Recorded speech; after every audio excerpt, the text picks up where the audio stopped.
Well, good morning, folks.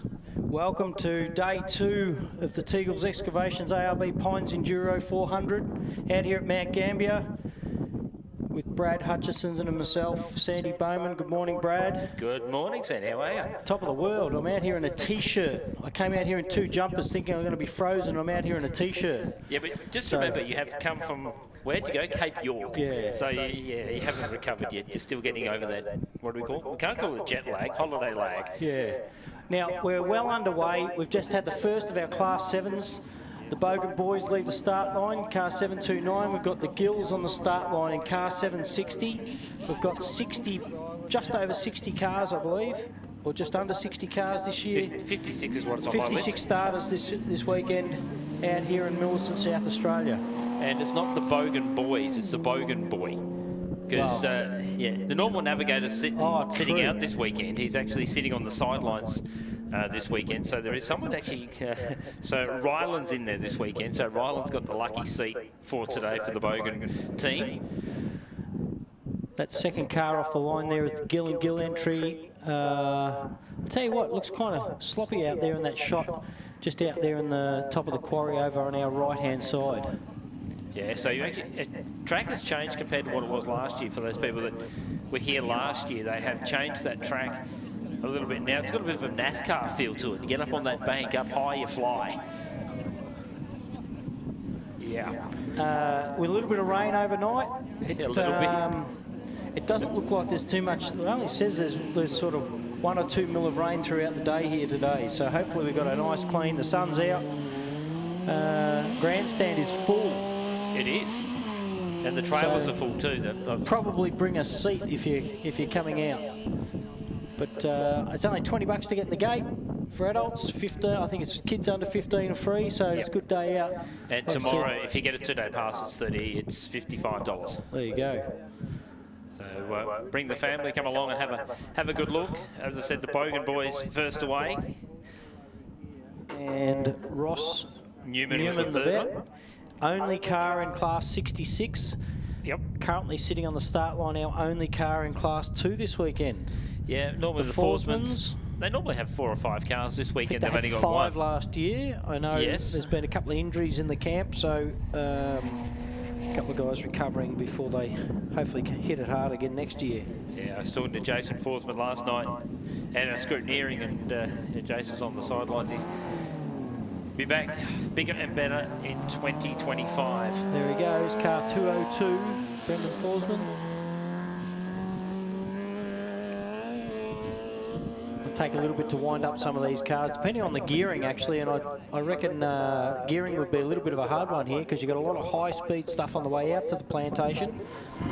And then once you're in the plantation in that soft sand, you actually need a little bit of lower gearing. So. Yeah, that's exactly right. Starting on the line, car 701, this is Heath and Michelle Whedon, the locals, we could say, from around the Glencoe area. And they've been contending in the ARB Championship for a long time.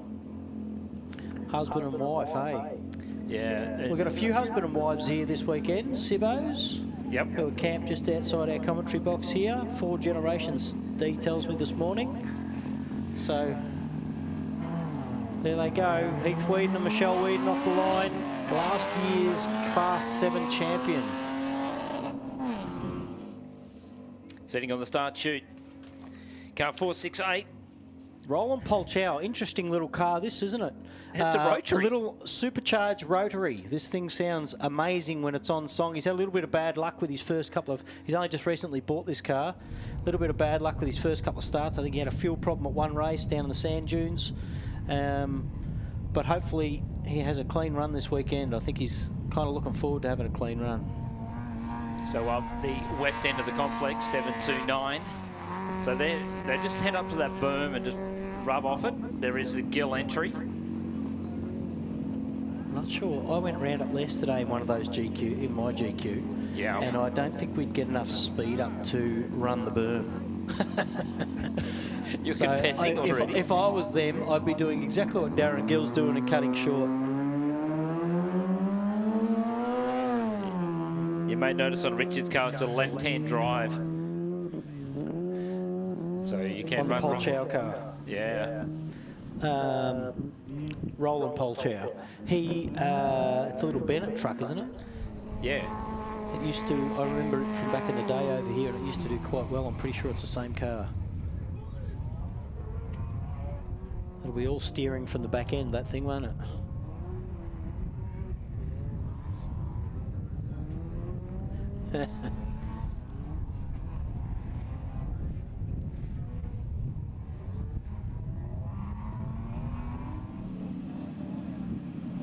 Look at it, loose as can get. 624 on the start line.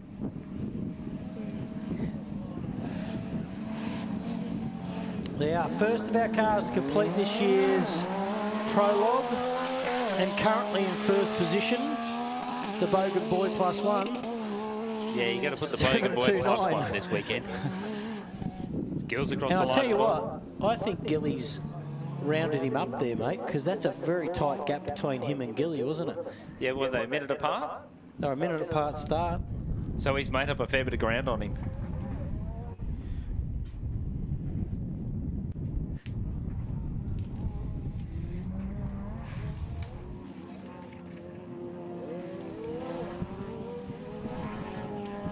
We have currently Matty Lavis on the start line. Once again, I think we said last night, Matty's just recently bolted a turbo to this little side-by-side. There's Roland Polchow on your screen, folks, that little boosted rotary. Getting up and certainly going down that rubber line. You can probably hear it better than I can because we've got noise-cancelling headphones in here, so we can't hear anything but each other breathing heavy. Exactly. Matt Lavis away, car 684. He's our 8th car away, Class 6.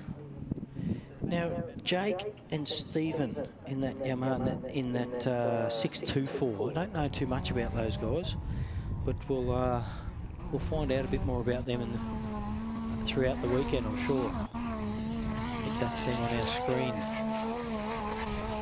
Tell you what, that's some speed going. That's going down the railway chute. Yeah.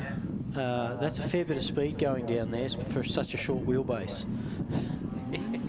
It's a bit of a nervous ride, I suppose. Chris Land, car 80, sitting on the start line, folks. Yeah, Chris was complaining last night. There was, for all the Queenslanders, he was complaining that it was cold. He said he had basically he had the heated blanket on him in the car before scrutineering. Now, I do remember that car breaking down off the start line in another race too, so it might not like the cold weather, it might have big plug gaps or something silly like that, so that when it gets a bit hotter, it does what it needs to do as far as engine temps. Look at that down there's probably I'm going to say 1.5 K down that railway chute you're looking at on your screens with Matty Lavis. Yeah. about 1.5 km on the way down there and back. So by the time they go down there, they do a U-turn. That big pile of dirt you're seeing in the middle, folks, that is been put up, I believe, just more of a safety barrier than anything, I'd say. This car, little 468, having certainly cracked. So Roland's trying to keep it straight, mate. That's what he's trying to. The ground's quite damp out there. 676. That's Zach Lynch's. Lynch. That's the Lynches. Zach and Jaden in the Can-Am, Class 6. Heath Whedon over the finish line. Now there was... That'll be a quick time. Actually missed, I don't know what I was looking at when I missed the Forsman entry come over the finish line, but we might even start to get some times rolling through, which once again, don't forget everybody, you can follow the whole weekend, you can follow the timing on Chris Sport, you can follow where they are out on the track on Rally Safe, and you've just got to punch in the Pines and it'll come up on the search bar. Pines Enduro. Car 515 on the line. This is Michael and Tia Morosky. Little 2JZ powered car, this thing, so...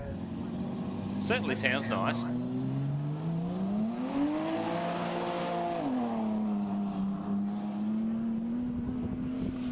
As it leaves the start line.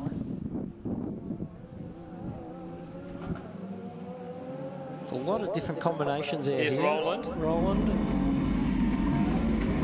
And then 624 right behind him. I bet you he probably doesn't even know that they got that close. So I reckon they've wound up. I think they're a 30-second gap apart. Yep. So I'm saying, I know we've got a minute on the start order here. So yeah, that's a minute gap. So he's made up a minute. I've yet to get any timing come through, but as soon as we do, we'll start letting you know some times. So on the line, car 669. Certainly a different suspension component on the front of this. You may have noticed a lot of the Can-Am's different with their suspension front arms. This is different on the 669 entry. There's only a handful of these competing so far, but they seem to be doing a fairly good thing. The geometry on that front suspension is phenomenal. Yeah, we had a look at that last night. Sort of, certainly something different. They're trying these different things on it, and it's certainly paying off. Here's 6681 of Ross Newman. So Ross now making his way back in. Coming down the front straight. Sitting on the start line, Ian Middlemiss. 6684. He's going for another one.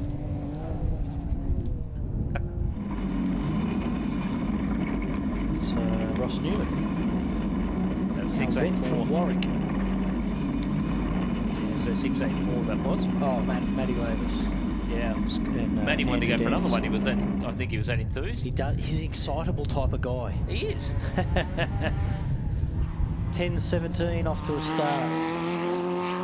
And the start line actually right in front of us seems quite grippy and like I don't think you could get a better racing texture right in front of us here. No. But I can see out as we go, you know, that 10:17k, you can see just going in through the back of the quarry there. As they come out of the quarry, they've got a long right-hander over towards, I'm going to call the railway chute. Yep. As they leave the stadium area in front of us. Here we go. Right on board. I think that's, I don't think that's the shears. You don't? Is it? That looks like the It is. Is it? That's going up. Got stopped there. Who's that?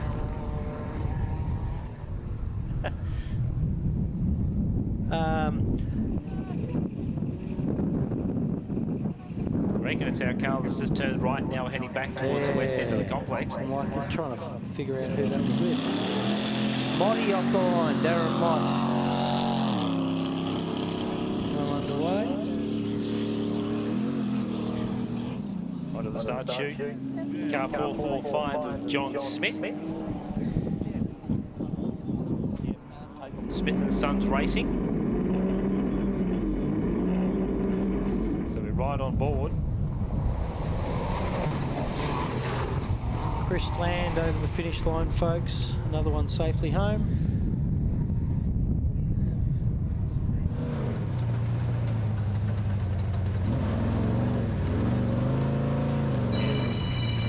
1:06.76. That's what it was on Zach Leach. There you go.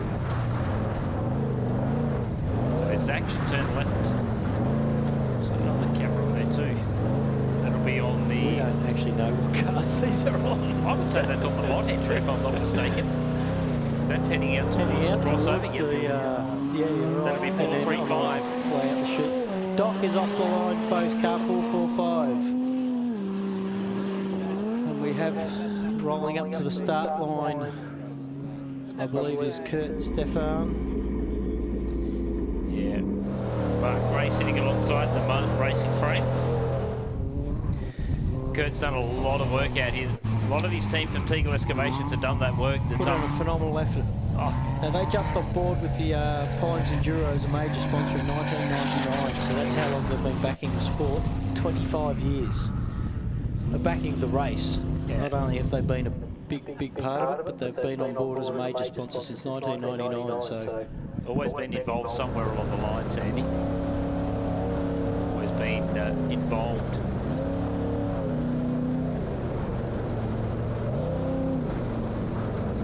What a rider.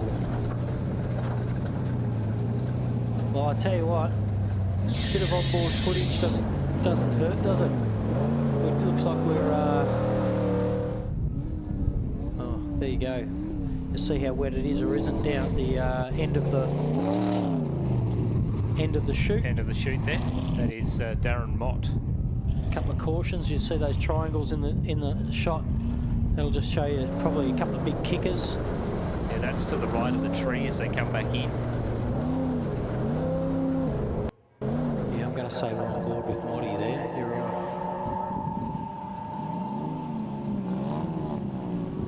I reckon we've got 6681 going across. That's Ross Newman. Ross Newman and 669 over the line also.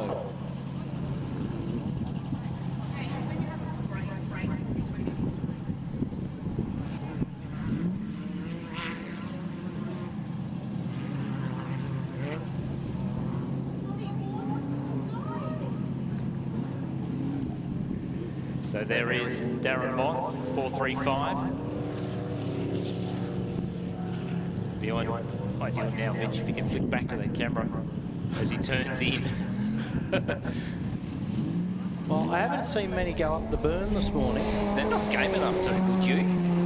Well, if I had the knowing you, yes. Sorry, knowing you, yes, you would. Not in a GQ Carby that I was driving yesterday, but maybe if Chappie let me have a go of that 2JZ Razorback, I might.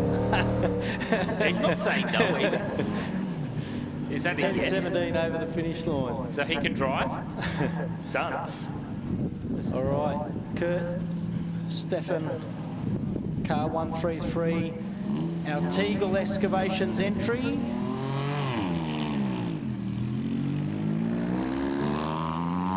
Probably want to replay that start. Well, I think it's how the car's geared, and I think that was the car that runs a Pajero back in, maybe. Okay. Pajero rear diff, kind of common. They give a good ratio. So, and he's been out here. He's got to have been out here playing. He's been out here building the track. So, had the guys out here building the track. Do you really think he's been playing? Do you? It would really have to think be. that? Yeah. On the line, Jason Keane. This is car number 1013, the Green Machine. As Moddy goes across the line. Darren was a little bit frustrated last night at scrutineering. Had a problem with the light in the rear lights on. They couldn't find it. Then they found an earth lead that had come off. That's on board just a frustrating thing. Just before he's popped over the finish line, I think. Yeah. No, this is somebody else.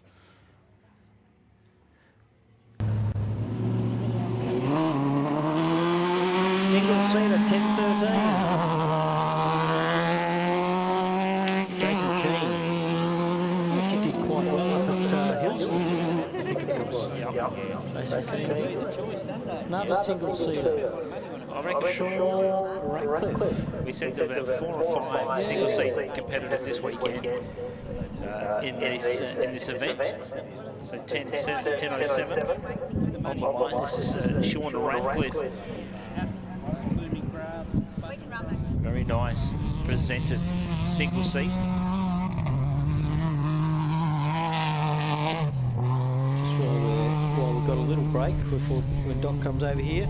Just remembering we've got ARB 4x4 accessories, Teagle excavations, we've also got Parts Transport Services.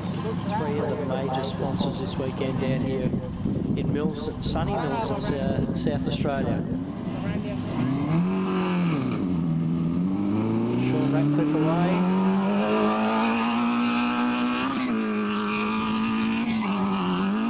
Sitting on the line. Great to have this guy back. The 11.27 of Robert Moore.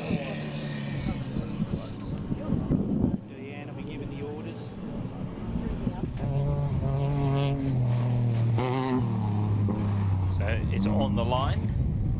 Haven't seen Robert compete for a little while. A truck that used to be a reddish colour, for those people who are playing along, has now bombed the 7-litre power plant underneath the bottom. They've just given it a coat of paint. So it's great to see him back this week. Deanne Thorne alongside in the Bennett Trophy truck.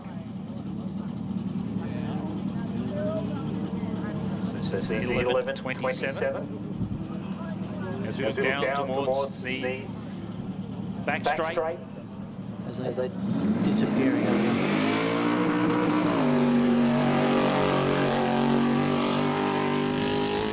That's Kurt. I tell you what, he got up on song pretty quick there, didn't he?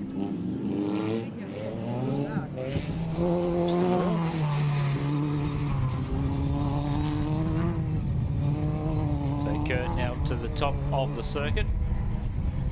And look at, oh, there you go, there's one up on the berm. Yeah. That's Kurt's the only one that has. He knew where to go. Be very interested to see. Oh. You think he's having a crack.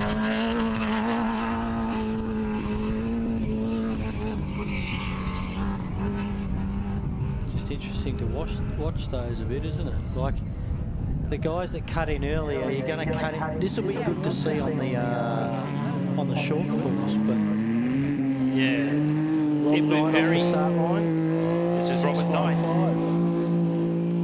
the Knight entry. It'll be interesting to see it in the short course, the berms, who cuts in earlier and who goes wide. But obviously, you're not going to shake off as much speed going wide, but obviously, yeah, you've got twice as far to go, really. You do. Problem is that you can go high and then shoot back on the inside of someone next corner. Another of our single-seaters, car 1069 on the start line, folks. David Richardson. You're watching Rob Moore come back down the chute back towards the stadium. He'll come over in from our right. So it's one of those 1.7-litre in Class 11.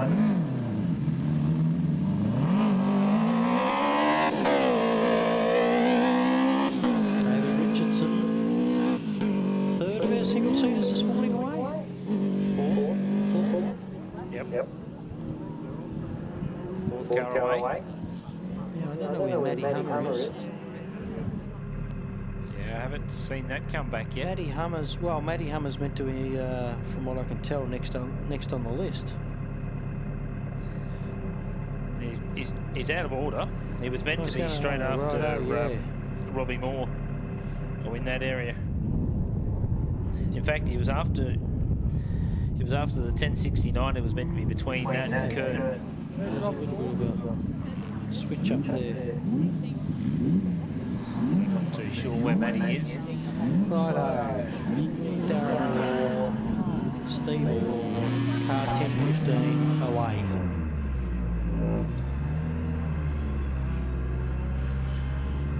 Class 10 can be up to 2.5 litre, naturally aspirated, no turbo bolted on these cars. As soon as the turbo goes on, straight into class unlimited, I'm going to say. Yeah, unlimited class.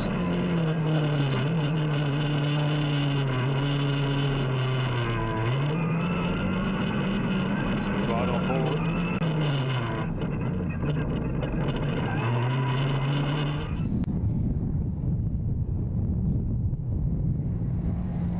Down the back straight, here's Morey, 11.27. I'm just watching. Trying to keep it straight. We've got that sandstone base. It's actually quite grippy, but when you get out onto that black mud, I don't even know what base that would be, but it's slippery as all that. The Franklin entry is away, 1-0. We're starting to churn through them now. We are. We're at about 22, 24 cars away off the start line. So car 570, Andrew and Jack Cameron. This is the 25th car away. AASA powered Mitsubishi. I'm going to say a Mitsubishi badge. Yeah. But actually, no, lie. It's going to have a Mitsubishi chassis. Yes. Being a class 5, they have to have a certain chassis. They have to still retain a chassis and a cabin, I think, and a few bits and pieces to keep it in that class 5.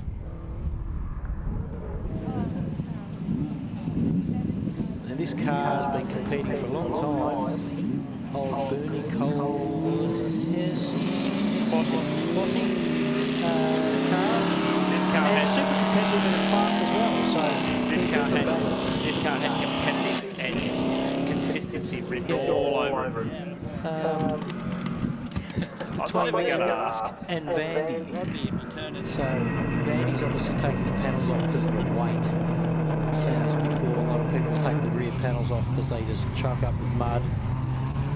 Probably need a little bit more compression in that, I reckon. You reckon?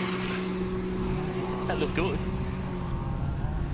I noticed on the Vanderwood entry, you notice that there are silver panels on one side and sign writing on the other. That is due to an incident they had. Millie, I think, did that. They had a rollover not that long ago with the car, so they've managed to get it back here to the start line for this weekend. But probably the first time. Sorry, mate. It's probably the first time I've seen Vandy with a serious face. Exactly, and with an arrow upwards.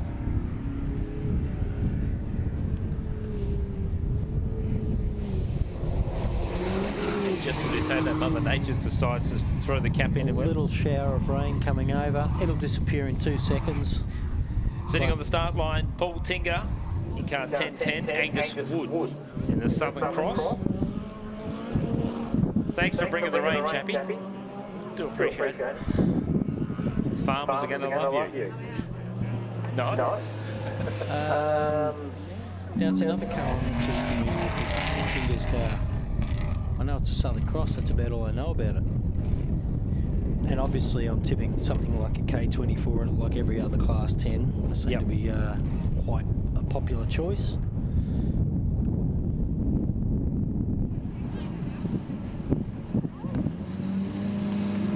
I know a few drivers are standing in our spectator area taking note of what this track will do.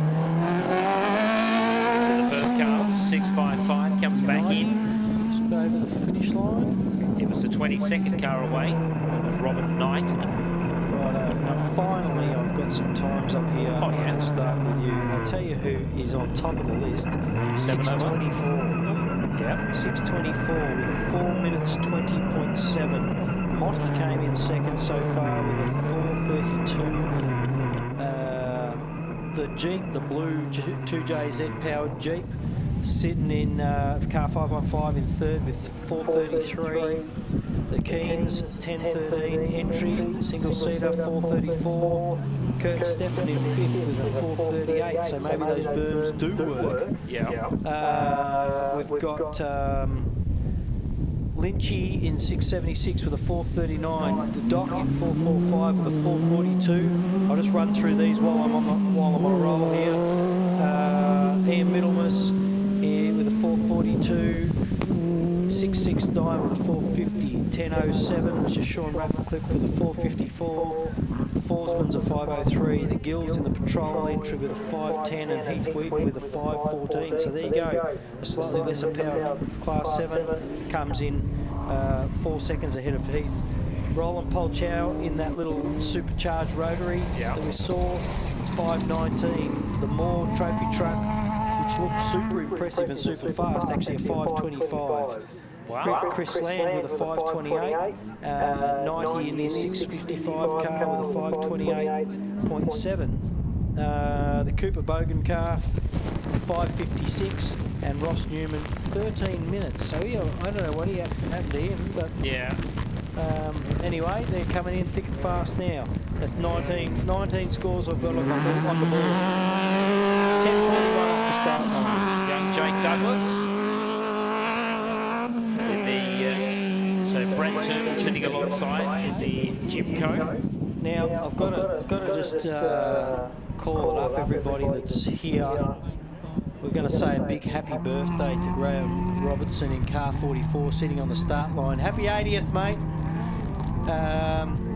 80 years old today, competing in what he says to me. Hopefully he can get a clean finish, and he may retire. If not, he's going to keep going until he does. I'm glad you said till he does.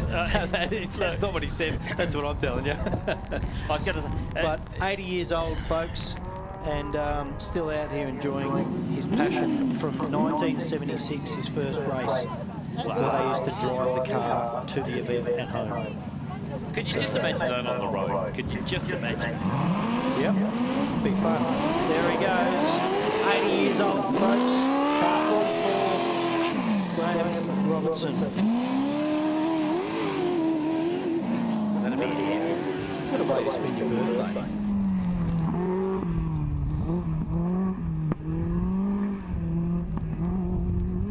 His car's 570 of Andrew Cameron. Andrew was our 25th car away, sitting on the start line. The Bennett Racing of the Southern Cross, Craig and Megan Bennett, car 68, 31st car away. This is the Cougar Racing. The Barnett entry. Now these guys have contested every championship round. They always come amazingly prepared. They did have torque converter problems up at Gundy on the Prologue, and put a new torque converter in, got away in the race. They finished quite cleanly up there. They're away. They are well-seasoned team, a well-refined team now. Yeah, exactly. Car 607 now rolls up to the line. This is Lachlan Campbell. Lachlan and Greg Campbell. Father and son. Now, Greg's been competing a long time, so a couple of generations sitting in this car. Greg's been competing well before I started in the early mid-2000s, so it's good to see a lot of this second generation and third generations in cars. Yeah, it's great to see. Dinker across the line. Little squirrely over the finish line there. Yeah. We've got Darren Vandy over the finish line also. Let's feed refreshers here. Yeah, it's gonna have windows.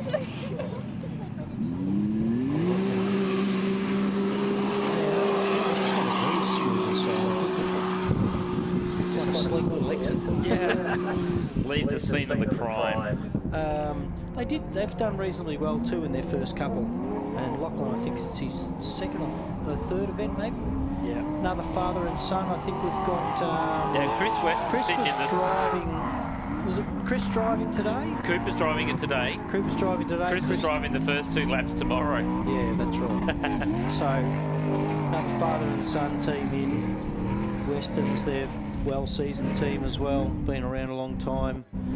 Do you think Chris will be going, yep, go? We know Chris has raced over in Bar. Got a lot of people out here that have raced overseas now, so. And you can actually get to taste what it's like to drive a buggy in up in Queensland with this. They own a business. Rush Trucks. Yeah, Rush Trucks. And there you go. Chris and Cooper Weston off the line. Another second gen pulling up to the start line, folks. Car 1018, Sam Bentley and Ben Chevelle in that Racer Engineering. Amazing presented car. I think they've got, they've had a couple of cars racing throughout the year this year. Hayden's this weekend sitting back and enjoying it. Yeah, it's just outside the commentary box. Just to our left, yep.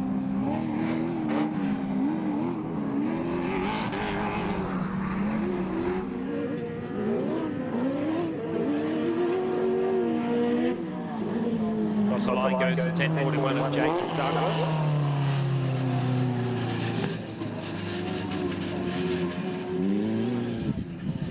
Waiting on the Bentley crew to take off. Also, you'll see Western now disappearing. Down the railway chute. Yeah.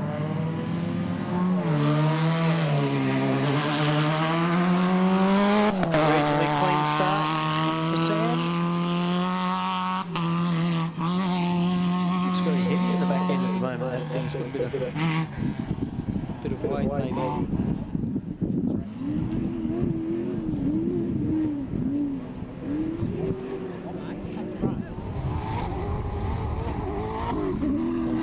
Stuck through the quarry.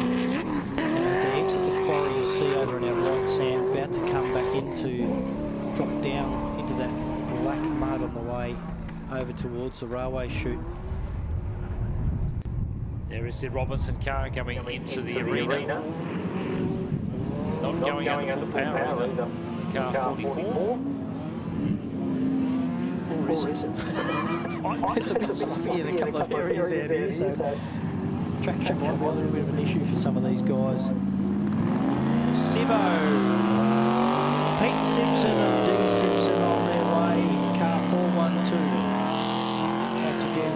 Oh no, he's in the passenger seat. If Dee's standing there, Greg Barker. Yeah. Well, hang on. Must be. Yeah. Dean gets his thumbs up, so. Sibbo is. Have a look at him. He's nearly facing back towards us here. Driving. I tell you what, driving a Class 4 out here, one of these solid axle rear wheel drive cars, would probably be a lot of a big handful, especially out where he is right now. I think you're following Sam. Is that Sam going down the railway chute we're following? Would be. There is Young Western. Sitting here on the start line, folks. Kane Jones is away in cars 656 and Dominic Carriga. Yeah, 657. Tell you what, that launched. It's a bit of an anxious wait. I've got a couple of the Bentleys standing up here. I know it's a bit of an anxious wait for him to come back down that chute into the stadium, because they disappear out of sight for a couple of minutes for us folks. And while they're down there, anyone that went on the pre-run yesterday will know what that chute gets like. It's like it can get quite slippery, and you've got to literally do a U-turn at the end of it to come back up. So can kind of get a bit loose out there. And it's just like an ice skating rink at the end of that chute. It does get like that. We've got car 44 and car 607 over the finish line. Campbell's and Graham Robinson. Well, he's finished his prologue, so that's good to see. Now the 175 Joseph Patterson, Jason Gibbons fusion framed entry. Western's over the finish line. Come back into the arena, car 1018. 34th car away they were this morning. On the start line, 635, Jackson Evans in the King Chrome. 635, Sam Raper sitting alongside in the Polaris. Just have a listen to this thing launch. 2 litre. Yeah. Bit of a snotty little 2 litre too, isn't it? Certainly gets up and goes. There were meant to be 2 cars in the Evans camp this weekend. Eden Evans was the other one. This man's on a mission this weekend, Jackson Evans. He's got a bit to prove, and like we said on the points, I think he was right up there with the points, and he's currently leading Class 6, so, and doing pretty good outright. I think he's still sitting in the top 10 outright as well. Jackson Evans, 635, sits position number 5 and 193 points coming into this weekend. Matthew Burrows is just up in front of him at 204, so there's 4th and 5th is on, certainly to sit 4th or 5th in the championship. So Young Jackson, position number 5. Bentley entry, 10:18, safely over the finish line. You can now breathe, Hayden. Yes. Take a deep breath.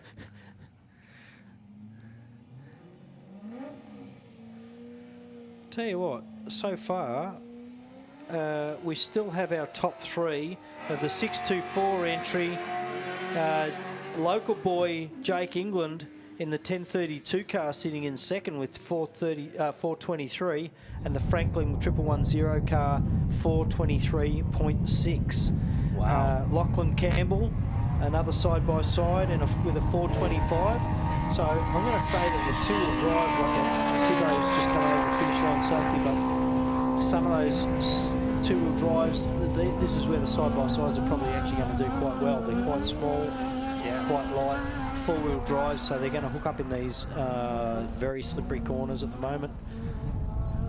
And if the rain keeps up with the odd shower here and there, you're probably not going to see much change in those corners all weekend, I wouldn't think. No, I wouldn't have thought so.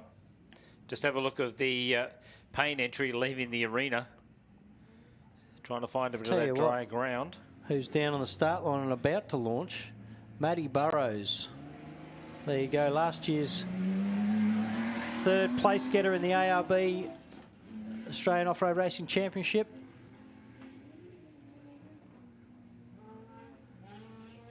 Also doing well in the overall points. And there goes Patterson. No, he almost turns it around. There you go. Cooper and Chris Weston first with a 4:11.9, folks. Smashed 8.1 seconds, or more, 8.8 seconds. Wow. Off the 624 entry. So we might be starting to see some times come down with some of these faster cars. 6:57 over the start, over the finish line. Car 75, which is Glenn Pike. And Peter Hutchins alongside in the Razorback. Sounded like Jackson Evans going past, didn't it? It was. There he is up to the top. And there was no lifting of the foot from here to the corner. No, old stick shift car. Yeah. Pike's car. Another one of our entries rolling up to the start line. That's a very interesting one. Car number 2. Car number 2, last year's second place getters in the championship, husband and wife team, the Middle Misses, David and Alice. Been competing a very long time. The first of the beam cars that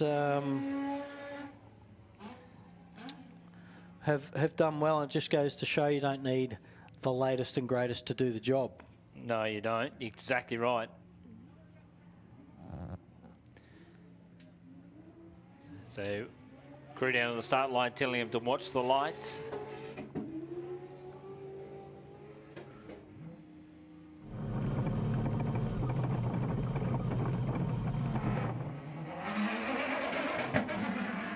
Jackson across the line.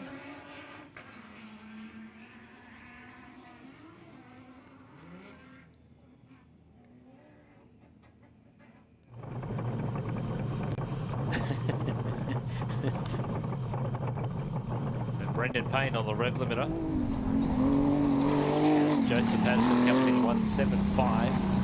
He's car number 17 on the start line. This is Stuart Chapman.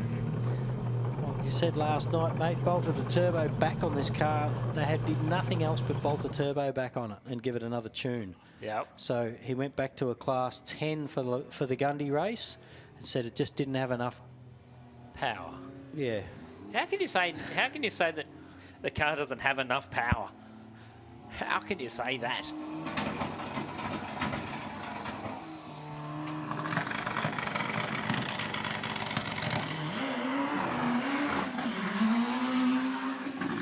It's nice just to listen to a bit of that every now and then, a little bit of launch control. They obviously know what they're doing, the chappies, as far as tuning. Been doing it a long time. Southern Cross car 99 over the line. Now here's one to watch. Off a Loveday win. Yeah. Car 489. Our New Zealand boys. The big black motorsport entry, the Hounds. Austin Morgan, Haran and Ferguson for out. He needs need sunglasses for the glare off this. Looks gorgeous. Doesn't it? What an amazing looking car. Be certainly one to watch this weekend as we ride on board down that chute. Have a look at it. Great pictures put up by the Dream Multimedia team. Have a listen to the big black car.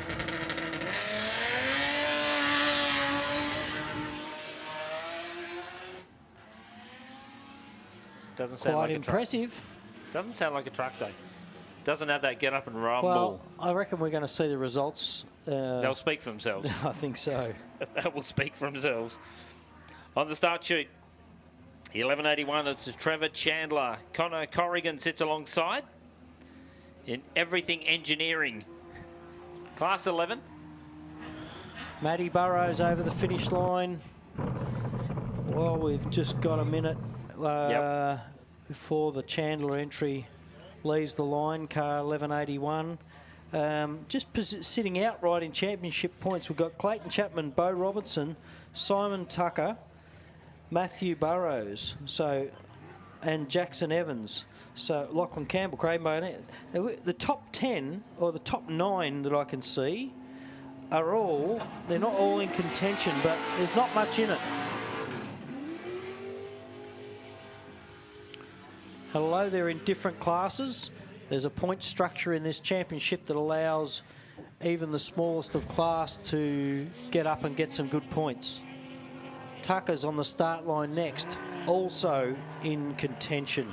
Currently sitting third in the championship with 209 points. Clayton Chapman at 240, Bo Robbo 218, Tucker's at 209, and Matthew Burrows at 204. So third place is definitely anybody's, and possibly even second place. Yeah, so it's not out of It's still these guys are definitely got to race smart this weekend out here at the Pines Enduro.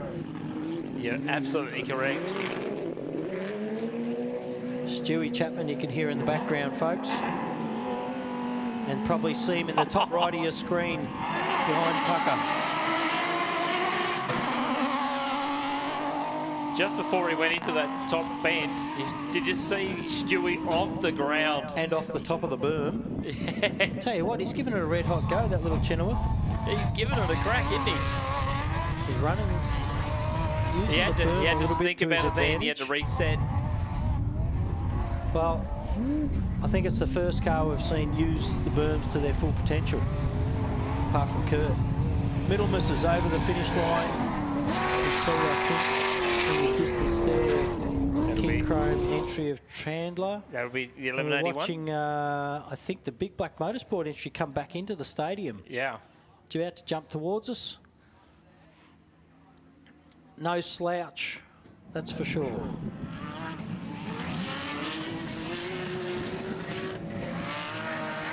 Be very interesting to watch him up the top. Here comes Chapman onto the front straight.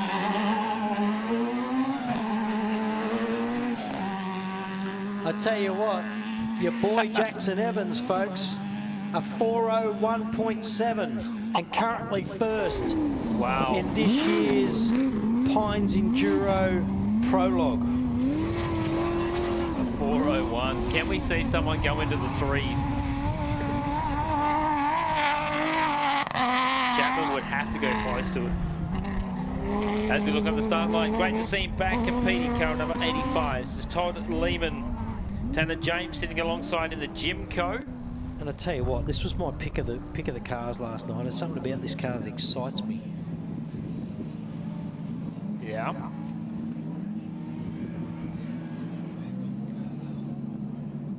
Great to see Toddy back in a race suit.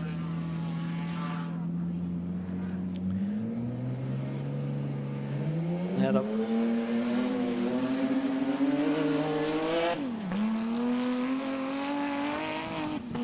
as across the line, and a serious nosedive for the Horan Crab team.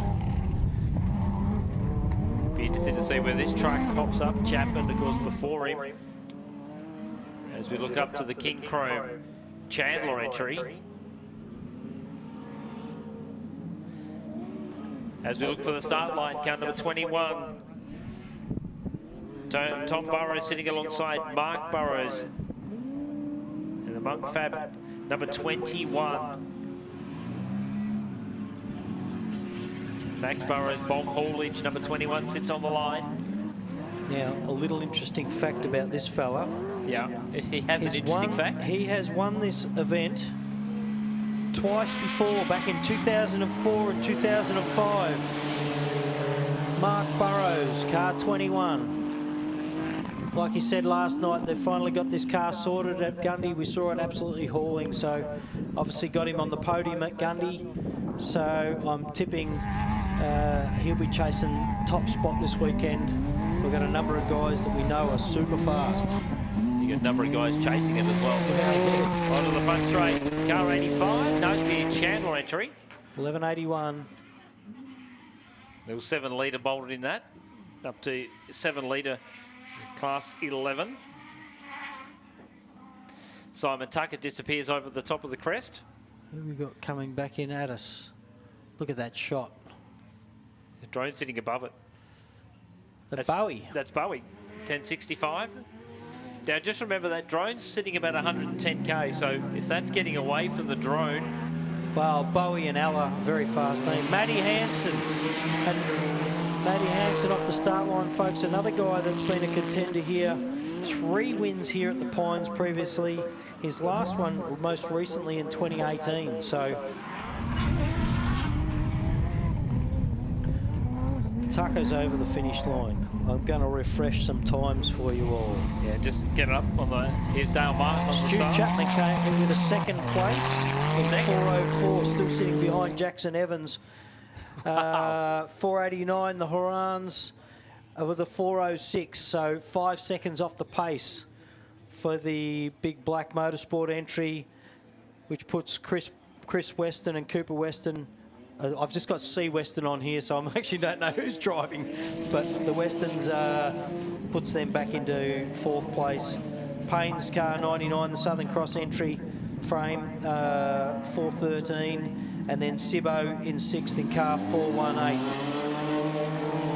The only Martin entry here this weekend. Dale with AJ in the passenger seat. Yeah, shame Brent can't be here this weekend. Probably here somewhere. But unfortunately not with a race suit on this weekend. This is one we've all come to see. Currently sitting on the line, car 1113, Bo Robbo, 2nd in the championship, with only a few points behind Chappie, still within reach his championship, and he's done a lot of motorsport this weekend, this year. Bo Robbo has chased more than this championship, but he's here this weekend for the final round of the Australian Off-Road Racing Championship, backed by ARB. Certainly doing the long haul in 2024, all the way from WA.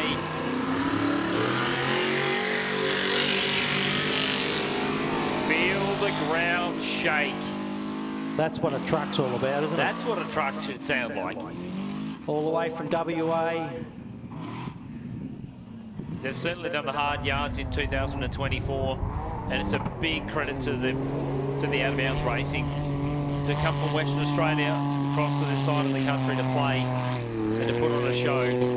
They've certainly got their work cut out, chasing both championships this year. Here's Matty Hansen. Matty said he was going to launch. Everything in that car is brand new on the 7 as we watch on screen. Bo Robbo on his way out to the chute. Out really wide.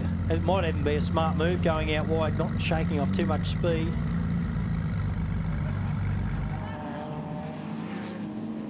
Matt Hansen certainly having a go.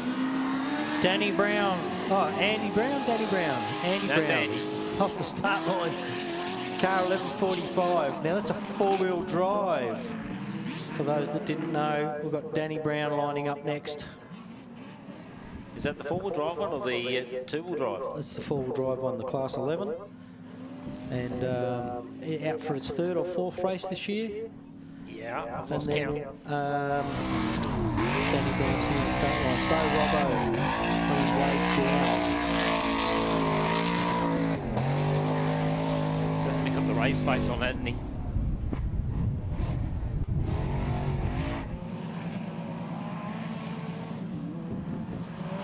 Got some super fast cars coming back in now. Matty Hansen over the finish line, folks. I reckon we're going to see our times change. I'm just going to read some out. Currently, Toddy Lehman, the first car, watching Danny Brown leave the start line, folks, but Toddy Lehman, the first car to break the 4-minute barrier with a 3:58.7. Wow. Jackson Evans still sitting in second. Stu Chapman, the 489 of the Hurrans. Bowie and Ella Graham in fifth in that little 1065 car. That's pretty impressive for a little 4-cylinder. But we'll give you some more times as they come in, and they will be coming in thick and fast right now with see who else can break that 4-minute barrier. Exactly. Matty Hansen's time has not come in. He looked super quick, and I've got to tell you, there's a bit of a gap between Matty Hansen and the next car on track. Which is Bo Robertson. No, Dale and AJ. Sorry, Dale and AJ up the top there. Here is Bo over the centre jump. Sends it. Aaron and Liz Habe leaving the start line. Once again, they've been big contenders here over the years.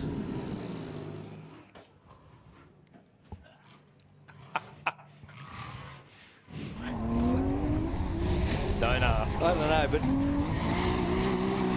I was just looking. I just sent Dale and AJ over the finish line, but AJ's there. AJ's just standing at my window looking at me, stealing my raffle tickets for the push bike. That's what he's doing. So anyone that can go over there, raffle ticket number 33, and hopefully we've got number 36. But you can go over and get yourself a raffle ticket for a push bike worth nearly $4 grand. $100 raffle ticket. Yeah, okay.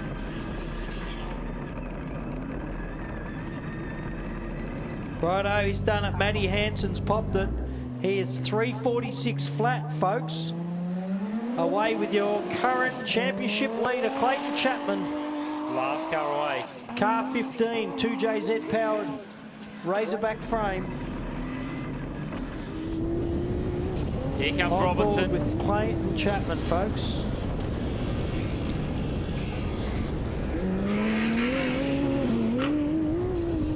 Bo Robbo. Now, Matty Hansen currently sitting. I'm going to wait for Bo Robbo's to reload, but a couple of changes up the top end. Matty Hansen first with a 3:46 flat.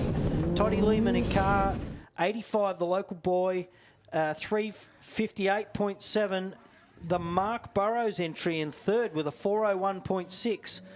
Jackson Evans still sitting in fourth.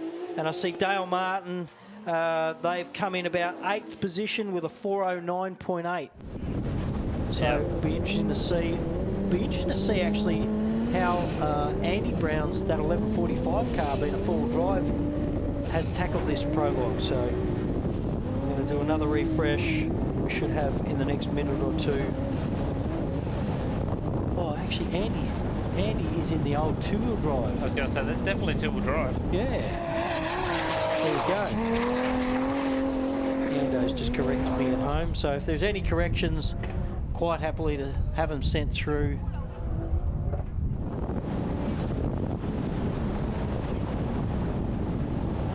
So here is Aaron Habe, car 57, the Element Off-Road. Bo Robbo. Yeah. With a 4:22, currently in 14th position. He won't be liking that at all. That's, yeah. But I can understand why, because some of these trucks, like I said, I think those solid axle rear trucks in this stuff will be a real handful compared to the independent rear end cars around some of those big slippery wide corners. So car 4 across the line, Danny Brown, George Apted across the line. Once again, Danny Brown and George Apted, last year's winner and the win before, don't forget, 22 and a 23 winner. They've won a couple of championships in the past also, so they know how to do it out here at the Pines Enduro 400. And just remember too, last year's victory, of course, Danny was going to sideline the car. They'd had an issue with it on the Saturday. They were going to park the car. The crew fixed it. So they got back on on the Sunday and won the event. Here comes Aaron Habe onto the start line, onto the start chute. Nice clean jump. Once again, another seasoned winner. The Habes, Aaron Habe won in 2019. He did.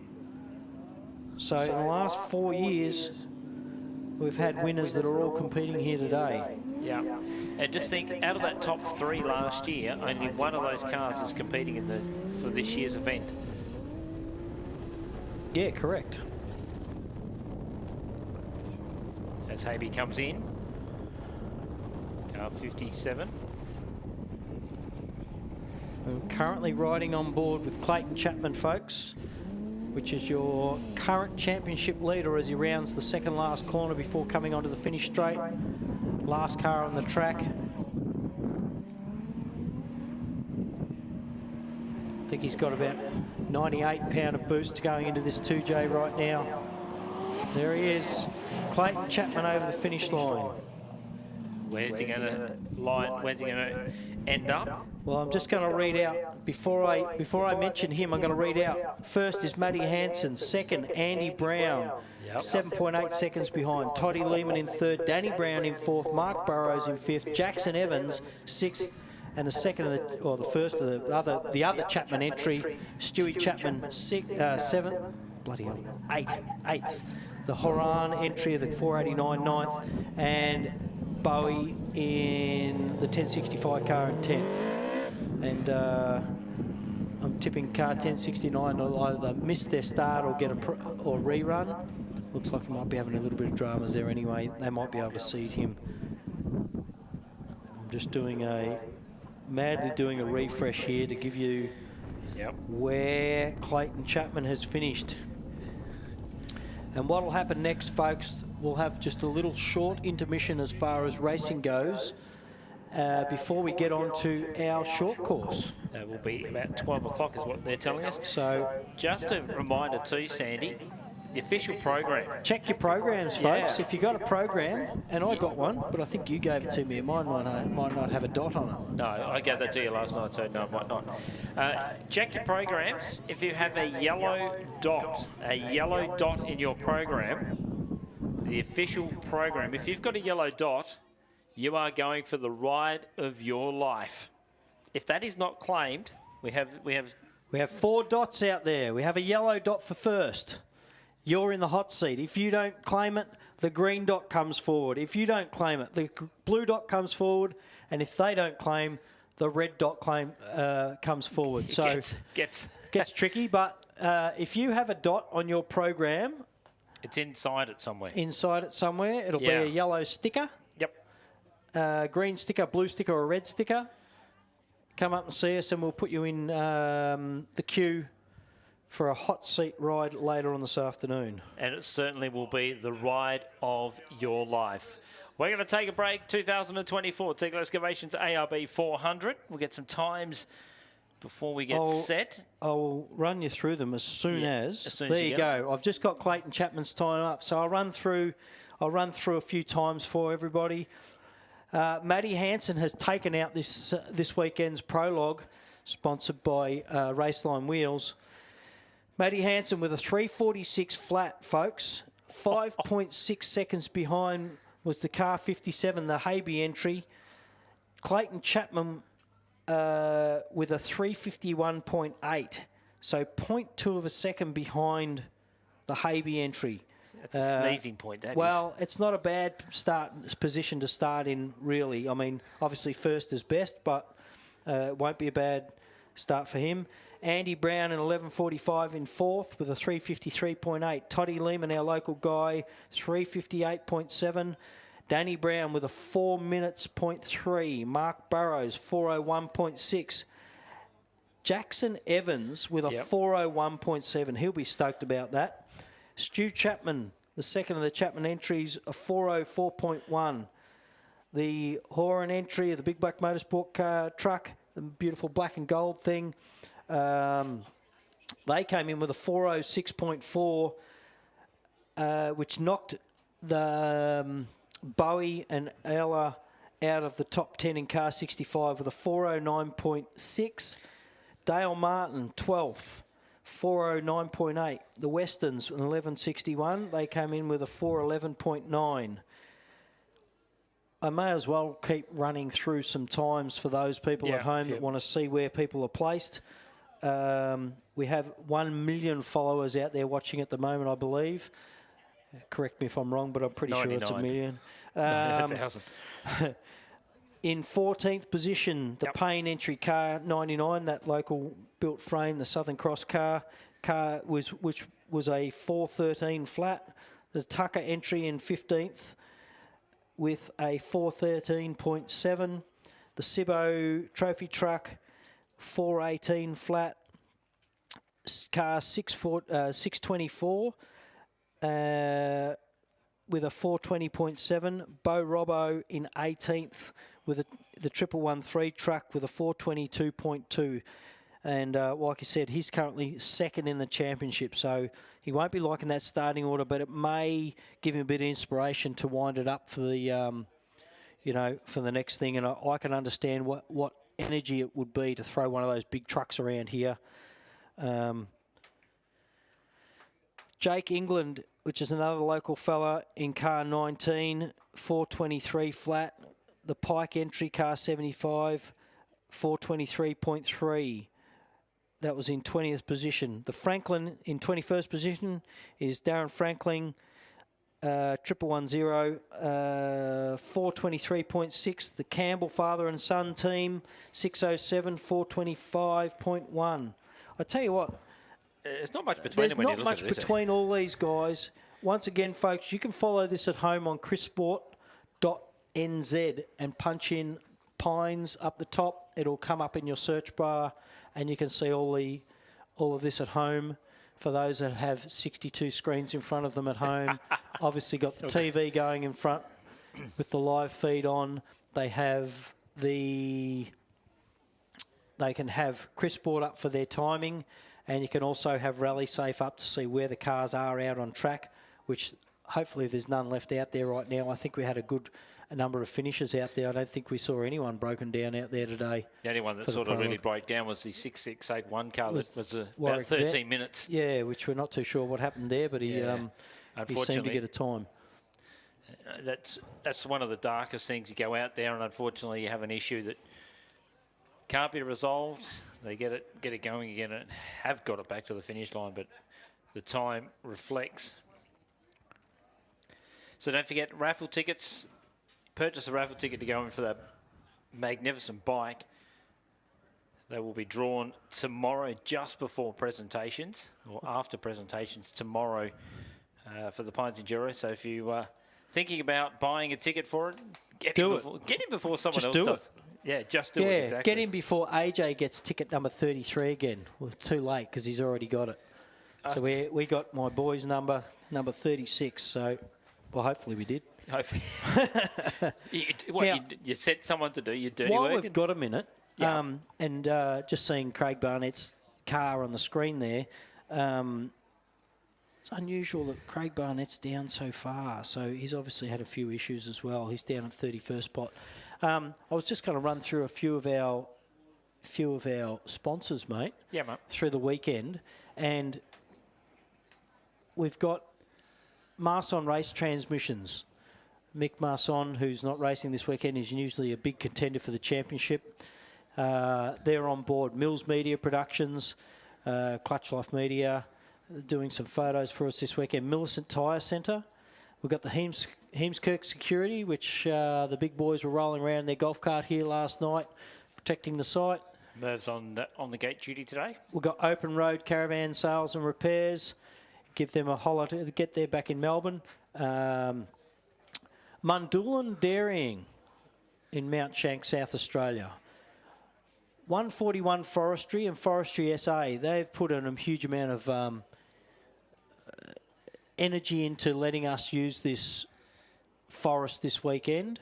And a big note to Sandy as well, without people like 141 and also Forestry SA, we could not run in the forest. And it's a great working relationship that we have with 141 to get into the pine forest. Without those partners on board, we could not run the major component Forestry of this SA, they've been well over 40 years helping out Yep. and backing this race. So, Total Tools Mount Gambier. Screenshot big screens, which is provided by Lammy and the crew down right in front of you folks. That screen, which has been to many a race now, giving you all of the camera angles out on the track this weekend. Now, I'm going to, hopefully I say this correctly, Iberdrola Australia. Yep. Once again, they've got a dumb mechanic from Kilsyth, Victoria to do this. It's just that sometimes I get it right. No. Yeah, sometimes you say it right, sometimes you say it wrong. We will correct you. Vandenberg Spirits, Mount Gambier Times, Foster's Foodland Store in Millicent, Collins Court Butcher, Cleanaway, Total Tools Mount Gambier, again, we've said that. Rural IT Solutions, Mount Gambier Paint Plus, K&S Fuels in Millicent, Express Signs. So we've got so many people backing this sport and backing this event down here, run by the Millicent Sand Buggy Club.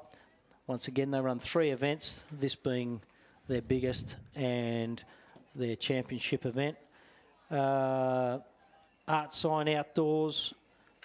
We have, if I can open my program here properly, Lawrence and Hanson, Limestone Coast Party Hire, Sharp Cranes, Somerset Hotel, which is down in town there, Hillview Caravan Park, which is just next to us here. That's where I'm staying. Fantastic place. Stayed there for 10 years. Southwest Freight, the distributors, Mount Gambier, Hearts Transport, once again, Teagle Excavations, and ARB 4x4 Accessories, major sponsors for this year's event.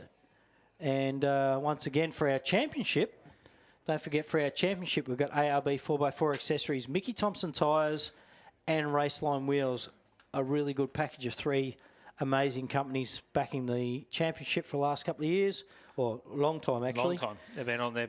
Oh, I can always remember always been a part of it. And ARB 4x4 and also Mickey Thompson jumping on board. And, of course, all the team from Mickey Thompson here this weekend out and about. So if you've got a four-wheel drive... I think we've seen most of the head honchos here for those companies out here this weekend. Smith Electrical and Air Conditioning, generator hire, they're on board this weekend as well. Thank you very much. Little bit of information. Right, just having a look.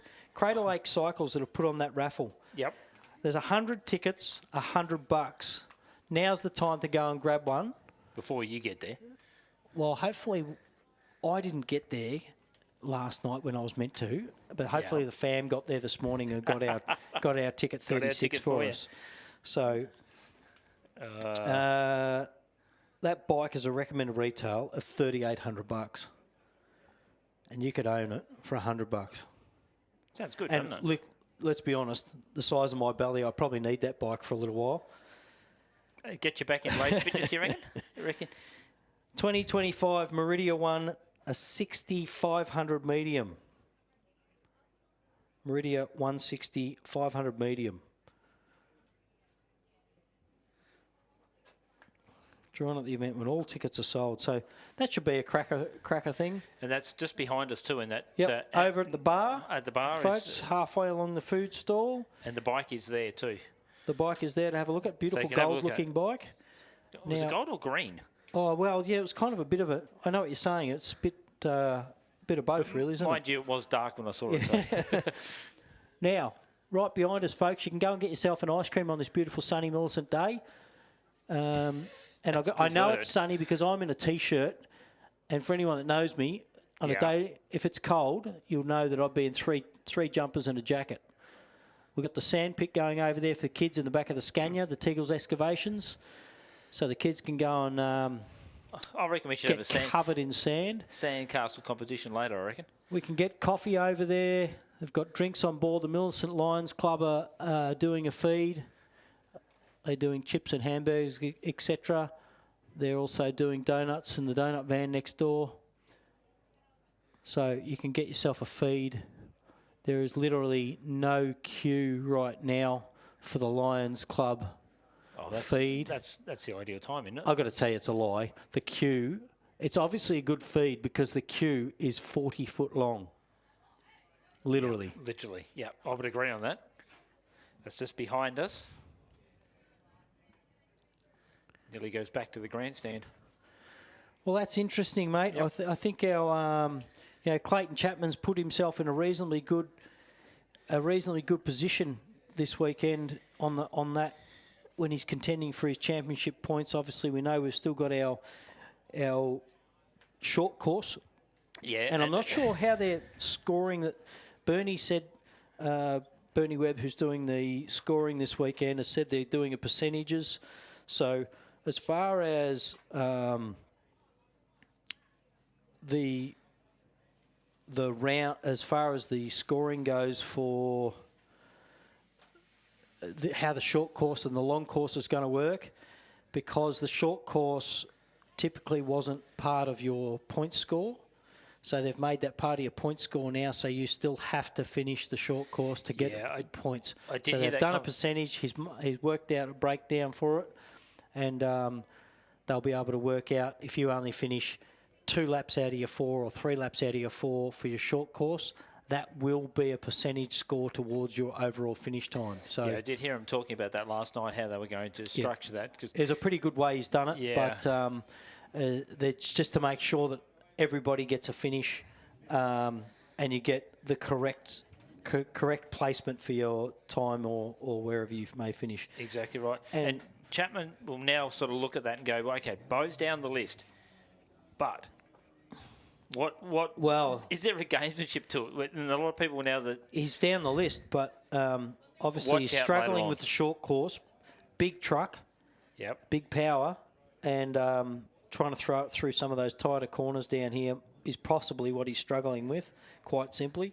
And if he can hold on to where he is, it might actually be an advantage for him to be able to claw his way through the field when they get out there on Sunday. And because that's a big thing you have to look at. Tomorrow overall, he starts in front of Chapman. If we started as it was now, he'd start in front of Chapman. So he'd saw it and he'd see him coming. Yeah. So you never know what the layout of the weekend will bring, but it. I can hear cars going over in the background. I'm sure we won't be too far off. 12 noon is what official for program has told us. There you go. I see Danny Brown's out of the car. He's over here. Looks like he's chugging some beers, so we'll get a breatho on him before we get him out to the start line. No, he's not. Just kidding. Yeah, I know he wouldn't do that. Serious contender for the championship. Always. Well, they did actually miss Millicent. Hilston. Yeah. The Browns missed Hilston. So just remember, he's going for 3-peat to back-to-back winner 22 and 23. Can he go 24? That'll be a big ask tomorrow. Well, looking at who we've got in the, there's still. I know these guys can't get on the top spot, but even a top 10 in the championship for a lot of these guys will be a great achievement. But even down. And some of these guys aren't competing this weekend, but even, you've got Heath, Whedon and Peter Sibbo, David Middlemas. They're all 24th, 26th, 28th position in the championship. So even those guys, the Westerns down in 33rd, now they're not going to get in top position, but at least if they could get a top 10 in the championship, I'm sure they'd be wrapped with a result like that anyway. I'm sure they would be. And some of these guys have missed some of the races. I know... from what I can tell, Clayton sitting in first, Bo Robbo second, Simon Tucker third, Matty Burrows just a couple of points behind. I think it's 4 points behind or something. Jackson Evan, Lachlan Campbell, the Barnetts, Matthew Hummer, and Chris Land. They're the top 9. I didn't see Justin Ryder entered this weekend, so he rounds out our top 10th. in a little side-by-side 627 in the championship points. So, and also, one car we didn't see go out now, Prologue was 633 of the Hummer I didn't team. see Matty Hummer. No. No, that was one car in the Polaris, so I'm not too sure if anyone knows what happened to that car. It was meant to be the 17th car out. As soon as we try and get some information on that for people following the Hummer racing team, it didn't go out. I know Richardson went out, and I know Kurt Steffen went out. But yeah, definitely haven't seen him, and he's definitely not on the... There's only 55 finishes on that Prologue timing.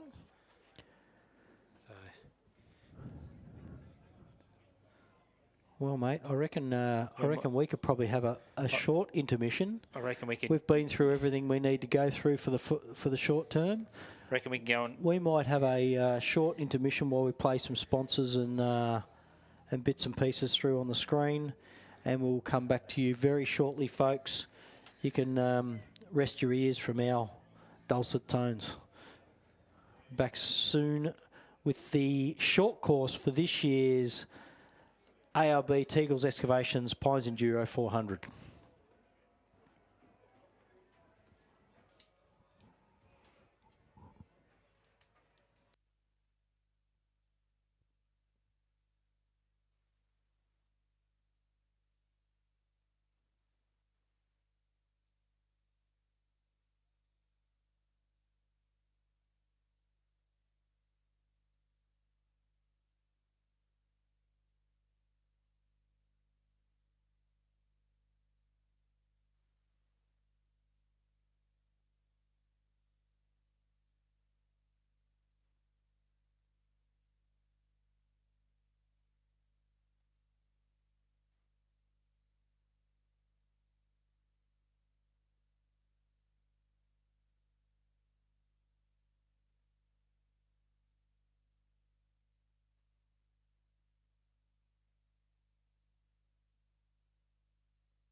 Test.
Test.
Browning over here. Why don't we, I saw Danny up.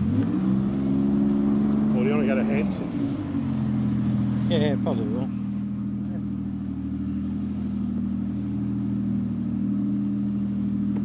Maybe we just get a look at them. Well, folks, I tell you what, I've just managed to scrounge up a microphone and a cameraman and come down and show you a wander through the pits as we can. Over behind us, the Martin entry, Dale Martin, who didn't have AJ in the passenger seat. He had one of his crew in the passenger seat.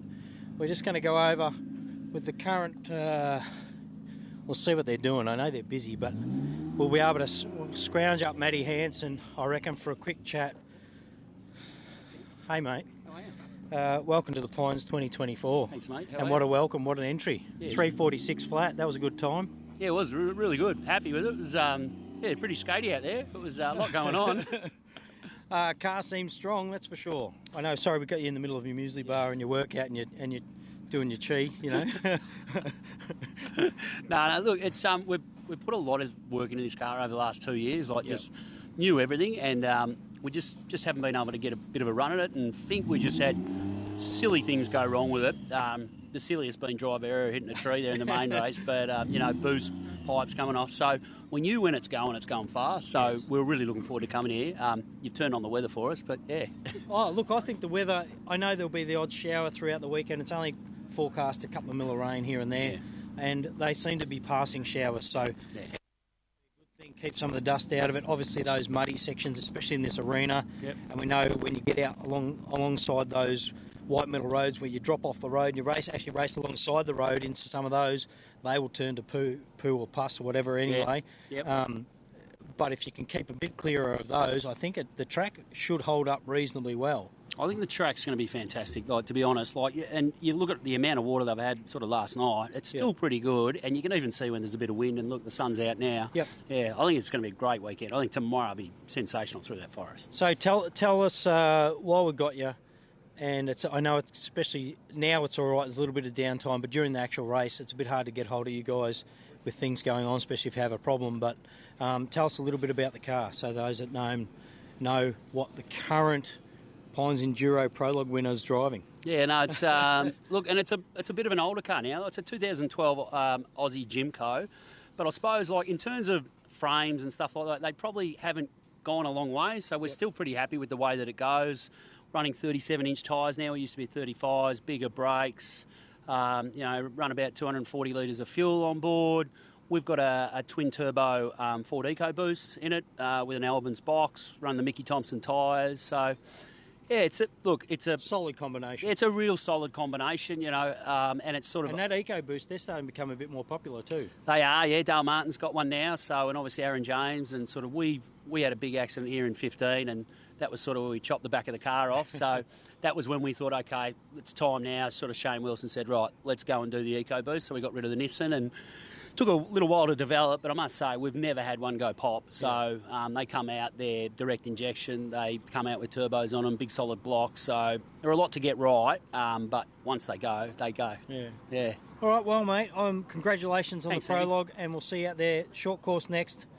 Good to see you back, mate. Look forward to it. Thanks. There are, folks. Matty Hansen in the Smooth Racing Jimco. I see another legend here in the background, Lee Wells, just lingering in the distance. We'll wander around.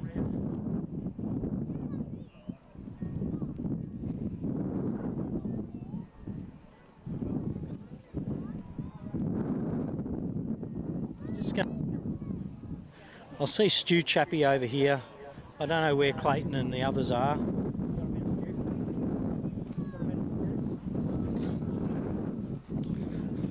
Here we are, Stu Chappie in the car 17. I tell you what, adding boost back on seemed to change things, mate. You did quite well out there today. Oh, no, yeah, definitely different. But no, we had a good run, bit of a boost problem, but, you know, we kept it somewhat quick. I tell you what we noticed with you were probably one of the main guys that run most of the berms. I just wanted to see what it felt like, really. No, I don't know, it just looked like a Pro 4 track for America, and I just had to try it. So, no, what do you think? Do you think running the berms is a good thing, or cutting in early? Cutting in early is way better. Yeah. But, you know, I was just having some fun out there, just trying to see what it felt like, really. Oh, that's good. Well, enjoy it, mate. You've came in with a solid finish. So No, it's a good spot to be in.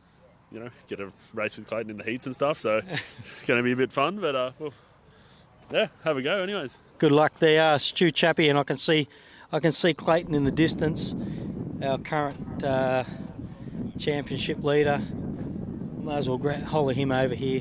He always loves a chat, and it'll be interesting to see the day I see Clayton angry and not smiling. Hey. Nah, that's it. We're here for fun, you mate. had a That's what we reasonable do. run as well. Obviously not in the top spot. Matty Hansen with a 346. Yeah, that was flying. super fast. Awesome. But, how did the car go? Traction? It looked. I know. I was watching cars like Bo and obviously, luckily for you, Bo in championship points. Bo's down a bit further. Those big solid those trucks with a solid back end, I reckon, will be struggling on that sloppy stuff. But Yeah. I think tomorrow he'll come to his own out in the Yeah, forestry, that's what I see, yeah. But around here, definitely, it's a buggy track And for it's sure. tighter, a bit Slippery, yeah. So no, it was good. We put the mud terrain. Mickey's on the back for today. Definitely a good choice for that little short course. We'll go back to the all train tomorrow for that harder pack, faster forestry roads. But no, we had a good run. We kept it tidy. We're just not overly stressed this weekend. We've just come in and keeping calm and just enjoying it. We're here to have fun. So we're very happy with that lap we put in. And we go out there. I think we're next to Andy Brown for the short course section. Yep. So it's fourth and third and fourth for third us. and fourth, yeah. So it's we'll go out and tackle those laps and just try and keep it straight and tidy for the main one tomorrow. So but no, loving it. It looks like that there's plenty of room. Obviously down the chute might be a little bit tricky if you're side by side going down that chute on the way out on the railway there, but yeah, we'll try and that'll be a bit. That'll be the only spot to keep you either it. want to Take be it in easy. front or be well back. I think. Yeah, there's a couple So they sets, get couple washed sets of ruts down there, and you don't have a lot of choice but be in them. So I don't think it's a smart place to try and make a move. So yeah, I think just nose Sit and it tail out. down there, and once you get back into the stadium, have a chop and have a bit of fun. So we're Good luck, looking forward mate. to it. Awesome. See you out there. Awesome. Clayton Chapman, current championship leader, sitting third and fourth next to Andy Brown this weekend. Chappies have been good contenders. I can't even see a driver for 515 here. 515, who we got here? 1013. So Tuckers will be. Everyone's pretty relaxed out here in the pits at the moment. I'm going to wander around. I can't even see the Tuckers in there, the Chris, but I think most of them have gone over to have a look and get some food, which, like I said, the queue over there was massively long. Over here, a couple of the Browns cars. I don't know if we can rustle up. George, maybe? Georgie boy? Can I have a word with you, even? George says he doesn't talk, but I'm going to make him. Only because, where's Danny or Andy, even? I think they're inside. Okay, they're in having a father-son meeting, I think, maybe. Now, George, I don't know if you know, George navigates for Danny Brown, has done for a long time. You guys did a reasonable run out there today too.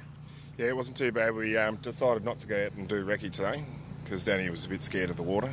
So it was good. It all comes down to the short course now and get some good laps in and get into tomorrow, yeah. No, there was no changes to the car really from last time round. I know you had at Gundy, they had a manifold break off the start line of after the last service break. So simple fix, new manifold, away you go. Yep, bit of welding, got it all back together, prepped and try to get it done tomorrow and finish the race for the season. That'd be great.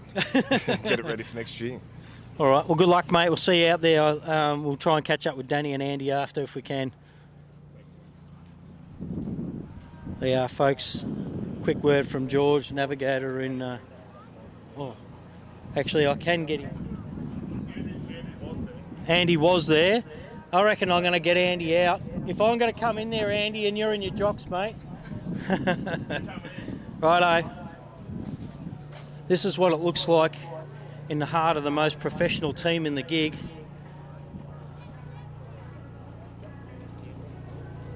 Mate, I'm coming in. Come out here. No, let me too. I tell you what. This. Tell you what. Hang on, piss off over me drink. Oh, hang on, get it. Come on, mate. I need to have a word. I always like talking to you, Sam. You know? I tell you what, the car looks fantastic, and I actually thought, I didn't realise it wasn't the full drive car when it first came out, but got this one out of the shed for the weekend. Yeah, I had to. because I stuffed the four-wheel drive car last race at Goonda Windy. We just barely touched a tree and a bit bent. So that's in the hospital, and we dragged this one out, did a bit of work to it, put a new fuel tank and new wrap and new engine and a few bits. And, just a few bits. And away we go. New car, basically. Basically. Now, crack a time out there, mate. Yeah, we did all right. We had a bit of a moment on a jump over there and got a bit vertical, then a bit sideways. So, yeah, I'm not going to do that again. It was... And I'll tell you what, if anybody doesn't know out there, Andy actually won here in 86, mate. Really? 86. And he's coming out to have a fair crack this weekend. 86. Yeah, 86, there you go. I reckon that was an event that we used to put newspaper in the front of our overalls so we could keep warm. I don't think the fire rules would have that on now. So, yeah, that was a while ago, eh? Yeah. Been racing now for how long? Well, 86 minus 24, yeah. So, well, good luck for the weekend, mate. It was good to see you out there, and obviously the car looks strong and is going strong. Thank you very much. Yeah, I hope to have a good run. Just want to finish. I think everyone just wants to finish out here. Yeah, Andy Brown, everybody. He can go back and have his cup of tea.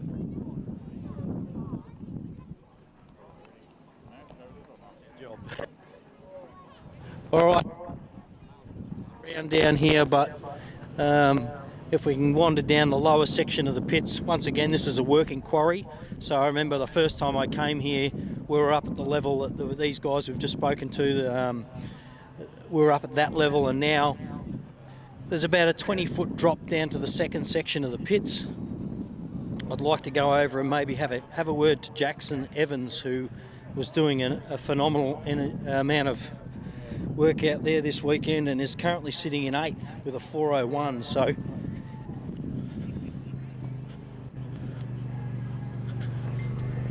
I'm going to holler up Matty here. What happened to you, mate? As we took out for the prologue, we had collapsed a wheel bearing as we took off. So I felt something funny going on in the rear, and yeah, we had to pull back in. So no good. Are you ready to go now? Ready to go now, we hope. So all right, ready to go for the short course. Enjoy it, mate. Thank you. See ya. There was Matty Hummer. Didn't see on the prologue before, so it was interesting. Glad we got to have a quick chat with him and see how he was going. Now, I'm over in the Evans camp. I'm over in the Evans camp, and I've got to tell you, I come over to see this fella just because I know he hates talking to me. And and mate, what a run! You were actually holding first spot there for a little while. Yeah, no, it was like it looked super fast. Yeah, like I think I was mentioning we were going to run the front diff in locked, so we have never done that before, and I thought this is the day. We're going to put it in locked and see how it worked, and it's just like a rally car out there. It just doesn't do, like, I think it's really wet, but in this car it doesn't seem wet. It just goes exactly where you point it, which is bloody cool. And before you go, when you come off the start line there and you go through that little bit of quarry section, drop back down with that big long right hand around the mud section there, how's it? It's holding on nicely in through all that black sloppy mud. Yeah, that's definitely the slipperiest part of the track for sure. I think the only difference, it still went where I wanted it to go, but you just felt the car getting pulled into the ground. And just, I even checked the RPM thinking like, whoa, CVT or something, because it was different. That was the only spot where the car reacted different. But yeah, the rest of the run, there was actually, I found there was lots of grip, and yeah, like I said, I think earlier, I really wanted to make it so you'd run the berms, but I didn't do it because yeah, it just would have lost time for us. But I saw some guys did run them, which made sense. But yeah, it'll be interesting to see what happens in the heats. I think we're going 2 side by side for memory. On the heats, so I'm gonna get run over because I'm with all the big boys. So I think I'm actually next to Mark Burrows, so hopefully he doesn't run me over. But no, look, I'm looking forward to it. Our background was short course racing, so yeah, I'm excited. And not only that, the cars are gonna love this short course today. Obviously tomorrow with the guys with the massive horsepower out in those long. As soon as you leave the railway chute there and head out on those first lot of the white metal roads, but at the same time, when you're in that tighter stuff, maybe you're going a bit back. Yeah, look, it's definitely going to be a golf cart tomorrow. There's no doubt about that. We're not going to have, this does 150, 160 if you want to push it. You know, the guys are going to have 50k an hour faster than us. So but I think hopefully if we can qualify well today and then start further back, that's better for me because I don't have to deal with as many big cars getting around me. So that's the goal for today for sure. And not only that, like, VT, they get hot when you sit out at high RPM out on the road, etc. Is that correct? They used to. It's good now. Better now? Yeah, like Hillston, we ran with, like, we didn't look after it at all. So we just ran full throttle the whole race, and our temperatures were mint. So CVT is one of those things. It's a bit of a dark art, but when you do figure it out, it works. The Americans prove it. They go out and run with more horsepower and run without any belt temp, like any problems at all. And we're now getting to that window, which is awesome. So we're able to push heaps harder. Nice. Well, good luck, mate. Enjoy it. Cool. Thanks. Jacko Evans, folks. King Chrome. Where's Chandler? We want to have a chat with Chandler. Chandler.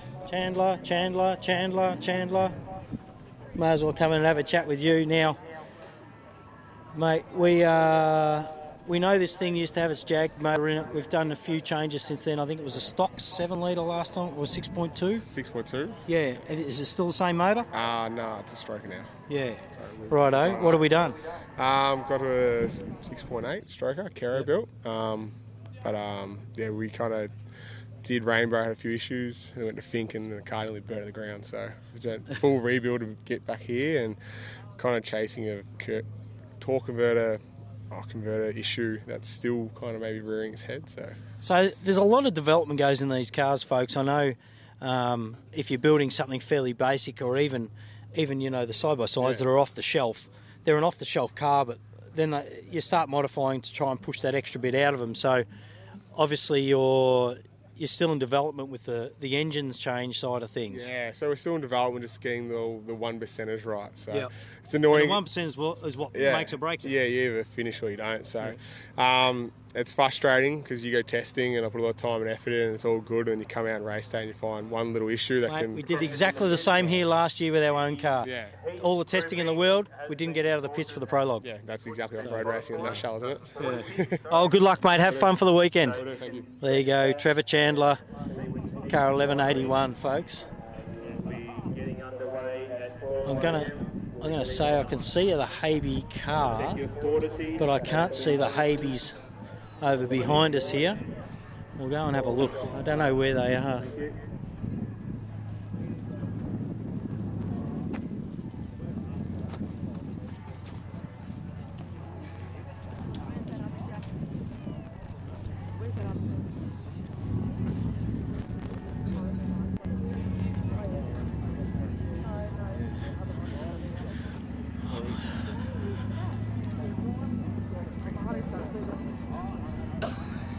You see the Haby car.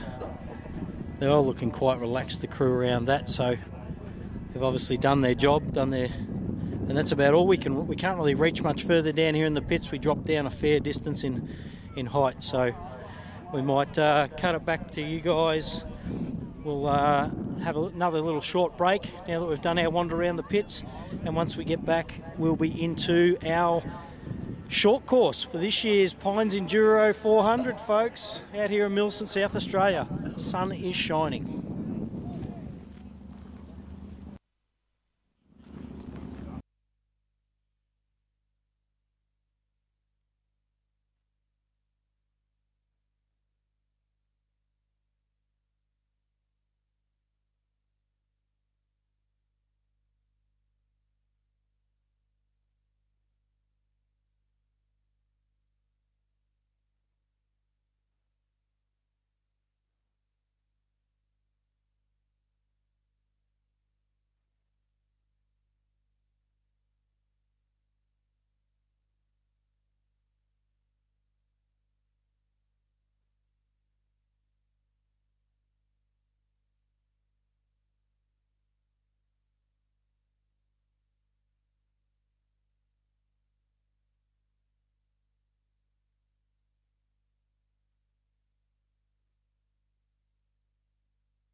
So we're just moments away from our short course this afternoon. If you want to write cars down for the short course Heat 1, seats the 701 of Heath Whedon and Michelle Whedon first cars. Start alongside the 468 of Roland Polcher. We'll start alongside Robert Moore and Chris Land. Second, third and fourth cars away. Robert Knight, Connor Cooper in Heat 1, and Graham Robinson and Ross Newman. That is Heat race number 1 for the short course this afternoon. Cars now starting to be called up into our starting area. So Heath Whedon, Roland Polcher, car 468, the Rotary Mazda. Very interesting to watch this car. If you love your Rotaries, this is where you get to the fence and drool. Robert Morden, Chris Land. Notice Robert's also taken off the rear guards. It's all about the weight distribution. Of course, the guards fill up with the mud and just weigh the car down. Robert Knight, Connor Cooper, Graham Robinson and Ross Newman. Heat race number 1. If you're just joining us, this is our first heat race. 4 laps is duration for heat race number 1. We have 6 heats to get through this afternoon. Just remember, if you have a program, please go to that program and look in that program. If you have a yellow dot, you are going for the ride of your life this afternoon. That'll be later on the Savo. So Heath Whedon, Roland Polcher. Polcher entry car 468.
So first 2 cars lining up on the start chute.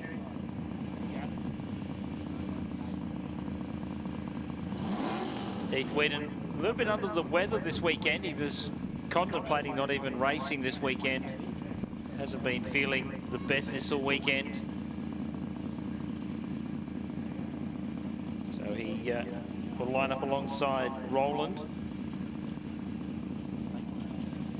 Chris Land in the Land Racing car number 80, one of our visitors from Queensland. Must say hello to all the Queenslanders too that are here in the crowd.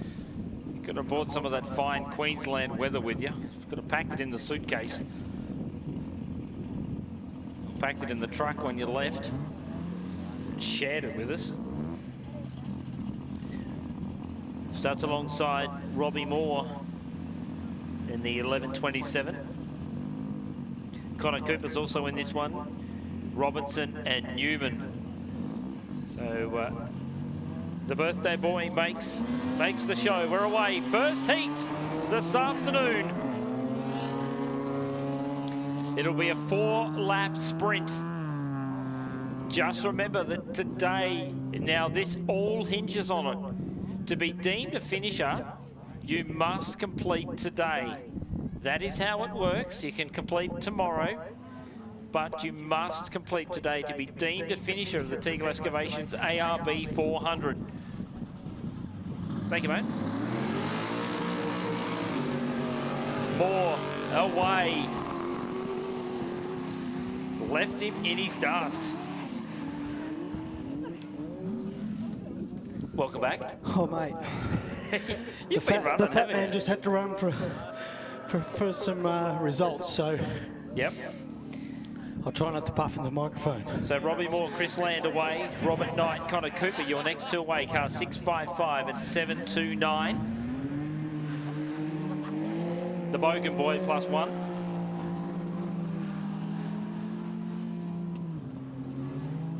Connors is going to pace himself.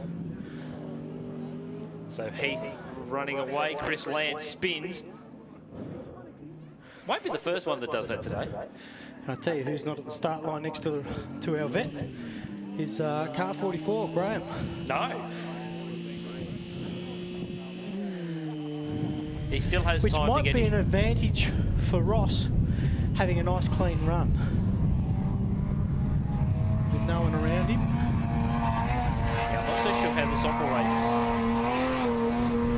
James can probably give us a thumbs up. Can he still get to the start line? He'll be able to, I would imagine, get to the start line. They'll have a certain amount of time allowed on the track. This is heat 1 of 6 too, by the way. So this is up to position 8. So Newman was the last one away. So Whedon, Roland, Robbie Moore, Chris Land. There were your 4th cars away. We ride now. We look down on the screen. There is Robbie Moore in the 11.27. Notice Robert's taken off the rear panels as well, just for that weight distribution, so it doesn't go up into the guards. Probably leave that car as it is for tomorrow. So all cars away for our first heat race this afternoon. Just having a quick chat to Andrew Cameron, lining up to get some food. He's talking about how greasy it is. There is Roland, as we say that, without water. Great camera shot down the railway line. There is, that'll be Heath or Chris. Robert Moore doing a bit of shifting. There is Heath Whedon, as we say that, down the back, straight heading towards the ARB jump.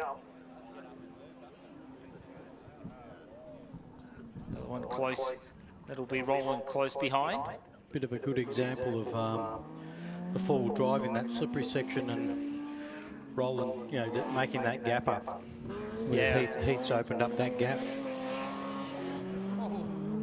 Tell you what, it jumps pretty nicely still, doesn't it, the old 468, Roland Polchowska? It always has. And if nothing else, geez, it sounds good. It's Heath in tight. Come off the berm. Here is Robert Moore, 3rd car in. There is the Bogan boys.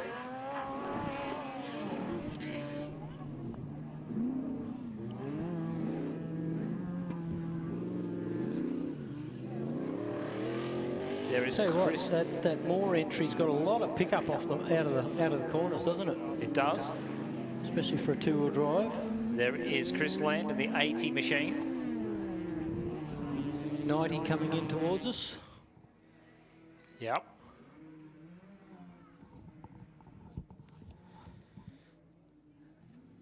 So there is the 655 entry of Robert Knight. Connor Cooper should not be too far away.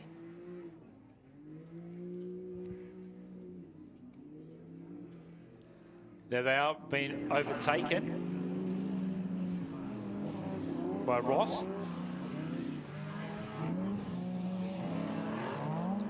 And just behind us, I did see Robertson. I did see Graham Robertson out of the race car. There he is, the birthday boy. Heath goes across the line.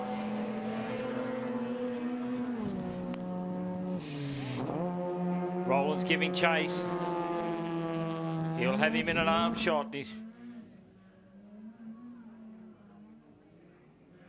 you think? I think Roland's got the missile lock on.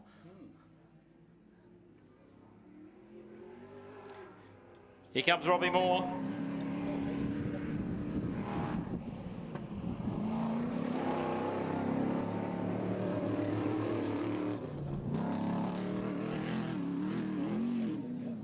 has closed it immensely.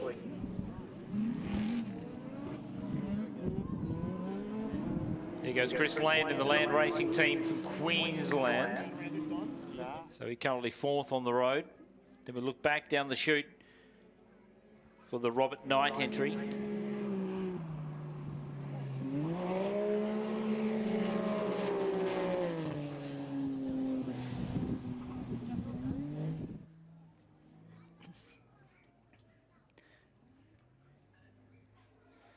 So Robbie Moore out wide, trying to find a bit of that firm ground.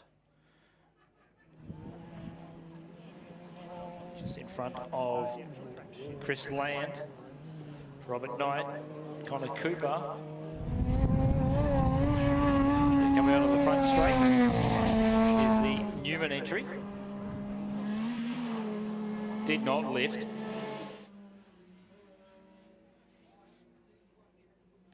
Notice a little bit of battle going on too out in the track between Knight and Land.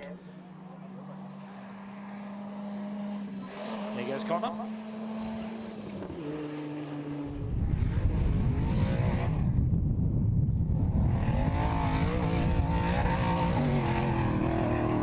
So 4 laps is what they're telling us for heat race number 1.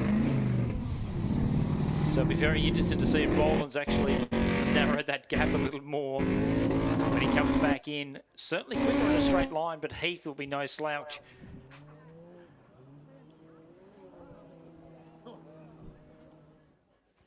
As we ride on board.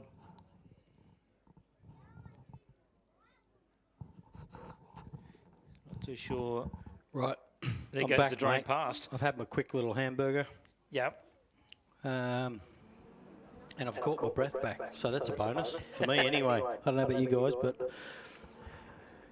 you're right. Connor Cooper on the way out, and guess who's coming back in first? Roland Polchow. Little boosted rotary, little supercharged rotary. This thing, I remember, I'm going to say 10 years ago, and I'm pretty sure it's the same car used to dominate in this little arena against some of the larger buggies and trucks, but jumps superbly. Once again, Rollins, he's only really, I think he had a couple of, I'm going to say it's his 3rd event in this car. He's had a couple of starts and a couple of DNFs, but I think he's starting to get the hang of it. A lot of fun out here in the short course stuff. Heat 1 of the short course here at the ARB Teagle Excavations Pines Enduro 400, Millicent, South Australia. Sun has been shining, will shine again. The odd shower of rain coming through here and there. They are only passing, so our drone shots following Roland, our current heat leader. And remembering, I think they started 30 seconds apart for heat 1. So if, for example, if Robert Moore can finish anywhere near Roland, it'll mean that he will have the prize. So closing up the gaps, and it looks like Chris Land has closed the gap on the Moore and Knight entry. Car 655.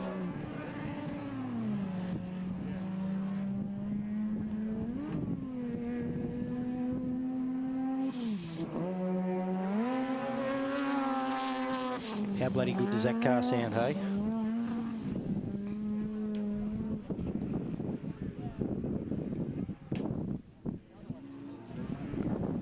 Slight shower, so I don't know how these guys are going to be liking it, but I'm tipping Heath and Michelle Whedon as they cross the finish line. They'll be liking it with the windscreen and wipers. But I think that was that and the Bogan boy, +1, about the only ones with a closed cabin out there in this heat. Sometimes I'm glad I'm in the commentary box and not out racing. Not really. Much rather be in the car, I've got to tell you. But everybody's got to do a job to make the world go round. We've got, I'm going to say, 1,000 volunteers this weekend, but I would imagine there'd be 150 to 200, around about 200 volunteers to keep this race going this weekend for our current 56 competitors. So 90 over the line for his second lap. Now, remembering that Robert Knight, he looks like he's caught Robert Moore in that 11:27 truck, because they started 30 seconds apart, and not only that, I think that was Chris Lamb that I just missed going across in front of me, I'm pretty sure. They have also closed the gap a little bit. Well, no, actually, he's opened the gap. So Robert Knight has gotten in between. He's got in between Land and Moore. Yeah. And Knight's now actually closing in on the back. Yeah. So as you may mention, though, Sandy, the four-wheel drive will now come to its own. In those little side-by-sides, yeah, like Jackson Evans said, he said they locked it in full drive, and it seemed to do its thing quite nicely. There's Newman. Ross Newman, our only class 66 for the weekend, folks. Travelling away from Warwick. Yeah, that's a big Queensland. That was close. The Warwick vet. And I think last year he did nearly every race on the calendar.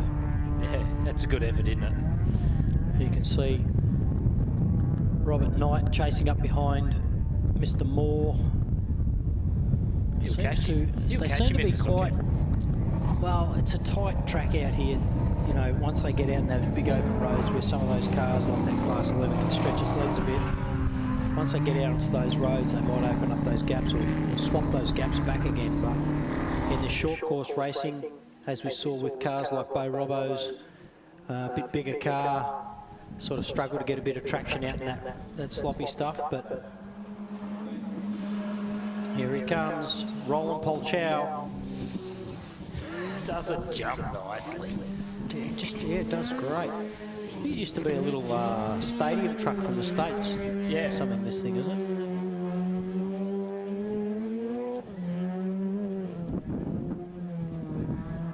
And just heads up tight down, look at it, hold in line.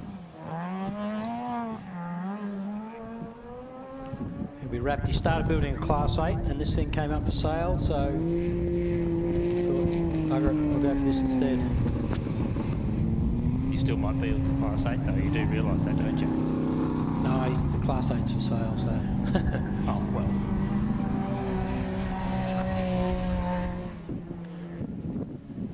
So Heath Wheaton in the stadium as well. They've opened up a fair gap there. They have. I'm going to say that's more than 30 seconds. So Robert Moore was the next one, should be the 11:27. But just remember, there is a Class 6 closing in. And that was the Robert Knight entry that was closing in. Chris Land was also in close company in car number 80, but there is a huge gap between first and second on the road.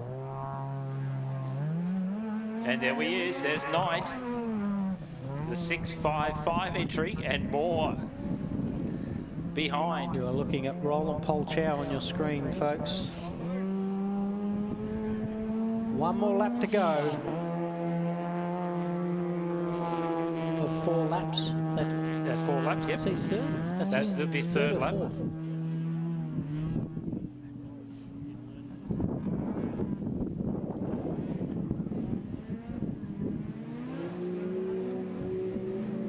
He's overtaken Mr. Moore. Mr. Moore doesn't seem like he's got the...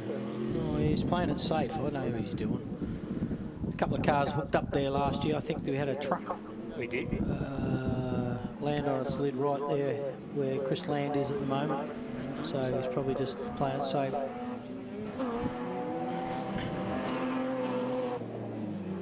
Roland swinging around on his way down to down the chute again.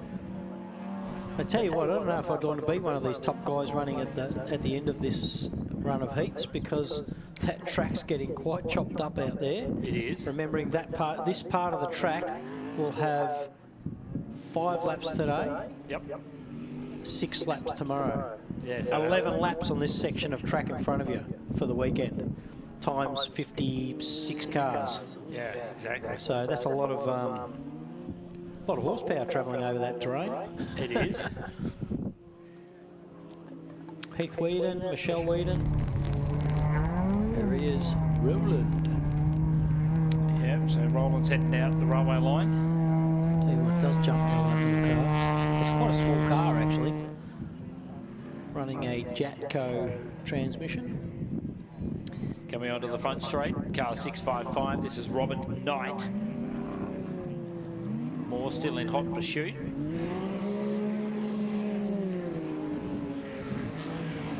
I'm sure we've got a flagman on his way out there. You'd think so. I was just looking and thinking, I hope we've got a flagman down there to tell them on his way out. And if we haven't, we'd better get a flagman out there. Surely the navigators will keep. Well, if you're single seat, you're on your own. You got to keep count. We should have a checkered. We should have a checkered flag wandering out there any time. So heat race number 2 is starting to form on our dummy grid. It's a pretty interesting lineup as well. Yeah, mate. Andrew Cameron, Bo Eli, Sean Ratcliffe, the single-seater, Darren Vandy, David Richardson, Matty Hummer, which I just spoke to before, had a wheel bearing collapse that they missed. There you go, the Newmans over them. Brendan Forsman and Darren Gill, that'll round out our second group in Heat 2. So that's. So we weren't seeing things that definitely Hummer didn't go out, so that would explain why. There is the Bogan Boy +1 rolling across the back of the course. Car 729.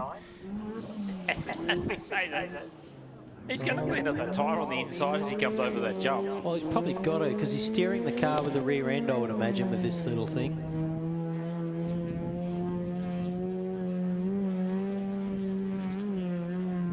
Has not lifted. I don't know what revs do, but I want to hear it on the limiter. I think it probably nearly is is 10,000 RPM, wouldn't it, a little rotary? I don't know. I don't know what rotary it is. I think it was a 13B or something. So don't hold me to that. We won't. Holds it in tight.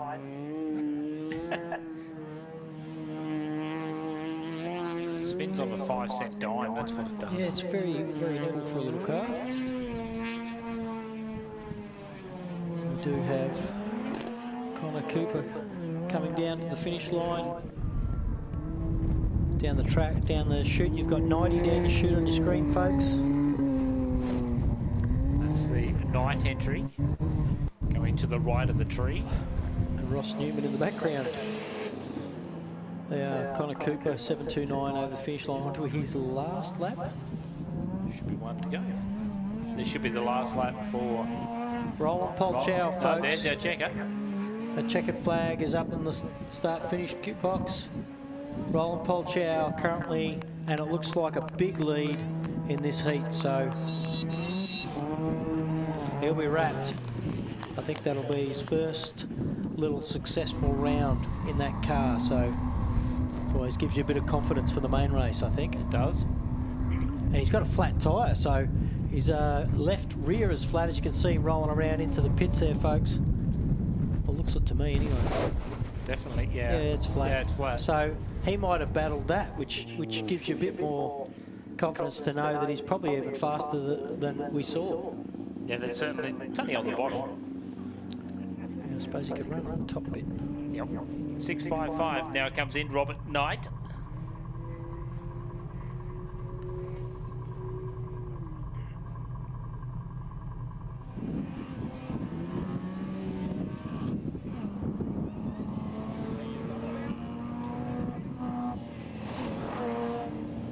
There you go, Heath Wheaton, car 701, Heath and Michelle over the finish line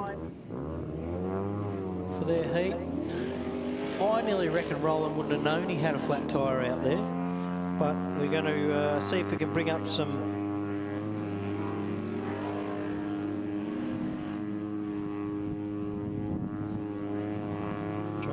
short course times. Righto, So there we go. Now we've got him. Tell you who, Heath Wheaton did under 5 minutes, but on the first lap. I'm just going to refresh this and see if we can't get a time on Roland Polchow. Considering that Heath Wheaton and Roland Polchow both left the line together, so that gap was opened up a fair bit.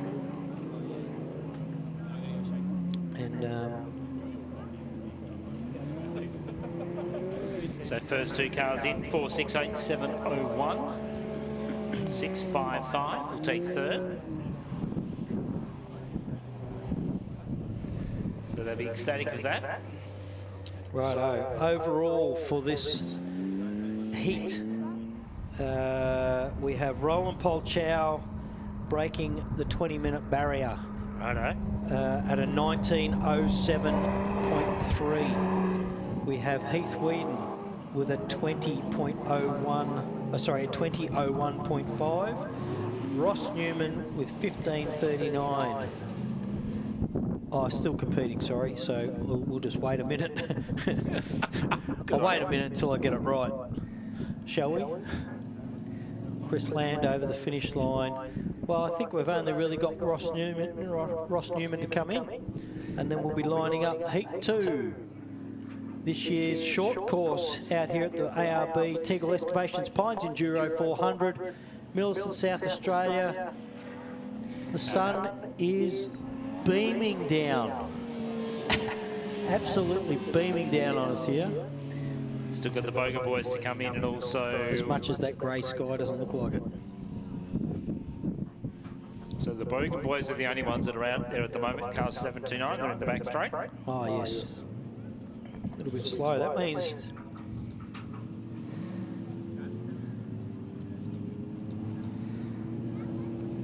that they will be starting, I would imagine, unless someone goes slower than them, they'll be starting first off the grid tomorrow. Do a reverse grid here. That is correct. While we've got a minute, mate, I'm going to just mention it again. We've got nearly a $4,000 push bike over there, folks. $4,000 worth of mountain bike. You can get it for $100 a ticket. There's 100 tickets available, $100 a ticket. Get yourself one handsome-looking Treadly. How many tickets have you got? I've only bought one. That's okay. Well, I believe hopefully my family have bought one, because I actually have been over there. I like that. You believe. Twice I've been there. Last night was too late and this morning was too early. So Crater Lake Cycles, they've put on a 2025 Meridia 160 500 medium, valued at $3,800, folks. Wow. Beautiful. We're going to say a goldy greeny colour. Well, I would have gone with you more your green, but you go with gold. I'll go with gold. You go with green. Doesn't matter. It's a stunning looking push bike. It is a stunning looking. $100 a ticket. Yeah. $4 grand worth of value. So I'm saying that's pretty bloody good. That'll get you a race ready, Sandy. Yeah. If you win that, that'll get you a race ready for next year. So, folks, while you've got a minute between heats, you can run over there. While you're waiting for your coffee to get made, you can run over and grab a ticket. Available at the bar, which is halfway down our food stalls behind the grandstands here, over near the Teagle Excavations truck full of sand where the kids are. So while the kids are having a play, you can run off and grab a sneaky raffle ticket. Righto, second heat is nearly ready to get underway. Car 570 and 669. 570, 669, Andrew Cameron, Bo Eli. Sean Ratcliffe, Darren Vanderwood. David Richardson and Matthew Hummer. And Brendan Forsman, Darren Gill. Heat race number 2. So we've got a little bit of everything there, don't we? A couple of 10 cars, we've got a couple of 5 cars, a couple of 6 cars. We've got our only Class 2 and the third of our Class 7s. So now David Richardson did go in before. So hopefully they've rectified that problem. Heat 2 away. And isn't it funny, you know, that 570, geez, it hooks up and gets going well. It's I'm going to say a little bit underrated sometimes, that car. Yeah, it is.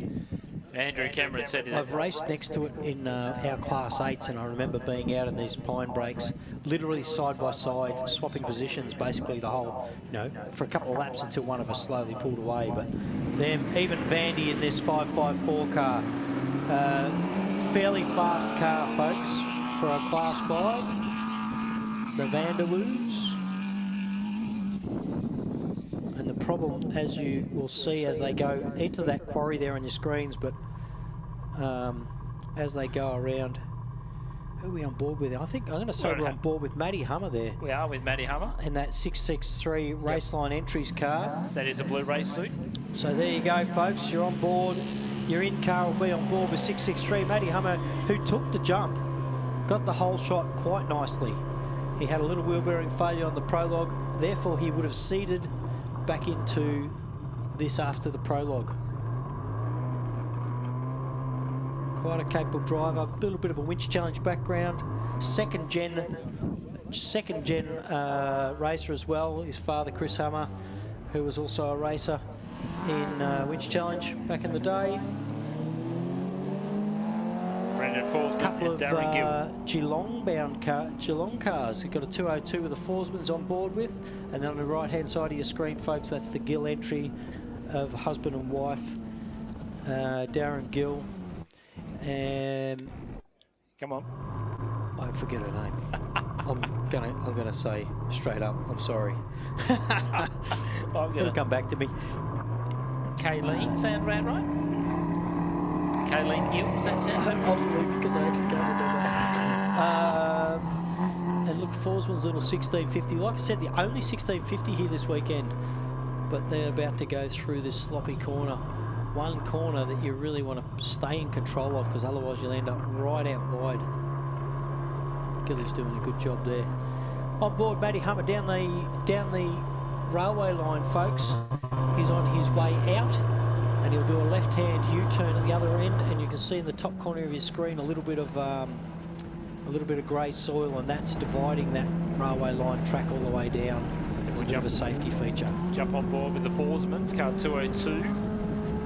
That heads out the railway line. It's not bad. There it is, Vanderwood. And as we say that, here is Andrew Cameron coming back in with Bo Eli, not far behind. Oh, he's on the nose.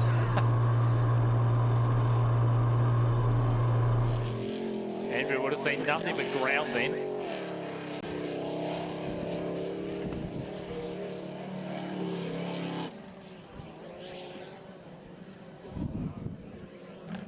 So Bo would have, Bo had been close enough, he would have seen the undercarriage anyway of the 570. Third car in will be Vanderwood. Now, where is Ratcliffe? There he is.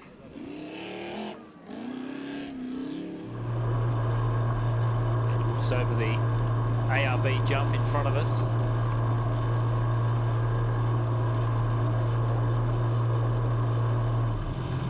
So Sean Ratcliffe should be over the jump. There he is. 10.07.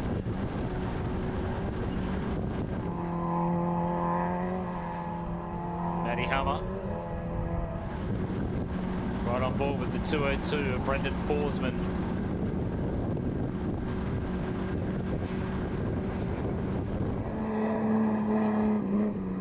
Watch the car, Andrew. Go through that water as you come onto the front straight. You come across the line, first lap in the books.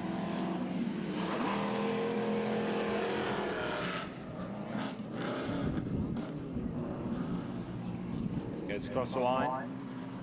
Bit of a handy break. There is the 669 entry of Bo Eli.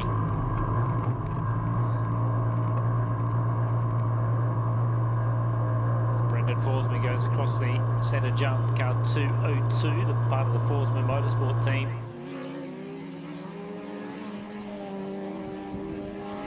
There is Mr. Facebook himself. Used to be a Facebook contender every event. You'd see a Facebook post for Vandy. Vandy not too over far the finish behind. line. Yeah.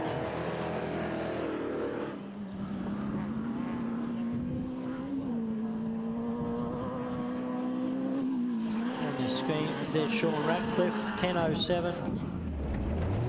As soon as I can, I will reload some times. Richardson goes through in the 10:69. I will bring up some times as soon as my computer tells me. Matty Hammer goes across the line, keeps going. Oops. Actually, Richardson's gone to the pit road and he thought, hang on, I've got to keep going. Darren Vanderwood's done a 4:41. Yep. Andrew Cameron's done a 4:23.8. So that's actually giving them well under that 20-minute bracket if they keep that up for their whole 4 laps. For their 4 laps. Wow. So, tell you what, on board with Matty Hummer right there. Car didn't sound real good as it went across the line either. Well, he's just rounded up that other single-seater.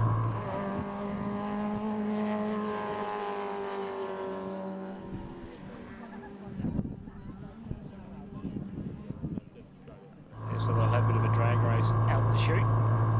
Which is a good time to be in front because it gives you a bit of clean running down that chute. It can get some spots down there you can't even get into a... you literally will sit in a single file down there with some of the tracks down. They sort of don't allow you to go outside the racing line. No, they don't. And if you do, as you can see right in front of you folks, there's a little bit of standing water behind the podium on our right. You get a bit of that down the sides of that chute as well. There is Brendan Forsman as we jump on board. Car 202, but have a look. Here comes Cameron, and closing is Bo Eli. Bo's come from nowhere. What Landry did this time? He nosed it nearly last time. A bit more subdued this time. You sort of learn when you come across things like that. I learned the first time I came over there, I was on my lid about there.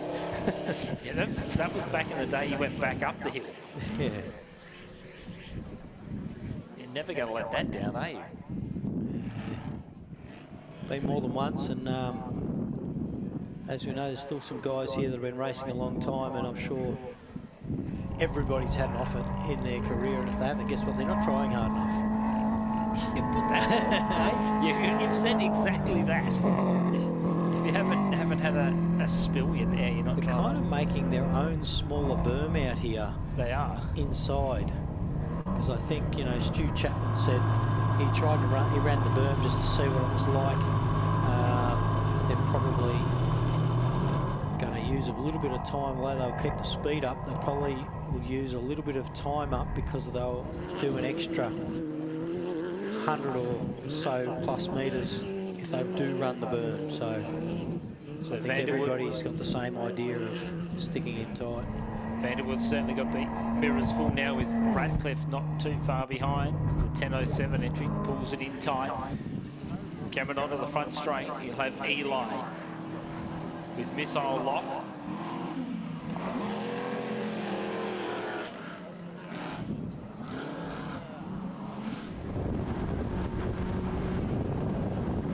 On board with the Forsman 202 car.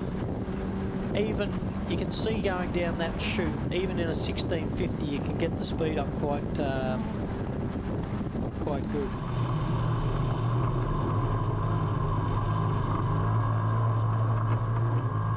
Matty Hummer in the arena. There is Brendan Forsman, the Forsman Motorsport 202 coming back in towards the ARB centre jump.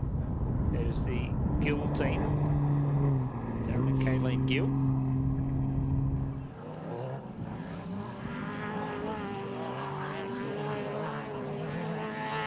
Who haven't separated too much is Vandy and Ratcliffe. They pretty much left the first straight in this position, didn't they? They did. Vandy with only a little bit of a gap on Ratcliffe. So I'm going to say they're going to be fairly evenly matched the whole weekend. I would say so. As we look up to the top of the circuit, you'll see the Richardson car, the 1069, has stopped. Thank you to our recovery crew have gone to recover them. This is the 1069 entry. So David Richardson up there stopped. I'm sure they'll get him out of the way pretty quickly. Darren Gill coming back in. Yeah, recovery are on the scene pretty quickly. Ratcliffe's just gone around Vanderwood. So unless Vandy had a little bit of an issue out there, I know he did look a little slow out of this corner and directly over in front of us here on the left. So unless he's had a little issue there, but it only takes one little mistake, especially in a rear-wheel drive solid truck out here, one little mistake and someone will be able to duck in inside you. Andy Hammer goes on through. Here comes the Forsman entry, 2:02 down to the finish line. Once again, the only 1650 here this weekend. We have no Class 8s. We have one Class 2 and that's it. And we have only, we have no Class 3s. So, we're missing a couple of classes this weekend. I think in my wisdom, in my wisdom, I like that. My wisdom, what I did, is if I can find it. I think we had 10 Class 10s. That would be correct. And I think we had 6 Class 11s, 5 Class 1s. 15, 14 Class, ultimate class cars. So, just as we look in front of us too, Bo Eli has certainly closed the gap. In fact, Bo's certainly going to have a look up the inside. He's going to, if he plays it smart, keeps out of the wash of Cameron's 570, Andrew Cameron's car, he might be able to sneak around him if he's... Can he dive up the inside? He thought about it. He probably needs to do it a little different. He does. He just doesn't have the horsepower. But I reckon if he stuck out wide on the way into the corner and then cut in tight, I reckon that would see a different result. Instead of tucking in tight in the corner on the way in, he sits out wide on the way in, it'll give him a bit more launch on the way out of the corner. Now that's a gap that's changed. Ratcliffe and Vanderwood came in the opposite. The gap was opposite before, wasn't it? So that's a big change in times right there. Notice Sean got around him just before they headed out to shoot. And as we say that, Eli's certainly knocking on the door. Well, he's trying. The doorbell's been rang. Is Andrews is going to... It's got more top end. That's the problem. It's got more top end and he just can't get... And that'll be the difference you see out in the weekend, folks, when they get out into those big white metal roads, you know, as you leave the end of that train chute, you hit a white metal road out towards the aerial in front of you out on top of the hill. And on that road, the big cars will hit over 200 k's an hour. And there's a road jump out there. You can see some of the cars sometimes driving along that main road. Well, there's a car driving along there now, but you'll see the cars will jump that main road around 200 k's an hour. Everybody will be topped out. And that's where we get some of our over-revving engines, which the Pines is sort of known for. And as we say that too, Bo has actually gone around Cameron. He's got to stay there yet. That won't be a problem. Yeah. Cameron might have to back off for a little bit of his mud too, by the way. Matty Hummer. Yeah. Needs to redeem himself from no prologue. Exactly. Would have been seeded, folks, so... Ratcliffe, massive gap opened up now. Obviously took him a little bit to get settled and get around Vanderwood. And once he got around him, look at that gap. Maybe Vandy's just getting a little bit old and just can't handle it anymore. Playing consecutive. He'll tell you. You can tell him that part. He'll hear, I'm sure. I'm sure he will. The crew will say, remember that bloke that he used to race against? He's saying he's getting old. Says me, not even racing. Exactly. I'll be very careful how you put that way, because I'm sure there'll be somewhere along the line, mate, that they'll go, when are you going to get back in a race car? Yeah. Darren Gill on his way back in, folks. Once again, you see that line of soil down the centre, separating the outgoing traffic and the incoming traffic. Wonderful pictures. Tell you what. He's got away. They get moving down here, don't they? And that's Eli.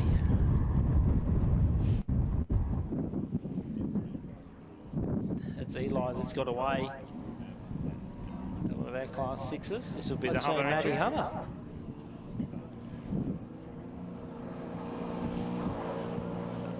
I'm going to say Matty Hummer isn't at full throttle. No, he's not. There's something wrong with that car. People probably tell us there's not, but I would say there's something not happy with that car. Darren Gill goes across the jump. Here is Forsman. Forsman, third lap, second lap, third lap, fourth lap, sorry. Fourth lap. I'm sure we will be seeing the next amount of cars roll up for Heat 3. So if anybody's out there and you're in Heat 3, it might be worth starting to get a little bit of wriggle on. Heat 3, we've got Craig Barnett, Kurt Stefan, Zach Lynch, Kane Jones, Sam Bentley, Jacob Douglas, Paul Tinger, John Smith, Ian Middlemas and Darren Orr. Yeah, if those guys can get to the start line. Those guys, I'm tipping they're all in their cars by now, but if they aren't, it might just be a wake-up call to get ready and get up here. So there goes Eli. He certainly has broken away. Goes around the outside of Gills. They still have one lap to do. Well, he's made a big gap between him and Cameron now. This will be interesting to see what these heats do now, won't they? Yeah, as we get now closer to the pointy end of the field.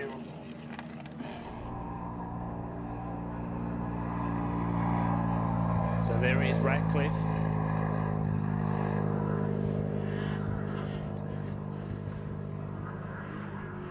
Sean Ratcliffe in the 10.07.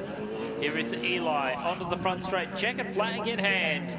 There they are, folks. Winner of round Heat 2. Well, provisional winner. Yeah. First car on track, I'm going to say. Car 669. One more to go for the Gills. They're still out there. Car 570.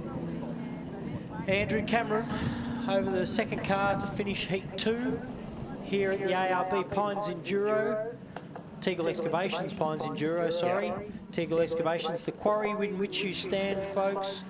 Run by Teagle Excavations, a working quarry, put an amazing amount of energy in. Like I said, came on board as a major sponsor in '99 and have not backed off. Kurt Stefan, one of the big boys down there, big bosses down there, is actually racing here this weekend in the next heat. Car 133. So once again, thank you to those guys. So Sean Ratcliffe is the next one that should be through. There he is up there on the top of the circuit. What, did he open up that gap between him and Darren? Yes. Massively. That's a big gap now, isn't it? Are you brave enough to go down and ask the Vanderbilt what happened? Yeah, I'll do it. You're a brave man. Third home, Ratcliffe. We'll get some times up. Now, Andrew, oh no. We've just got to do some refreshing here.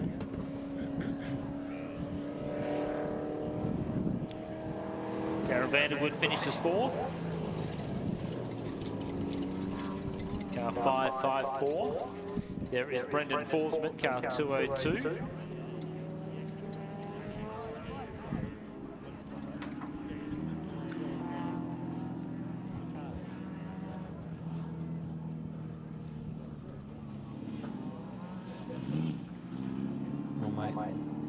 Hopefully my internet.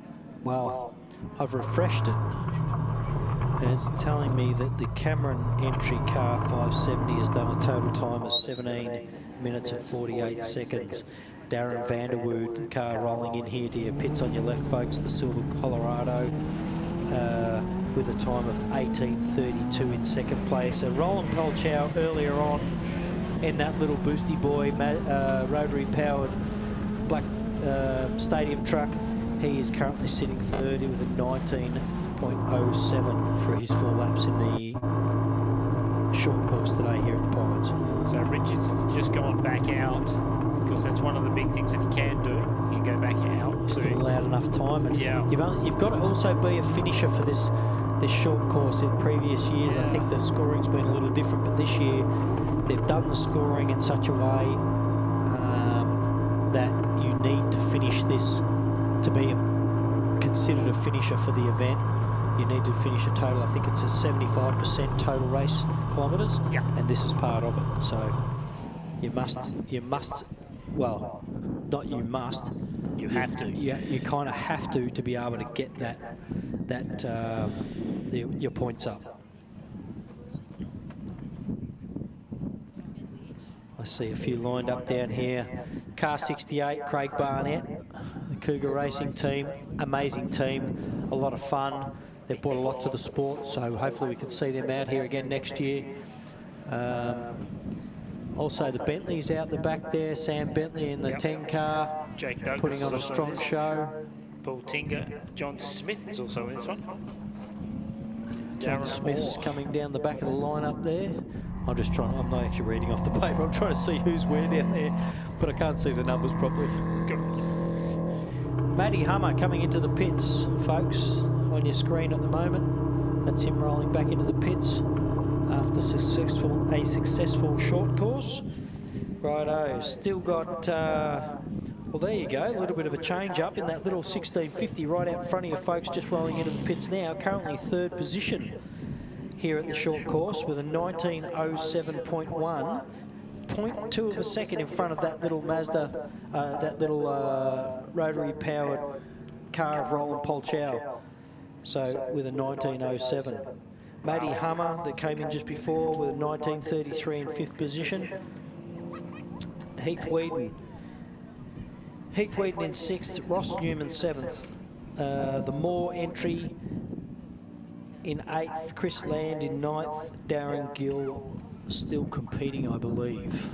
Yeah, Gills are just coming up to the back of the course. They're just about to drop in to the Quarry. And he, I would imagine, would be our last car on track. That would be correct. Well, this next one looks like it might be a bit more, there might be a bit more heat on, literally, pardon the pun. Just remember too, Richardson's is still out of course too. There's 10:69. Oh, they are too. So he'll get a chance to do his laps. Yeah. I think they'll call it. If he comes around now, they may call him in early because if he hasn't done his laps, depending on time. I'm not sure what time they've allowed to finish all the laps. It'd be nice to get word from... Race control? No, from our... Well, I was just thinking, car 44, was it Graham Robertson? Yeah. Why he didn't head out there for the short course? I did see Graham wandering around the crowd, maybe having some birthday cake. Well, yeah. Darren and Kayleen Gill coming in, folks, from Ballerine Service Centre. Really well presented GQ Patrol too. Very well. I've just driven around Gundy.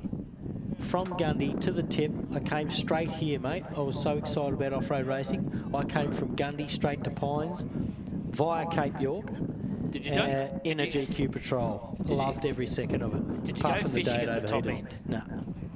Come on, Charlie and Nah, Boots did I was gonna. Charlie and Boots, did you? I was gonna throw the kids in his bait there, croc bait for a little bit, but no, we didn't go fishing. Oh, that's nasty. There is Richardson on screen. The 1069 green machine goes across the back of the circuit. I'm not, like I said before, not sure on the allowed time for the heats, but there will be a certain time allowed for each heat. And if he passes the start line with enough time to go around another lap, they'll allow it. If he comes up to the start line and his times are looking well down, then they'll probably pull him in on a checkered flag. Yeah, it's up to... And I'm not sure how many laps he's even done, but looks of it, he's done... I reckon he's done 2, so he'll have probably one more. Just remember he did stop on the western end. On our U-turn, he did stop. The recovery retrieved him at one more. Yep, he'll get one more lap, I'd say. That'll be on his third. Single-seater, that takes some balls, doesn't it? Hey? Yeah. I just, like I said, I'm not sure I could do it. I could sit out there, especially when you break down. It's all right. I know.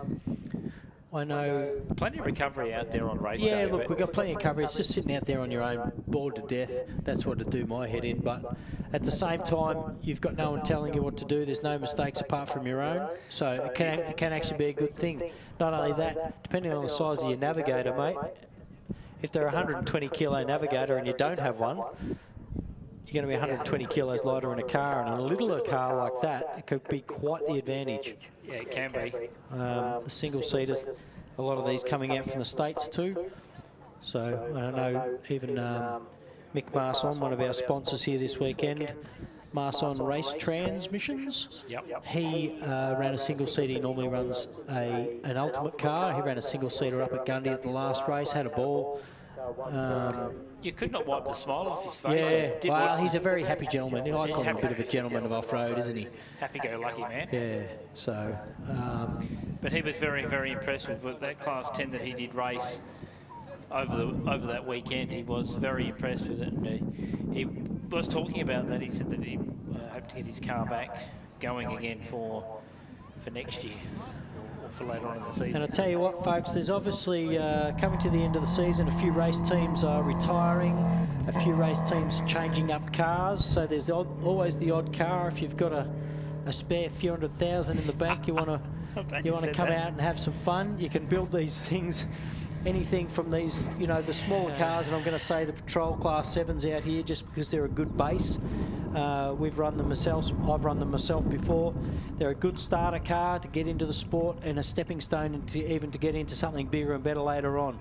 You can go out, you can pick up one of those for 10 to 20 grand even, go out, have a whole heap of fun for a season or two while you decide whether you want to do it or you don't want to do it, but a really good stepping stone to get into the sport. Even the side-by-sides, you can buy a ready-to-go package or something second-hand out there to get into the sport. We're forever growing the sport. Obviously, we've got a few, I'm going to say a few hundred competitors that have raced this championship in the last 12, 18 months. So with only, I think we're down around 56 entries this weekend, still going. But normally we do have a bit bigger field.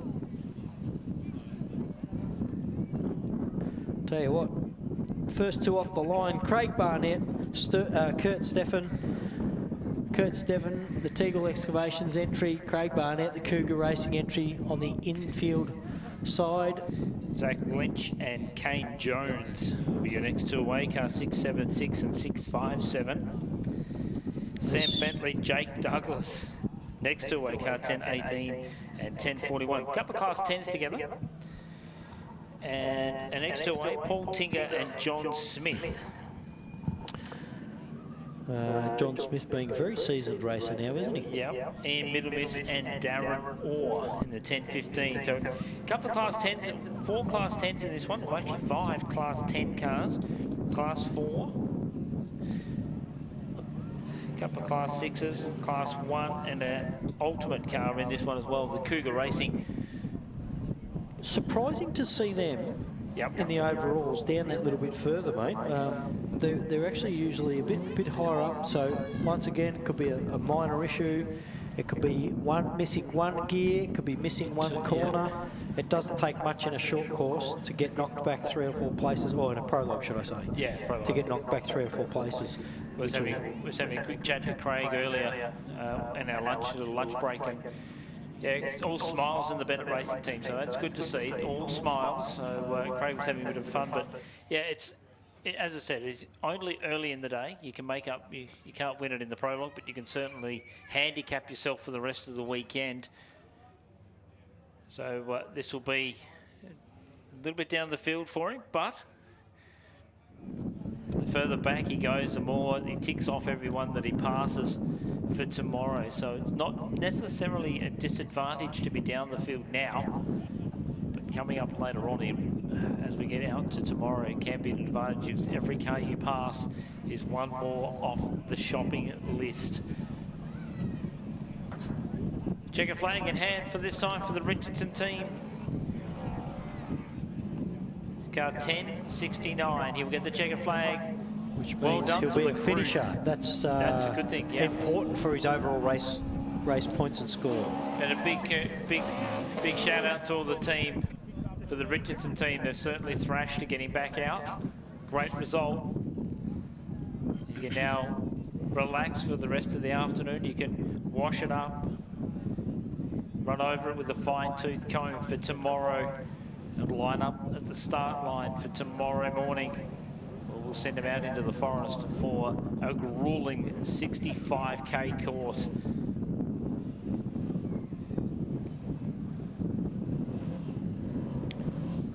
Righto, they'll be moving up. Heat 3, folks.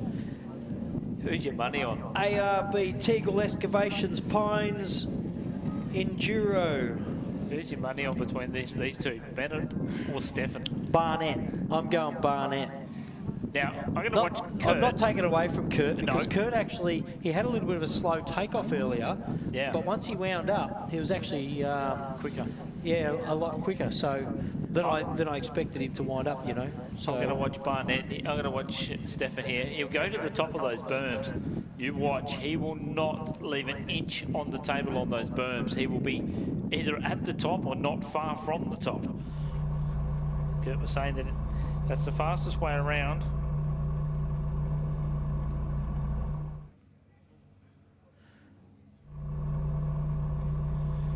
Like I said, we've got a few Class 10s in there, don't we? And not only that, the Doc is no slouch in that group either. No, he's not. So the Doc's probably... Doc's one to watch. Car's that 6 Lynchy. Who are we looking at? Looking at? Lynch is 676. That's what I'm looking at. Lynch and Kane. There's a couple of side-by-sides. 1, 2, yeah, just 3 side-by-sides. Oh no, 2 side-by-sides. Bentley's also in there as well. Sam. I think Sam's starting to get a feel for it as well. Seems to be getting some reasonable results.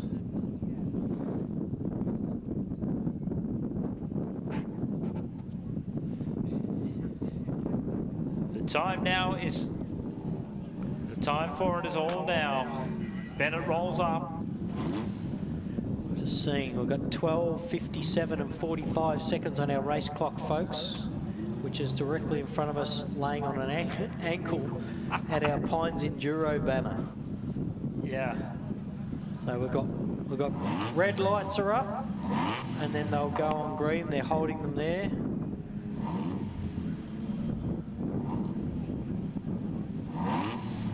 Tony Carawat down on the infield there, one of our rainbow head honchos. Out of our championship this year, we had 4 events. Rainbow out in Victoria. We had Hillston in New South Wales. Goondiwindi up on the Queensland border. Gundy 500. And then the final this weekend down here in Millicent, South Australia. Heat 3, folks. I reckon we'll be getting ready to watch the clocks. I think they'll go off maybe on a clean 1 o'clock start. They might hold them for another minute.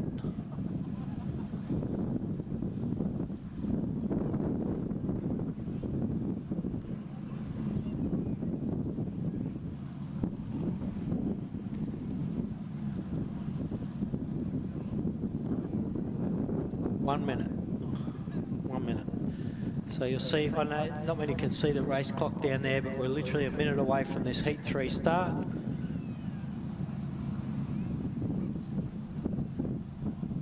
So you'll see the lights in front of us. Barnett, Kurt Stefan, Mr. Teagle himself. Ultimate versus Class 1. Class 1, 3.5 litre naturally aspirated, whereas... I think he's got a VG35 or something in that, and with a Pajero diff, I'm not too sure what transmission. Kurt Stefan's car. So we watch the lights. Little truggy, cool little setup. Righto, 15 seconds, folks. Heat 3. 10. Lights are red. 3, 2, go! Kurt surprisingly faster off the line than I expected, so Yeah. Cougar Racing's just got that little bit more horsepower. 6-litre LS in that Cougar Racing car 68, driven by Craig Barnett. Craig Barnett. Get it right. Zach Lynch and Kane Jones, your next two away, 6.76 and 6.57. I got no idea, but I'm putting my money on Lynchy. Just cause. Just cause. Nah, I've done me dough. And you've done your dough, mate. Or have I? Or have you? Oh, you might get your mic. He's on the inside. Look how evenly matched these cars are. Who's going to break first? Who's the game, Mr. Break first? It was around the outside. They've done it. So Jones got that one. Jake Douglas and Sam Bentley, Carpet Class 10. To watch off the start line too.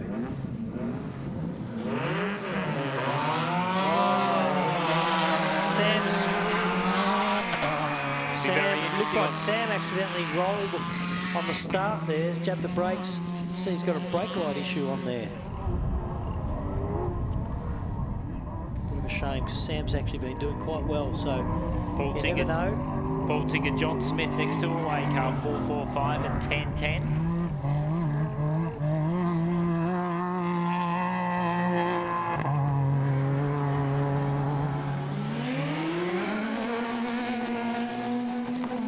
He pushes him wide. Why not? Oh, thanks a lot. That's what it's about, isn't it? Apparently. Look. Keep an eye. Doc's going to dab the brakes early and try and cut back in, but unfortunately, I think what Doc's car needs is that little bit of tail room to swing out. So to dive on the inside of a buggy might cause him a bit of grief. Yeah. Right, the AORRA entry, Darren Orr, Ian Middlemas off the start line. Another 2 10 cars. And they're the last two in this heat. It's a shame to see, like I said earlier on, shame to see Bentley's little mishap on the start line there, but I don't think it will affect them overall. We've got 4 laps of the same track. It only takes one little section to be able to get around, and you'll get a clean shot. Get some clean air. Coming back in, folks. Craig Barnett, Kurt Stefan. I'm seeing Craig Barnett in the start there. It actually kind of must look, when you're coming in, it must look like that track cuts a lot earlier across off that jump than it does, because a lot of people seem to land on the inside. Yeah. Let's see how Kurt's berms work. He's going to run the wide line. He's going to run up top of him. No, he might prove me wrong here. No, he doesn't. He's up there on that high ground.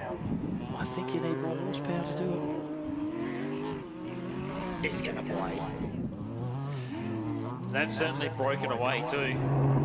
They've started their own little berm in here. Do you notice that? I did. Right there where Craig is. Kurt's gone high and wide. Kurt's going to end up over top of that if he's not careful. Tell you what, I'm going to get him to make the corners tighter, run that line out further for next year. What do you reckon? Lynch and Jones are the next two in.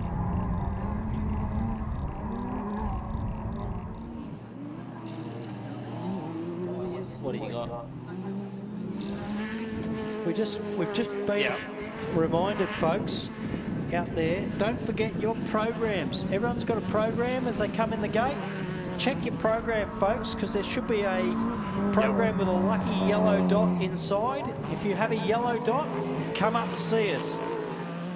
If you have a green dot, come up and see us. A blue dot or a red dot in your programs, come up and see us, because you will have won yourselves a joyride this afternoon after the short course.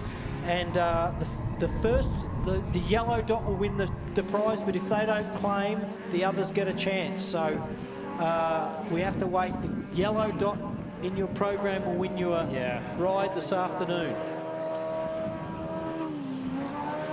There is car 657. That is the Kane Jones entry. Now Lynchy, there he is. Not going too well. Boy, you let me down, Lynchy. Come on. There is the AORRA entry. I think they've travelled a fair little distance too, haven't they, the AORRA group? Yeah. Ian their two Middlemas with a bit cars. of smoke coming out the back of that car, the 1017.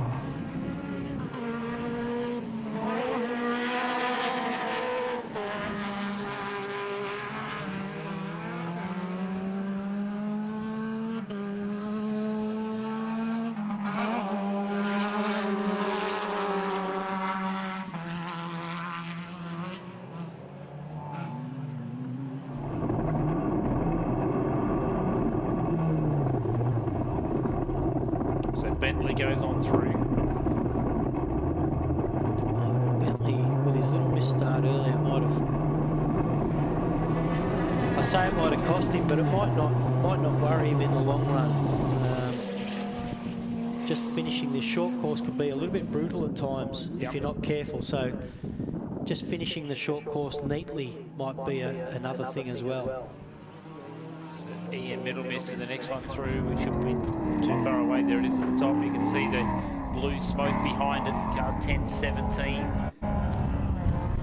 There's a lot of pressure on that left front. That left front dropping down off that right-hander there, isn't there? There it is.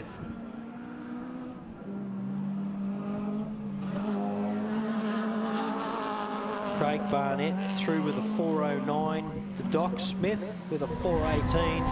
Sam Bentley with a 422.4. So Hayden doesn't smile, does he? no, I'll make him smile one day.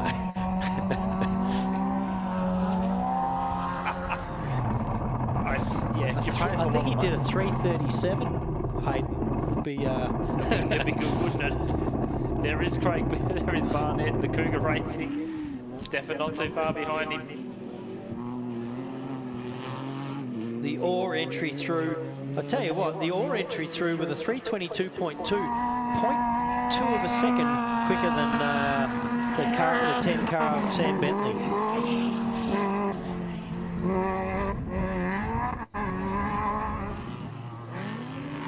So Kurt Stefan actually held it in tight that time.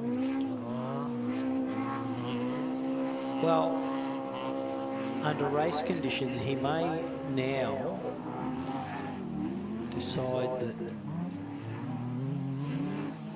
to change, for next year he might pull those berms back in a little bit. You never know. Never know. I think that'd be a wise move myself, but yeah, and that would push a lot of people out onto the berm, make the difference from the inside of the corner to the berm, run the berm a lot less.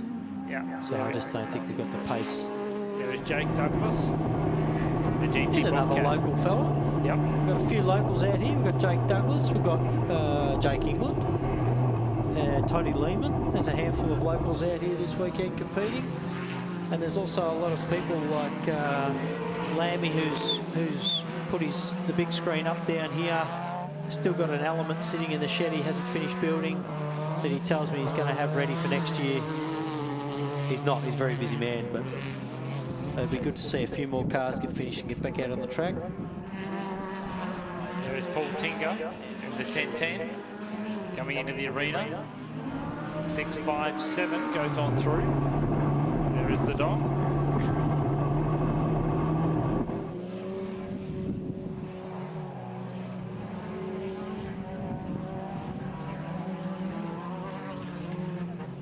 Is that Lynchy on his way to the finish? Or no, Lynch has gone through. No, 657 and Jones has gone through. There would be Lynch, yeah. Yeah, Lynchy on his way over the finish line, folks.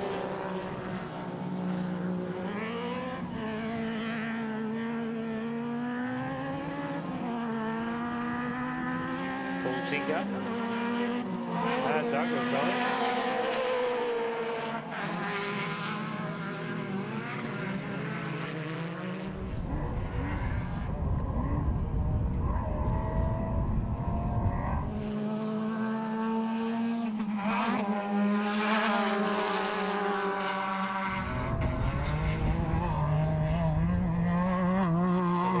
Sam Bentley through the 1018.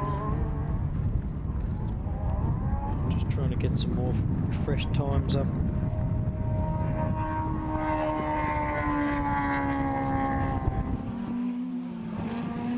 So there's the 1010 entry. There is the 4.45 with John Smith, the doc, coming onto the front straight. Sam Bentley, 4:11.4. Now, next time John comes through too, just have a look at that right rear. It looked a bit on the, a little bit of air coming out of maybe that right rear. On that right corner, that right rear corner of the 4.45 entry as it went across the line. A little bit of sidewall movement on that right rear. Here is Ian Middlemiss coming behind. There is the AORRA entry. Breaking down a little bit, maybe hitting a rev limiter by the sounds of it. 10:17 over the finish line, folks. On the way back, on the way out of the chute, we look at the AORRA entry. Is that correct? That should be Barnett, and also closing in. On the way back in here, Barnett in front of us, yeah. And Kurt has certainly made up a little bit of ground. I tell you what, he has. I think Kurt's been practicing, mate, don't you? What makes you say that? Okay, Kurt holds it in tight. He didn't go wide as I was expecting him to go. Thought he might have gone a little bit higher on that berm, but he probably realised that the ground distance, the ground you need to cover doesn't make up for the speed you wash off. There goes Bentley down the railway line. So Kurt went high and wide there, but he lost a lot of ground, didn't he? Yeah. There's Lynchy. Lynchy was a bit wild. He was about to jump over this jump towards us here.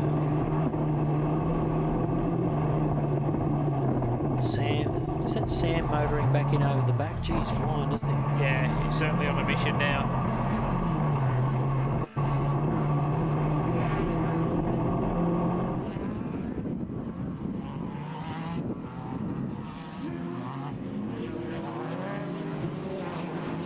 So there is Barnett.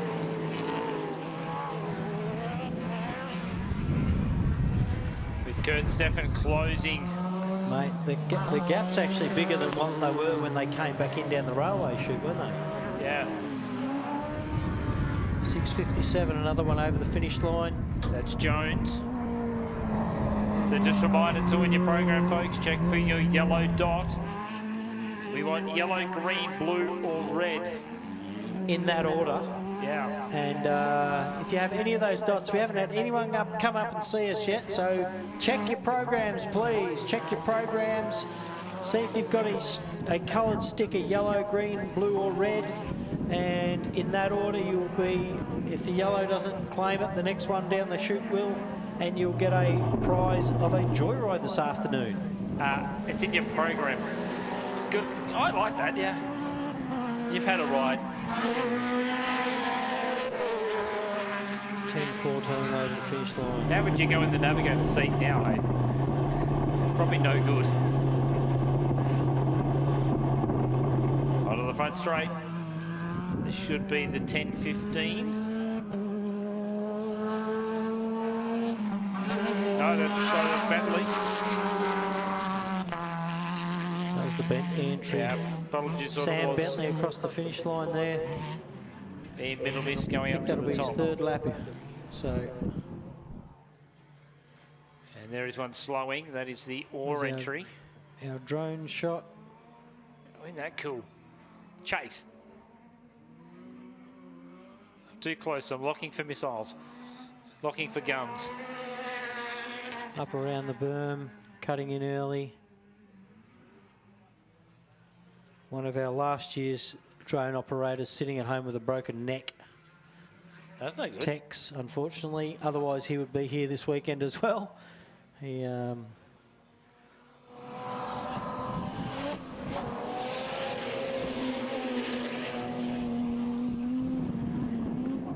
he'll be back next year, though, he said. Yeah, hoping so. So there is the AORRA entry. That will be Darren Orr. 10:15. Ian Middlemiss just not too far. Currently on board with Ian Middlemiss right there. Yeah. Following him to the top of the circuit. How good is that shot? Over the jump. Over the finish line, onto his, I'm going to say, what is his 4th lap? Yeah. Which means we must be close to having Barnett and They're back in now. And have a look. Over. Jones has closed in. The gap on the 2 of them. Yeah. So Jones has closed. Been lapped. No. That's third on the racetrack. That's third on the road. Yeah. Jones had a serious look up the inside. He hasn't got much time to do it either, but that'll put him in front of them on collective time. So Jones plays his cards right here. Yep. Oh no! And he's rolling back in. Obviously with a big issue, so. Obviously. Shut the car off. Shut her down. We'll get a recovery car out to him straight away. Jones in the middle. A couple of recovery cars. And your mate Lynchy's been passed by Douglas. Well, just to rub there's a few salt changes on the last lap there, isn't there? Just to rub salt into the wound, Sandy. Thanks. Yeah, no worries. All right, Craig Barnett, folks, first to get the checkered flag for this year's Pines Enduro 400, Heat 3 of the short course. I've got to tell you that I can see the drone following Sam Bentley out there. That'll be a good shot. Won't it? Kurt Stefan, second over the line of our finishers for Heat 3.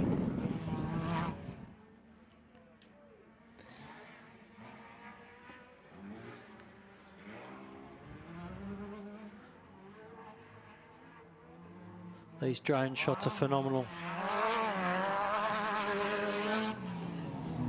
So there's Paul Tinker. Barnett straight into the pits, folks. That Cougar Racing car, a really well presented team. Kurt Stefan, our Teagle's excavation entry. The boss man out here at Teagle's, who's kindly built us some berms, and they have let us use this quarry once again. They have. Jake Douglas come across the line, 10:41. Lynchy, also with a checkered flag.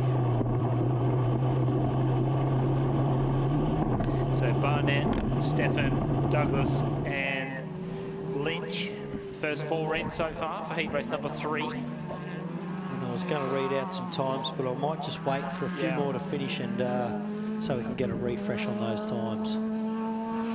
There you go, Sam Bentley over. Good to see a clean run. A local boy in the 1041 car, Jacob Douglas, GT Bobcat entry. I'll tell you what, we've got a fair lineup even for our third group as well. A Franklin entry, Campbell Motorsport. You can see Trevor Chandler down there, the middle misses. So another one with a checkered flag, Tinga in the 1010 car. Yeah, so 3 Class 10s.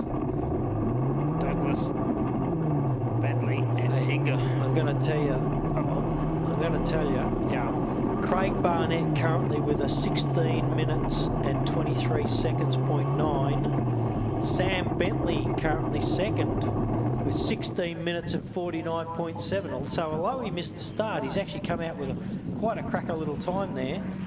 And it won't really probably affect him too much for his overalls start order for tomorrow. No. Maybe one place, but I don't think that'll affect him overall.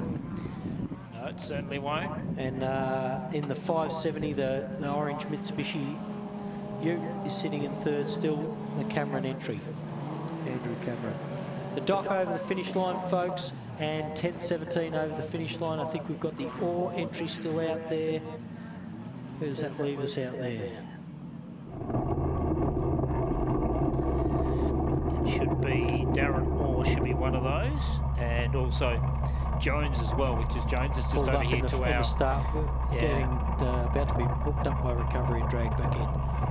Not sure what went wrong with him, but I'm sure we'll get the update very shortly.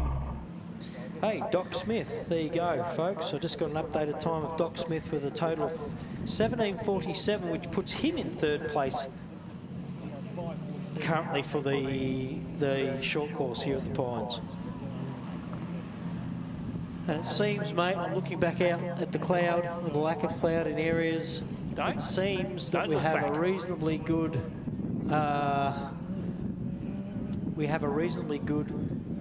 weather pattern today. The odd shower here and there, which can be annoying, but I've got to tell you, overall, it's keeping the track in what I would say is perfect condition. I've got to say, Hillston this year was one of the best track conditions I've seen it, as far as not too much mud, not too much dust. Yep. This year so far looks absolutely amazing as far as a racetrack goes. Gundy was a little wet in the melon holes, but apart from that, it was pretty superb as well. And there you go, Jones on the tow rope on the way back in, followed by the 10:15, the AORRA entry. They're the last car. Is that Darren AORRA, I think? Darren AORRA, yep. So recapping, Barnett, Stefan, Douglas, Lynch, Bentley, Tinger, Smith, Ian Middlemiss, and Darren Orr. And unfortunately, 657 of Jones back on the tow rope, heading back into the pits. But first, Craig Barnett, the Barnett Southern Cross car, currently sitting first for this heat, for the heat races. Sam Bentley second, and the Doc in third position. Wow. Next lineup, mate, Heat 4. We've got him. Darren Franklin, Lachlan Campbell with his father beside him. A couple of side-by-sides. We've got the Middlemisses. We have Trevor Chandler in the King Chrome. Matty Burrows. Matty Burrows. Joseph Patterson, Darren Mott, Michael Orr, Jason Keane, and Matty Lavis. Jason Keane, he was in a single-seater too, wasn't he? In that green single-seater. So I think so, yeah. Yeah, Matty Lavis, like we said before, side-by-side, freshly turboed recently, the last couple of races, so still getting used to. Doesn't seem like he's having any problems with it, just getting used to the difference in power, etc. And obviously, with power comes handling, power comes braking, as in pulling the car up. Exactly. And also braking axles and etc. etc. So the list just goes on, doesn't it? The list just goes on what you can brake and what you can't brake. So this is heat race number 4 if you're playing along. Darren Franklin, Lachlan Campbell, Trevor Chandler, David Middlemiss, car number 2. Car 3 of Matthew Burrows, Joseph Patterson in the 175. Darren Mott, Michael Orr, Jason Keane in the 1013. Matty Lavis will be the last 2 away. Well, you can, folks, in between there, run out, grab yourself a drink. Up at the bar, you'll get our a look at our 2025 Merida 160 500 medium mountain bike. $3,800 worth, $3,800 worth, $100 a ticket, but there is only 100 tickets. There's not 20,000 like you get when you go to the shopping centre and put down a $5 ticket on a car. There's literally 100 tickets at $100 for a $3,800 bike. So that's a bloody, well, there's not even 100 left because I know there's a few already gone. I'm going to go for a wander out there soon and have a look, see how many are disappeared and how many are left. Go pick your favourite number. Up at the bar, which is halfway down our food stalls. Just remember, if your favourite number is still there. Black tent. Your favourite number may not be still there. Our favourite number disappeared because AJ stole it. But what are you going to do about that? We got my son's number, which is 36. Yep. So until we get before you go.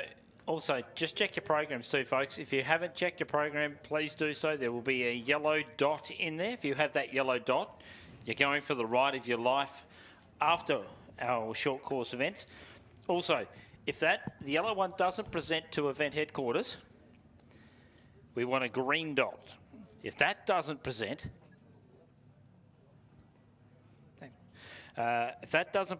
we want a blue dot. If the blue dot fails to present to event headquarters, we're looking for a red dot. So if you've got your program, your official Teagle Excavations ARB 400 program for 2024. And you've got one of those dots in it. You could be going for the ride of your life.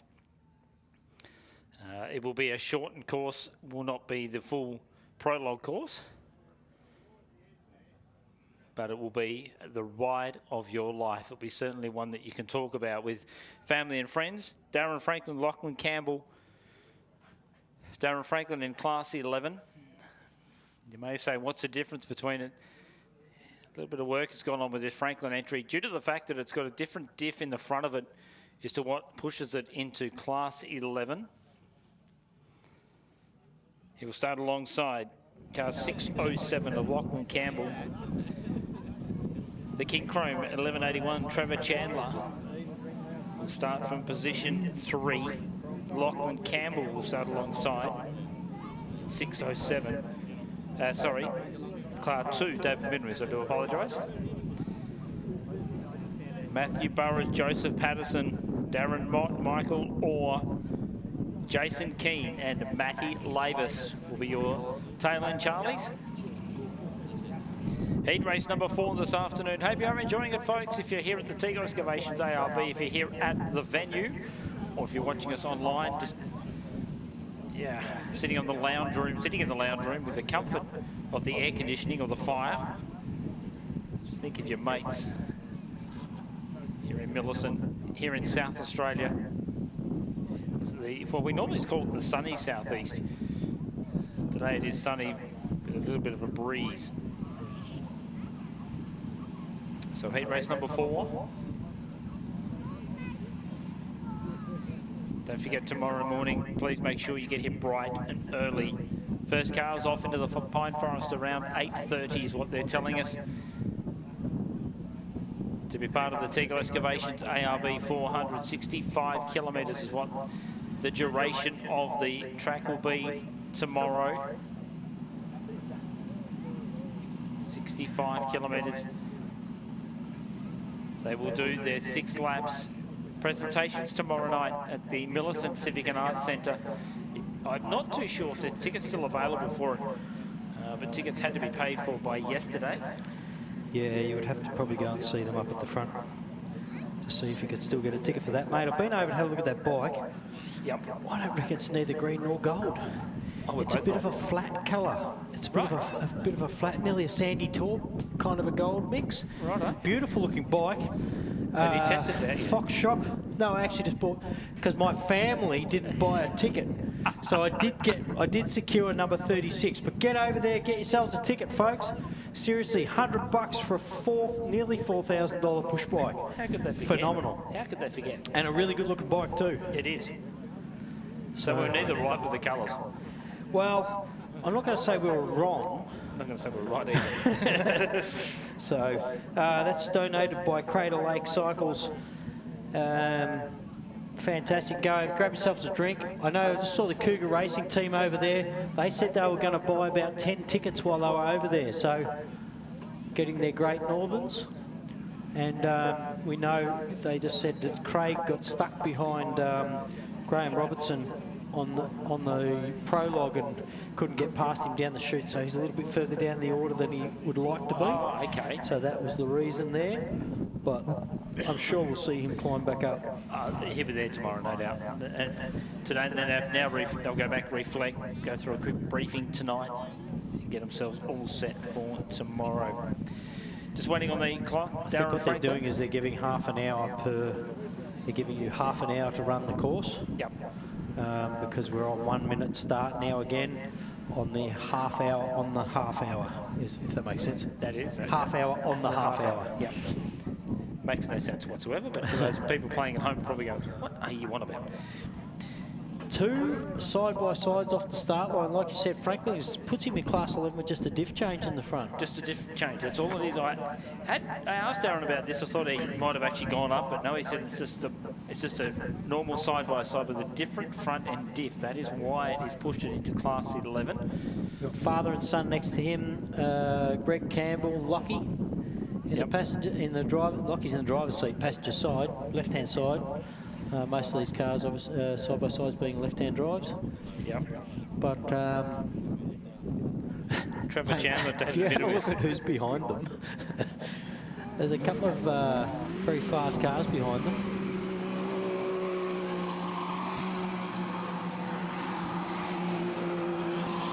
I don't know what he was playing there. No, I'm not too sure. I actually missed the start myself. I saw it at 20 seconds and then forgot about it. So we'll be about 14 seconds off the start of the next two. The Middlemiss husband and wife team, David and Alice, in our last year's second place getters in the ARB Australian Off-Road Racing Championship, next to Trevor Chandler, the King Chrome entry. This thing sounds nice. Hey, I'll tell you what, Hold that. 6.8 litre stroke 6.2 in that Trevor Chandler car, and not far behind it, the Middlemisses. Obviously seasoned racers with a 3.5 litre. Yeah. Patterson in the 175 next to last year's third place getter in the championship, Matty Burrows.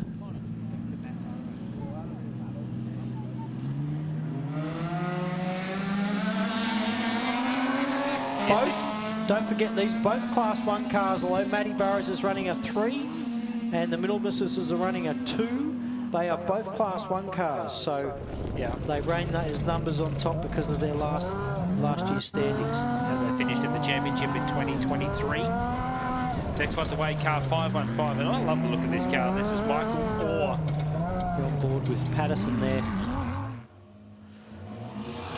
This is a good combo too. 515 is a 2JZ powered car. Body out there with a 6 litre in an old Mingay truck. He got beaten off the line by a Class 5. Well, yeah, but 2JZ, Clayton Chapman winning the championship with a 2JZ powered car, so...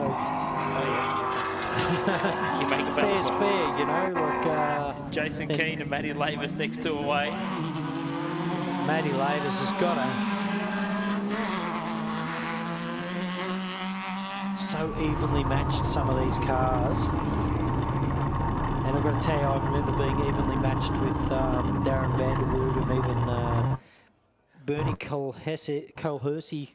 I never say his name right, but Bernie when he Clossy. owned that 570 orange Mitsubishi out here one year, and we ran the whole track for like 3 laps before one of us slowly started to get away. And also done the same next to Clayton Chapman back in the day in his Pajero, the red Class 8 Pajero. And we were side by side off the start line, and coming back onto the bitumen over here, we're side by side as well. So The CRC entry, here he comes back in. That is Campbell. Lockie Campbell with Father Greg in the passenger seat. Frankly. And Greg Campbell, obviously, Greg Campbell Motorsport build these things up in New South Wales. So if you need a side-by-side built, they're the guys. Still a bit of a battle on between the next two, Patterson and Burrows. No, that's Chandler. Chandler and Middlemiss.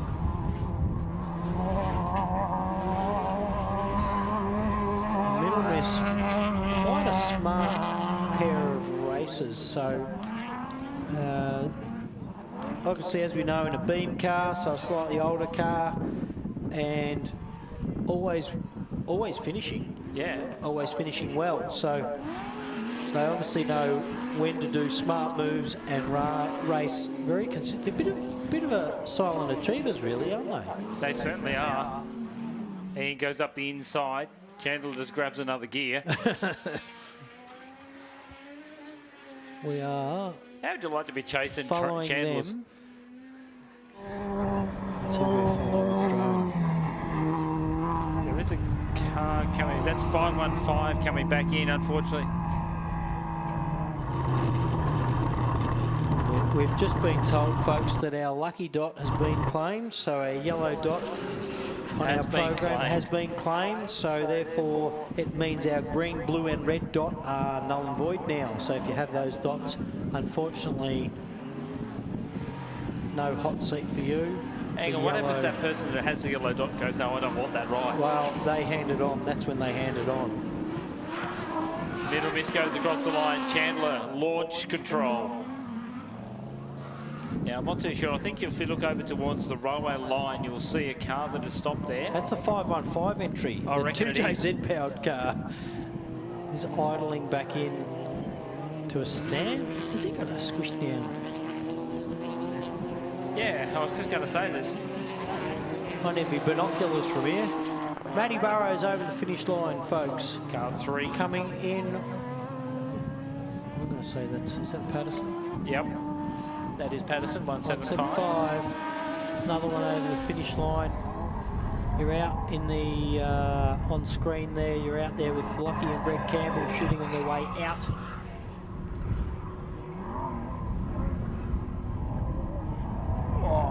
Oh, that would be Franklin.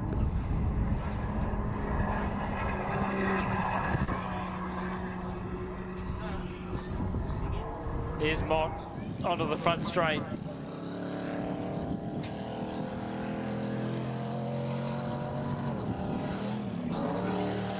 Doesn't that land nicely?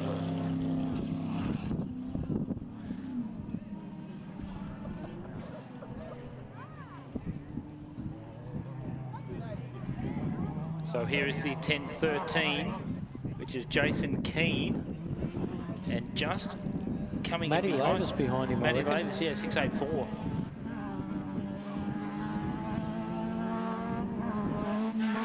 Single seater. Matty Lavis.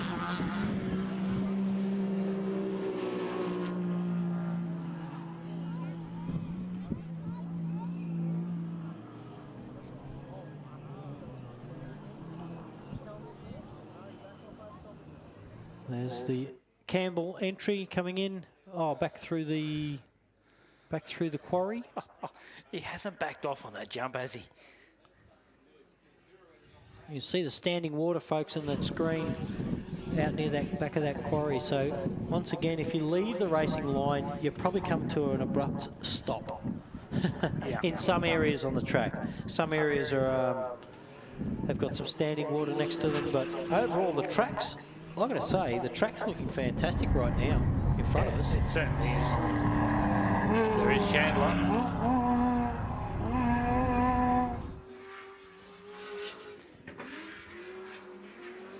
Ian, the Middle Miss car, David Middle Miss, not too far behind David and Alice. Chandler just... Matty Burrows with a 405.9. Yeah. Lockie Campbell with a 408.7. Chandler 409.5. Middle Misses with a 412. Franklin a 419. Keane with a 422 and Mott with a 424.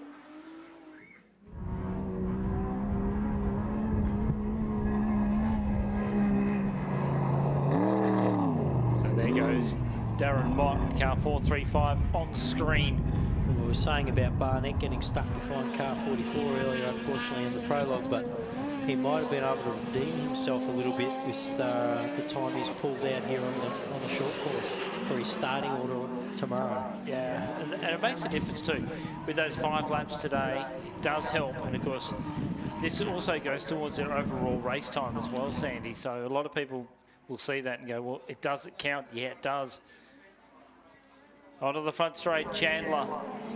Franklin over the line, followed by Chandler and the Middle Miss entry.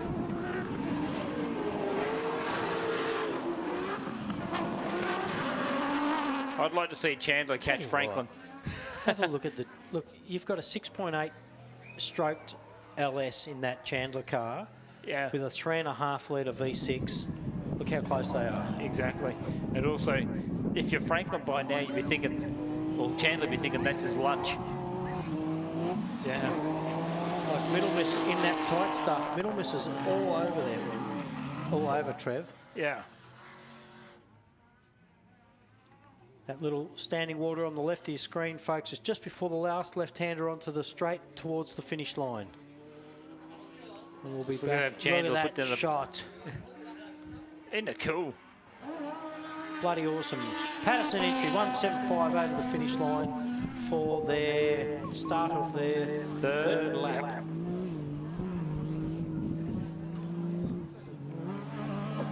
So there's 10-13. Jason Keane and Matty Lavis, last two in. Far behind. So we should be waiting on our first 2 cars to come back, not too far away, which is, if I look on my list, 6:07. Lockie Campbell. So Campbell's certainly broken away. Here's Darren Mott, they're onto the front straight. Lockie Campbell and Matty Burrows are actually doing some reasonable times. They should put them in for around a 16.5 minute. They will be super close to Craig Barnett's time overall. Yeah. If they keep those laps up. So the track gets quicker as it goes down, goes throughout the day. Now, I don't know, but from here, that 515 car under tow looks like the roof on the far side. Or is it just dirty and I can't see properly? We'll find out. No, it's coming around, it's all right. Jason Keane there, folks. Single seat at 10:13 over the finish line. While we've got a moment, don't forget your push bike. Get over, get a raffle ticket. I see you over there in the black hoodie at the bar. Buy a raffle ticket while you're there. And you in the checkered black and grey at the bar, buy a raffle ticket while you're there. Sandy says he will be. Sandy's watching. I'm watching, mate. Yeah, well, certainly watching. There's Campbell, as we say that. And Chandler. So he's got around Franklin. And Middle Miss as well, got around them. There is Franklin, as we say. Well, I tell you what, Lockie Campbell is doing pretty well because he was off the line first next to Franklin, remember? He was. So Chandler's made up a ton of ground. Has he made up 30 seconds? He's made a fair bit.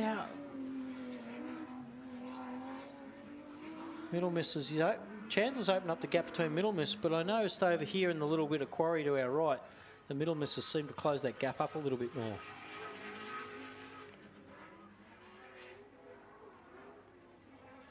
Franklin dives on the brakes. Burrows also in now hot pursuit of Franklin. Across the line. He'll have one more circulation. Out of Lockie Campbell, with father Greg Campbell, a seasoned off-road racer in the passenger seat. So Chandler. Here comes Trevor Chandler. Listen to this thing wind up, doesn't it sound sweet? And I'm going to say he's about 20 seconds behind.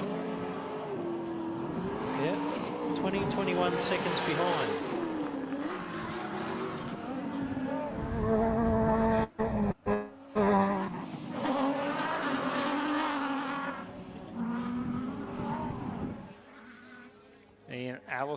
Ian and Alice go on through. There's Franklin landing on the nose. Have I not seen, or is this Matty Burrows coming up here now? This is Matty Burrows might have been held up or something. Matty Burrows was, well, he started down the queue a little bit. He started next to Joseph Patterson. So Matty Burrows, oh no, Matty Burrows has opened up the gap a little bit too, hasn't he? He has.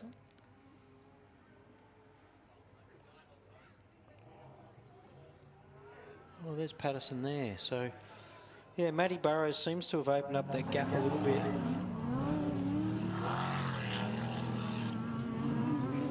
There is it gets a little bit. It gets a little bit hard by the time they're on their third lap. You kind of get mixed up a little bit here, and you don't know who's where. That's Joseph Patterson over the finish line, out for his. I'm going to say third. Lap? Oh, yeah, probably. Yeah, it would be the last lap. I think it'd be on his last lap. There is Chandler at speed. On the way out. Yes. And tomorrow they'll be on the opposite side of that mound because they will cross through under our tunnel, which is with the ramp up over. You see there's a car parked up on top, a dark coloured car parked on your far right up over on the mound. They'll go through the tunnel, and the reason they'll do that and go out the opposite side is tomorrow they'll turn them onto the short road to head them out to the forest, and on the way back in they'll come out back in the opposite side because they'll come in a different road back out of the forest. So here comes Mr. Mott, car 435, third lap.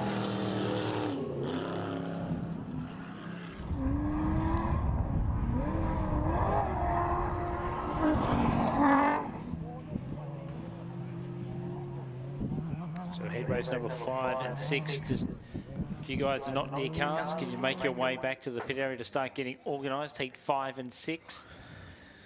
If you're in the crowd area. Now, Jason Keane over onto his last lap. While he is before Lockie Campbell comes in, I tell you what. Yeah. Heat 5, we've got Bowie Graham, Dale Martin, Cooper Weston, Brendan Payne, Simon Tucker, Pete Sibbo, Jane Van Vliet. If I said that wrong, come and tell me. Bo Robbo, we've got Jakey England, and Glenn Pike for Heat 5. So if you're not near your cars by now, get over, get in them, get up to the start line. They'll be winding you guys up very shortly. So Heat 5, if you make your way to your vehicles. I'll tell you what. Matty Lavis over the start line, finish line for his 4th lap, and I reckon we're going to see a checkered flag for the Campbells. Papa and little man should be, Lucky. Yeah, it should be 607. The father and son duo, Lockie Campbell. Lammy's just stepped in the commentary box here. He's just telling me, yes, he is going to have his element out here for next year. Hey? Even navigating for him. There you are, folks. Current leaders, I'm going to say, winners of Heat for Lockie and Greg Campbell slow. With a loose Trevor Chandler coming over second in the King Chrome 1181 car. Middlemas is in 3rd place for Heat 4. And what we'll do, these guys will all be seated in there. These times that they've done this weekend on their short course today, folks, will go and be rearranged into their race times for tomorrow. So overall, as you see, we just saw Lockie Campbell there at the, just stopped ready to go into the pits. Trevor Chandler behind him, middle misses, and although they came in that order, Trevor Chandler's done a 16:01.7, so he actually came in first in that 1181 car. Matty Burrows has just snuck in, obviously, just jumped over the line there. Yep. He's jumped into 2nd place with a 16:04, 2.7 seconds behind. Middlemas is in 3rd, Lockie Campbell in 4th, and put Craig Barnett into 5th, Sam Bentley 6th, the Doc in 4.45 in 7th, Cameron's in the 5.70, 8th, sorry, 9th, so somebody's just jumped up, oh, Franklin's just jumped up into 7th. So, and the OR entry 10.15 into 10th. So we're seeing a few changes in the overalls standings so far.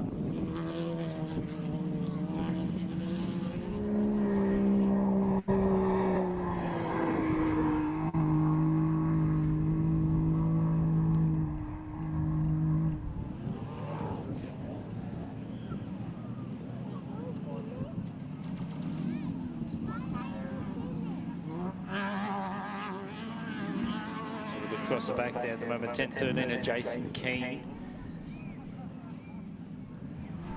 There's Joseph Patterson, the 1.75. Darren Mott now also up the western end of the circuit. Nose dives to come back towards the main straight.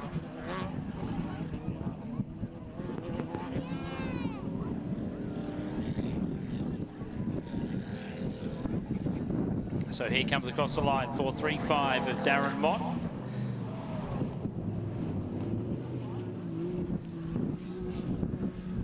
That's in a little Mickelfab truck. It is. Now, Matty Lavis, if you look at that left rear, that is just about, it's certainly flat anyway. And when you're on a short course, there's definitely no point in changing it, especially when you're half a lap from the finish. Yeah, exactly. Wasting time. So run it in on a flat. Hopefully don't destroy it, but it'll definitely hamper his time overall.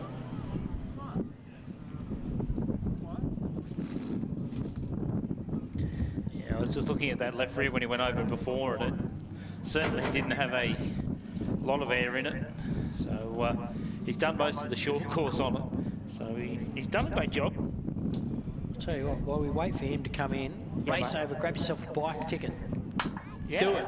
Get over there. If you haven't got one yet. If I see you at the bar and you're not buying a ticket, I see your old mate and you dries a bone vest. Don't be nasty. Buy a ticket. Go on. Do it. You won't. You won't regret it. If you don't buy one, Sandy has to go get another one. Righto. So, yeah, we've got a good lineup coming up. We're on to heat 5 of 6, mate. That means we've got 12 cars left. Yep. So 12, Stephen Graham, Dale Martin, Cooper Weston, Brendan Payne, Simon Tucker, Peter Simpson, Jake in the 624, Bo Robinson, or some bloke by the name of Bo, England, Pike. Yeah, it's about now you're going, do I have to race this? Yeah, especially when you got a 11-13. 624 line, which is Jane Van Vliet. Yeah. I'm going to say Veet. Yep, okay. Please correct me if I'm wrong. Up against Bo Robbo, so some interesting startups. We knew. Do you think there's been nerves there? We knew that Bo Robbo, he's super fast. Either had a little issue or was struggling with the size of the truck on some of that wet ground. Yeah. It will be, I'm going to say, about 8.5 to 9 minutes off starting this round. They'll go bang on 2 o'clock, I'd say, by the looks of what they've been doing with the last ones, the timers. Yeah, exactly. You see them lined up there on you.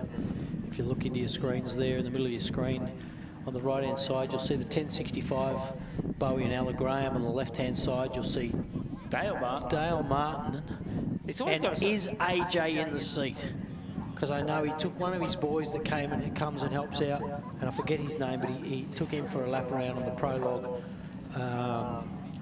because the Martins have a big crew. I know Craig Martin, Brent's not here this week, or I haven't seen Brent, but Brent's not racing this weekend, but those guys have put a phenomenal amount of energy, and they're a very professional outfit, the Martins. So one of their boys was chucked in the passenger seat to give a bit of a run. So if we're going on 3 o'clock or 2 o'clock, it's about 8 minutes away from the start. So yeah. So just a reminder, that is why they're holding it, due to the fact that there may be still cars out there. I think all cars are accounted for. Car 515 did go back into the pits. They've been towed back in? They did go back into the pits with an issue. If they could rectify that, it would be up to race control if they're going to let them go out and do their laps. Don't know that they would let them back out now. No, because their race time will be finished at the half hour. Yeah, exactly. Awesome pictures by our wonderful team at Dream Multimedia. They've got that, all the footage. Our producer, we'll call him, sitting in the office chair, pushing the buttons for us on our camera. Got screenshot big screens put on our screen this weekend in front of you folks. Yeah, producers behind that. Whatever you're seeing on the screen there, you'll be seeing at home. We've got a number of sponsors on board. The championship sponsors: ARB 4x4 Accessories, Mickey Thompson Tyres and Wheels, Raceline Wheels. For the championship for this year's 4th round of the ARB Australian Off-Road Racing Championship down here in Millicent, South Australia. We have a number of different sponsors on. We've got ARB 4x4 Accessories, Teagle Excavations and Hearts Transport, our 3 major sponsors here this weekend. Once again, thanks to people like 141, Forestry SA, for putting so much energy into giving us a forest to race in. I tell you what, when you get out there, you see that aerial up on the hill over on your right. That you race around the back of that. So come up that's how far out you go when you're on the main racetrack tomorrow. Yeah. So that is the Mount Bird TV transmitter tower too, by the way, for those people that are visiting the area. That is where your local TV comes from. That is the Mount Bird Transmission Tower for the Wind Network. Other people too, don't forget Wattle Range Council, Yep. Country Fire Service. They both out this weekend, and more than many putting in the energy to keep the place going. MR Race Transmissions, Michael Marson Race Transmissions put in a little bit this weekend as well. Thank you very much there. Mills Media Promotions. We've got Millicent Tyre Centre, Heapskirk Security that were out here looking after the place yesterday and tonight as well. Open Road Caravan Sales and Repairs over in Victoria. We've got Mundoolan Dairying out at Mount Shank, South Australia. So there's a number of different people. We're about 4.5 minutes off starting. Total Tools Mount Gambier, Foster's Foodland Store, Collins Court Butcher in Mount Gambier, Cleanaway. Once again, we've got a few different sponsors for different different classes this weekend. Yep. Hearts Services, Hearts Transport Services, in memory of Tom Georgeson, sponsoring Class 2. Class 4 sponsored by Open Road. Class 5 Smith Electrical and Air Conditioning.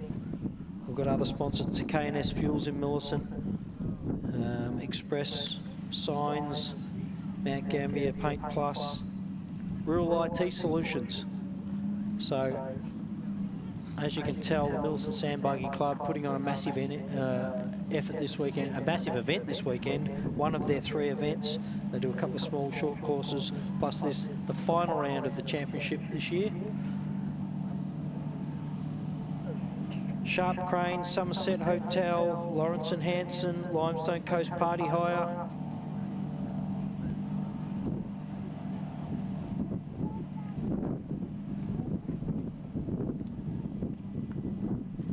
Folks, you've got about 3 or 4 minutes before we start this next heat. Run over to the bar, grab yourself a push bike ticket. Old mate in the grey hoodie over there, I can see you. You're going to grab yourself a ticket as well while you're over there. $100, 100 tickets to win the luscious, I'm going to call it a Sandy Torp Cross Gold mix. That so if you got maybe a Sandy Torp 79, it'll look beautifully on the back of there, wouldn't it? Maybe sitting on the back of a Norwell Trail on the back of your 79. He'll have a ticket too while you're there at the bar. $100, 100 tickets. There's a few sold. There's a few remaining. Grab them. We'll draw it tomorrow afternoon. Righto, folks. 3.5 litre Ford EcoBoost in that car, 5 car, the Martins. Dale Martin. He's been AJ developing this car for a Rowe, little sitting while. next to Bowie Graham.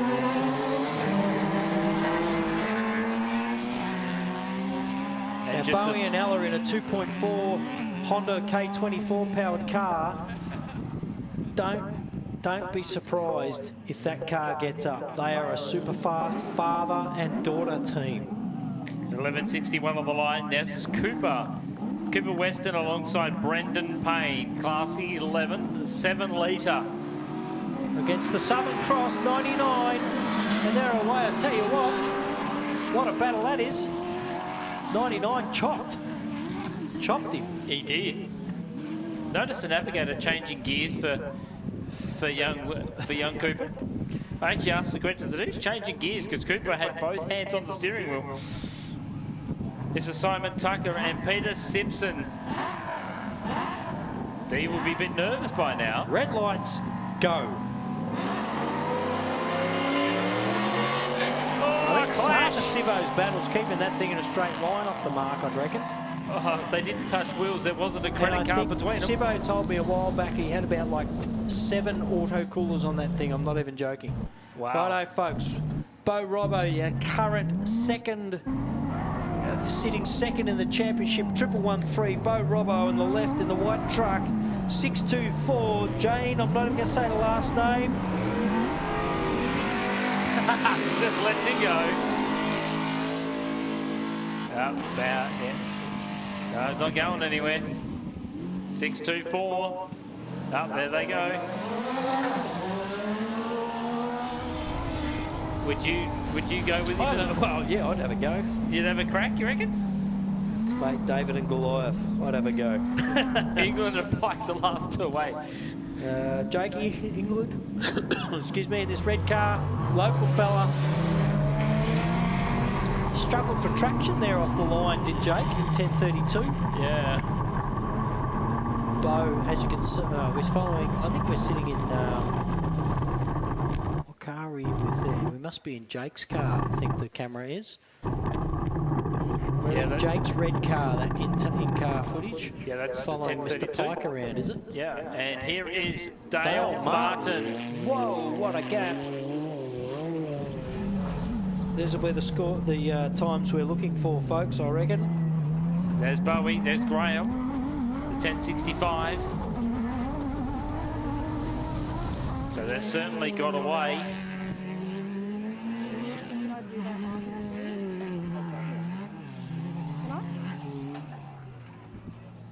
Here comes our third car coming back along the railway line.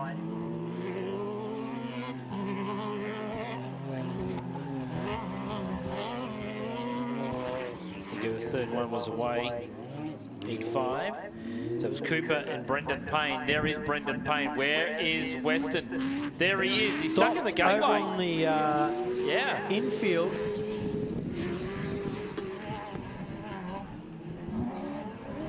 Yeah, stopped up there on the... That's unfortunate for the Westerns. Sibbo. Sibbo on the way back in. Tell you what, Dale Martin about to do what I'm going to say is one of the quicker times of the day so far, because he has blitzed. A little bit of a double bounce there. Hope you saw that. Yeah, people take note. Craig watching on in the background here. Here comes Craig Bo. The crowd, please, are looking at set up. Bowie and Ella in 10.65 over for their second lap. Like I said, it'll be interesting to see what's holding Bo up, and I would literally just say it'll be a traction issue. It's a big car, big class 4, or class 11 actually, sorry. Righto, Dale Martin. I'm going to say that's the quickest time with a 3:42.5. Followed Bowie and Ella Graham with a 3:59.7. There is the 6 car. Bo, we're going to use the Bo's going to use the berms how they should be used. Probably one of the trucks that's probably most suited to these berms out here, I reckon. I would say so. There's 6.24. There is Tucker. Car 110, Tucker. Don't forget, Tucker sitting currently third in the championship outright for the year. He is. There is Glenn Sibbo.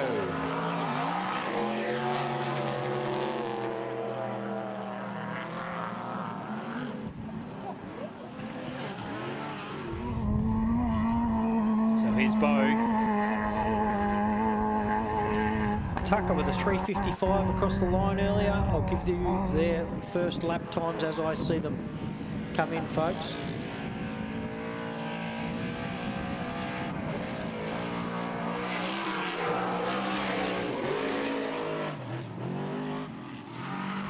There goes Bo. It doesn't even look like it's going over a bump, does it? No, it doesn't. Super smooth. It's probably got, I'm going to say, 28 to 30 inches of wheel travel. If not more. Maybe more in the rear. There is Martin down the back straight. Coming across the finish line, folks. Car 6.24. That's Jane, followed by Jakey England, 10.32. As Dale's coming in on his second lap. Yeah, exactly. Sibbo with a 4.06 earlier. Bo Robbo with a 4.04. So he's a little bit off the pace. Yeah, Bo won't be liking that. Bo won't be liking that, but you got to remember, once you get out into that forest, that's where Bo's truck, and on the way out to the forest and back in, is where he'll start hauling. That car, I'm tipping, pushing well over 200k an hour at full tilt. Yeah, exactly. There's Bobby Graham, Steve Graham coming in the 1065. Camera heading out to his U-turn down that railway chute. Geez, that looks quick. It's quick. The problem is pulling it up at the other end and doing a U-turn at the other end with it, with that such a big truck, you know. So there's Brendan Payne.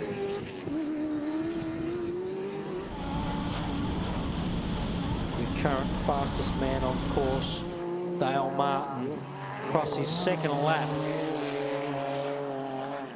I don't know if he's empty of fuel, but if he's empty of fuel, I reckon he needs a tiny little bit more compression wound into that car. But if he's full of fuel, different story. I'm not too sure if there's even a spare tyre on the back, but a lot of guys will ditch the spare tyre for the prologue or short course, so they have a little bit of less weight. We're watching AORRA navigate Bowie in the 1065 car back down towards the finish line for their second lap, out for their third lap. Super fast 10 car. This car dominated most events when they have a clean run. It dominates. Class 10 is what I'm saying. And overall it does really well. It's another one with those consistency badges on it. Yep. There is Bo.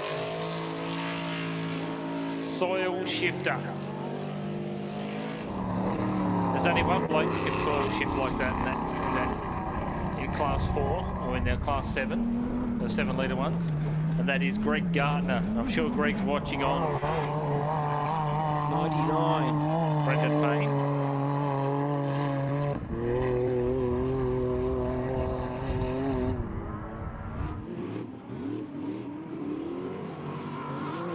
There is Jake England, the 1032. Simon Tucker. That 110 car, once again, third outright in the championship. We have, I think, the top 9 cars here all battling for places for their final standings on the championship here this year. Sibos, long-time contender. Once again, 4 generations of Simpsons here this weekend. Yep. If there's any competitors out there for Heat 6, if you can make your way back towards your race cars, Heat 6, please start making your way towards your race cars. Here it comes, Bo Robbo. You're going to listen to this, aren't you?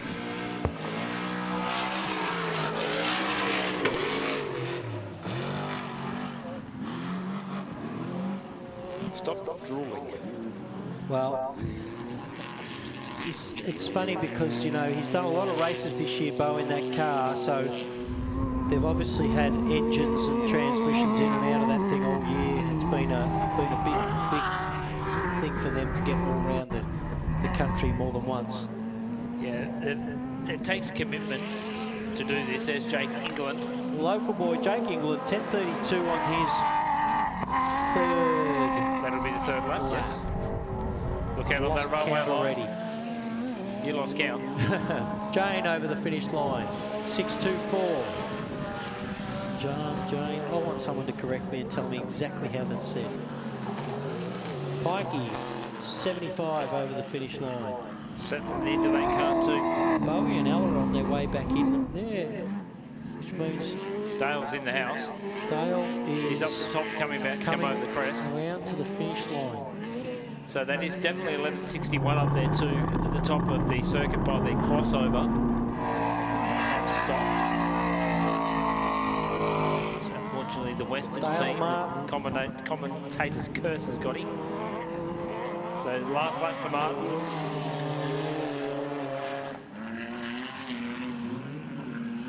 He's got, so him and Bowie, who you see on screen right now, started side by side. So he's opened that gap up, I'm going to say, by nearly a minute, a solid minute and a half. Even up to 2 minutes. Chris Tucker. Certainly. Simon Tucker in. Sorry, Simon Tucker. Pulling in on Brendan Payne. So he's even made up time on Brendan. He's made a lot of time on him. Yeah.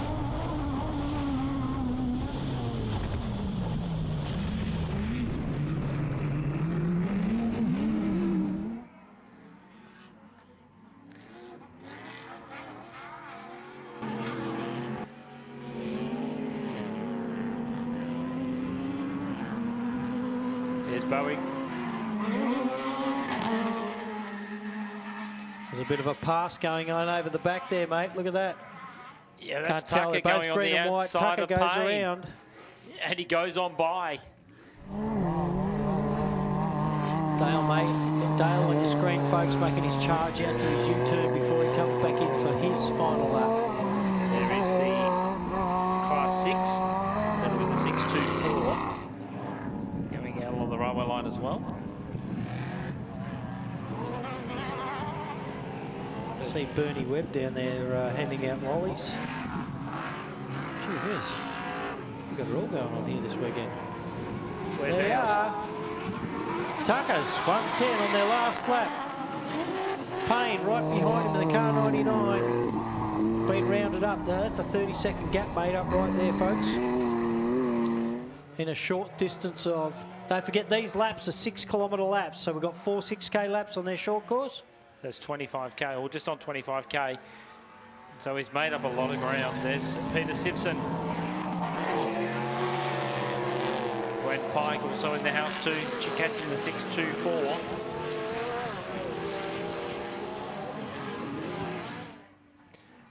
Payne back on the inside of Tucker. That's going to be a drag race. The drone's trying to keep up with them. How good's that drone footage, hey? The drone's been covered in dirt. Bo Robbo on his last lap. We need to strap a camera to that I've tomorrow. got to tell you, one of the biggest, baddest trucks here. Well, even going around at the moment, really. Yeah. Bowie and Ella on your screen. They're on their way back in. Martin's in the house. Car 5.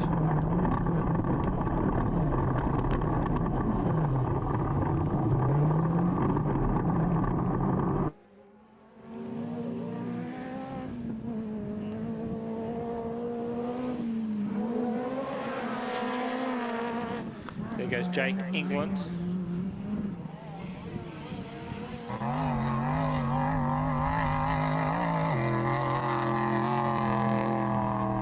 Martin is in the house. They will get him out of the. They will get out of the way before. So that'll give Dale Martin a real clean run to the finish line, folks. Heat 5, and I'm going to say is currently the fastest guy on track, Dale Martin, folks. Car 5.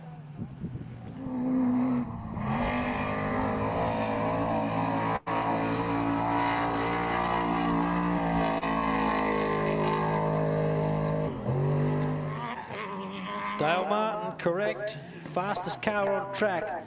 His short course time was a 14:32.7. Wow. Trevor Chandler was your fastest car after that with 11 in car 1181 with a 16:01. So that's a minute 29. 1 minute 29. Dale Martin just blew the doors off Trevor Chandler. Well, panels. Blew the doors off, and not to mention everything else as well. Yeah, so be interesting to see what comes up in the next couple of cars over the line here.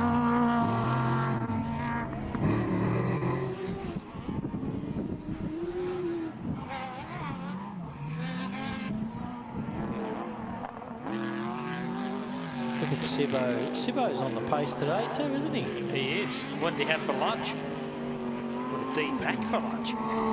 10:65 across the line. Bowie and Ella.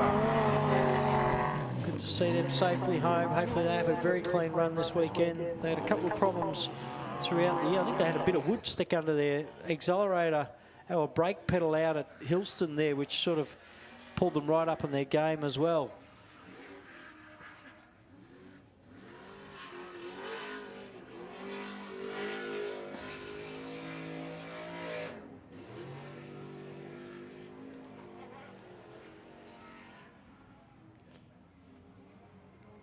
So next one to come across the line will be the 110 of Simon Tucker.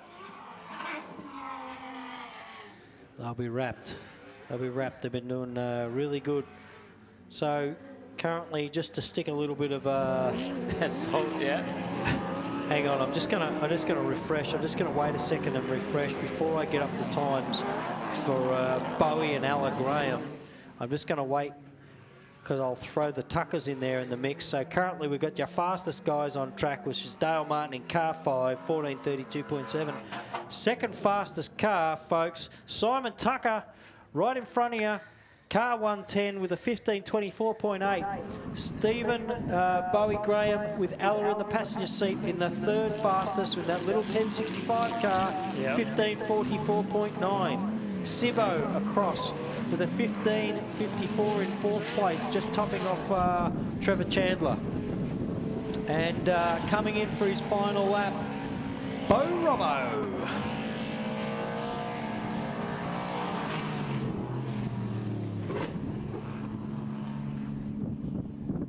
Yep, across the line he goes.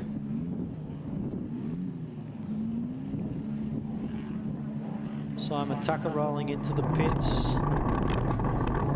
Looks like all the Westerns have gotten going again too. Yeah. So he'll have 3 laps to do.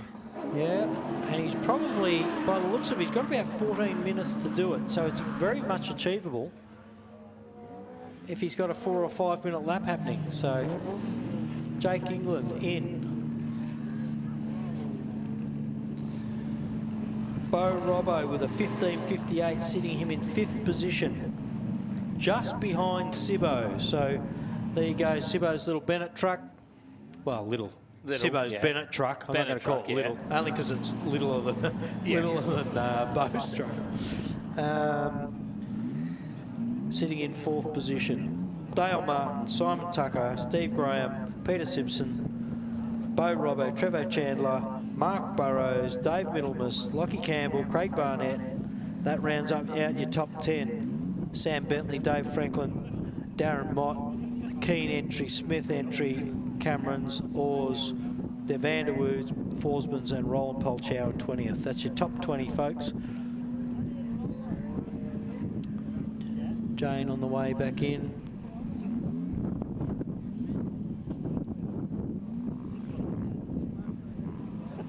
Obviously coming back in with a little bit of an issue because they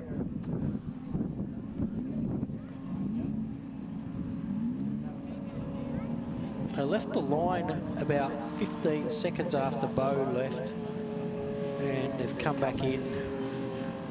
Not much more than walking pace, I'm going to call that. Well, it's not walking pace, but it's not full race pace anyway. We've still got 15 minutes before, and I'm only assuming that we've got a half-hour allowed time to finish the short course today. We've still got about 15 minutes for the Westerns to pull that 1161 car.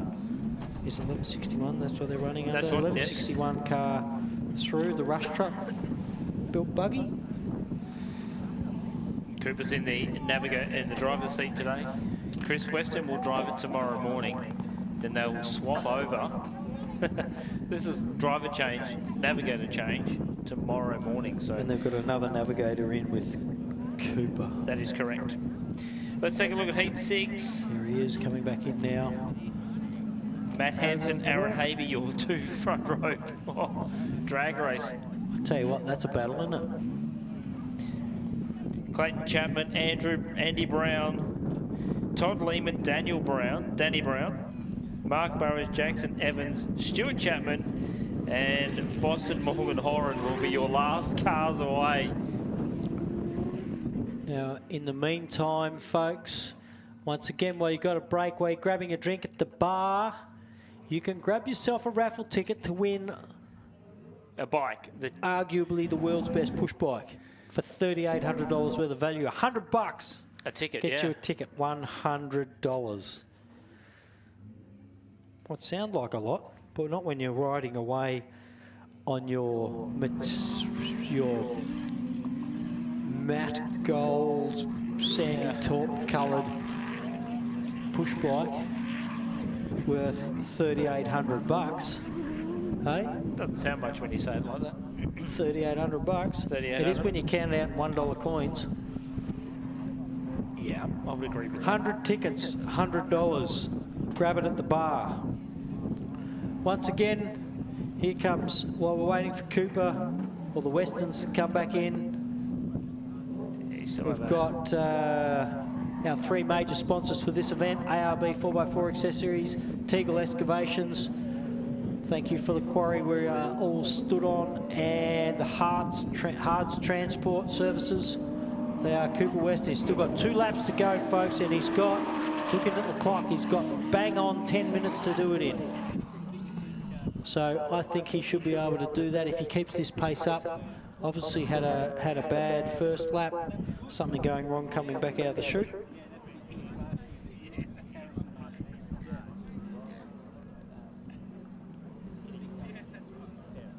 All these times will be collated along with their prologue time. That'll give us tomorrow's start order. Reverse starting order tomorrow. Slowest car off the mark first. Been done at a few different events. Works very well here. It means that the fast guys sometimes don't get to see them one extra time if you work out how they circulate on the track, if that makes sense.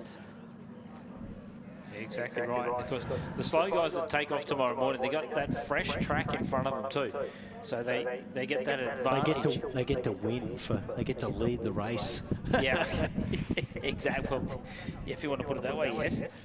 Don't forget our major sponsors, but also everybody else that backs this event. 141 Forestry SA. They help us out with what's going on out in the forest. They help us and let us race out there. We've got Mount Gambier, Total Tools Mount Gambier. We've got the big screen right in front of you, folks. Screenshot Big Screens, which is Daniel and Emma Lamb. They've put that screen up for a few years now and going well. Open Road Caravan, Sales and Repairs. Iberdrola Australia. I actually don't know what they do, but thank you. We've got here we go. Look on the screen. Vandenberg. Oh, who are we in with here? If they can hear us, give us a wave. It's not Matty Hansen. It's a black suit. It is a black suit. Yes. As we look on the screen, Western coming back in. Heading out. Heading in.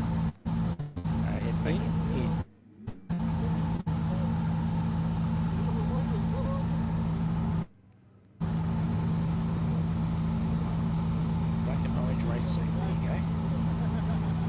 I'm going to say that's one of the...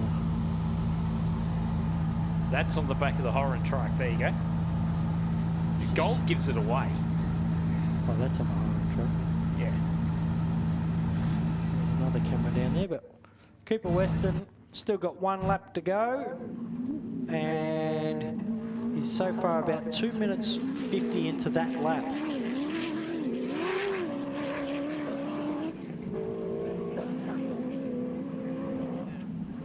So we've put a bit of the commentator's curse on the Western team. And a chat to Chris Western earlier and Cooper, and they are all smiles. Sorry to ruin the day. They will regroup for tomorrow morning. If you ever get to go anywhere, make sure that Chris Western is not in sight if you go out for tea somewhere. He's certainly a bundle of laughs. Certainly hear him anywhere you go.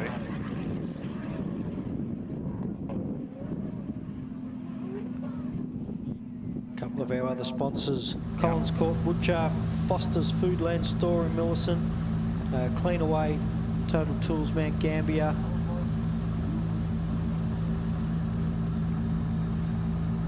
What's he got? 1 lap left.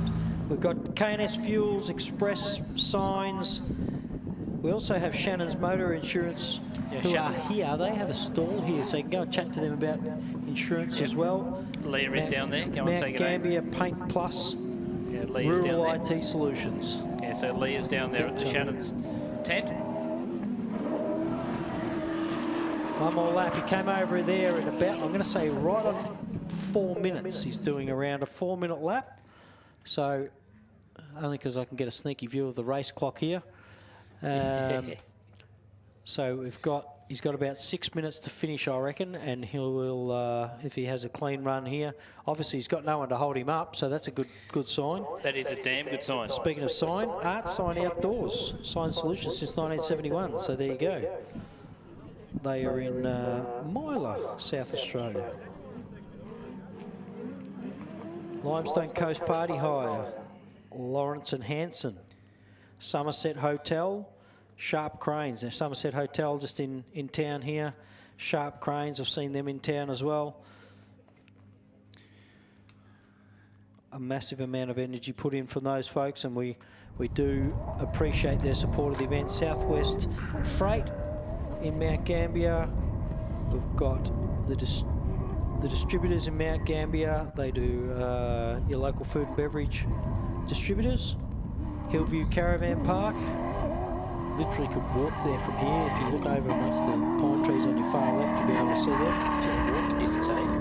Well, I'm not, because I'm fat with lots of broken bones. I don't walk too well anymore. We'll get you a but gopher. you can. We'll get you a gopher if we have to. Don't forget, Marson Race Transmissions. We all know, anyone here that races knows Michael Marson. Does race transmissions. Mills Media Productions. I'm just going through some of the sponsors for this weekend. Smith Electrical Air Conditioning and Generator Hire.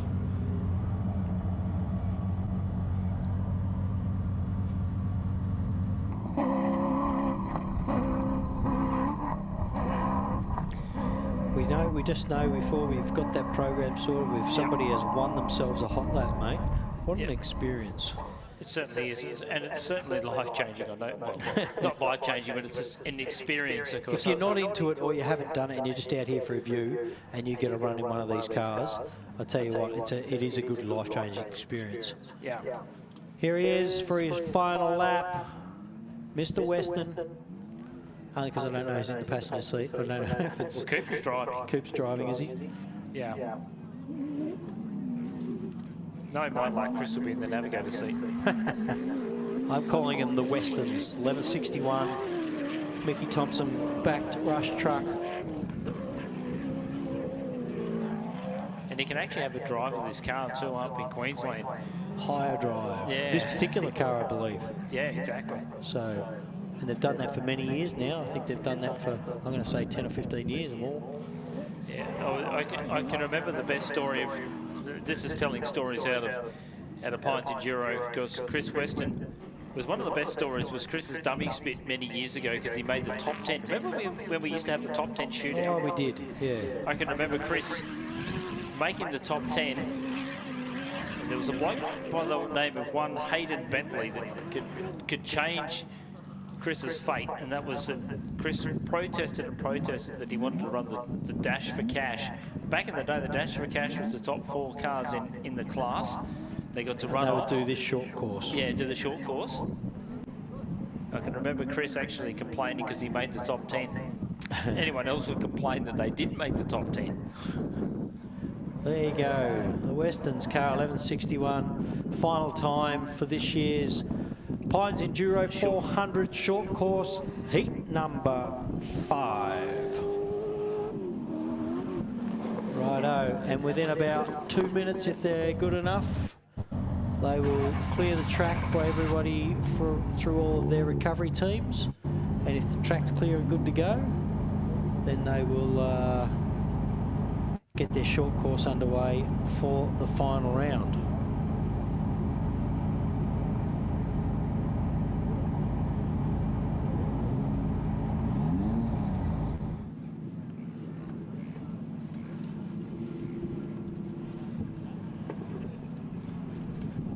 There he is rolling back in.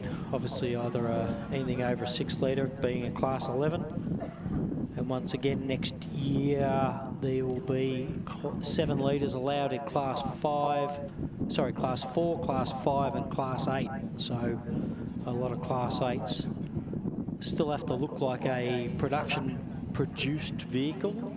So you can't just run a four-wheel drive buggy into class 8. You'll have to, there's a whole heap of different rules and stipulations for different classes. But we have around about, I'm going to say around about 12 or 13 classes in total, maybe 14. And the first number usually denotes what class these cars are in.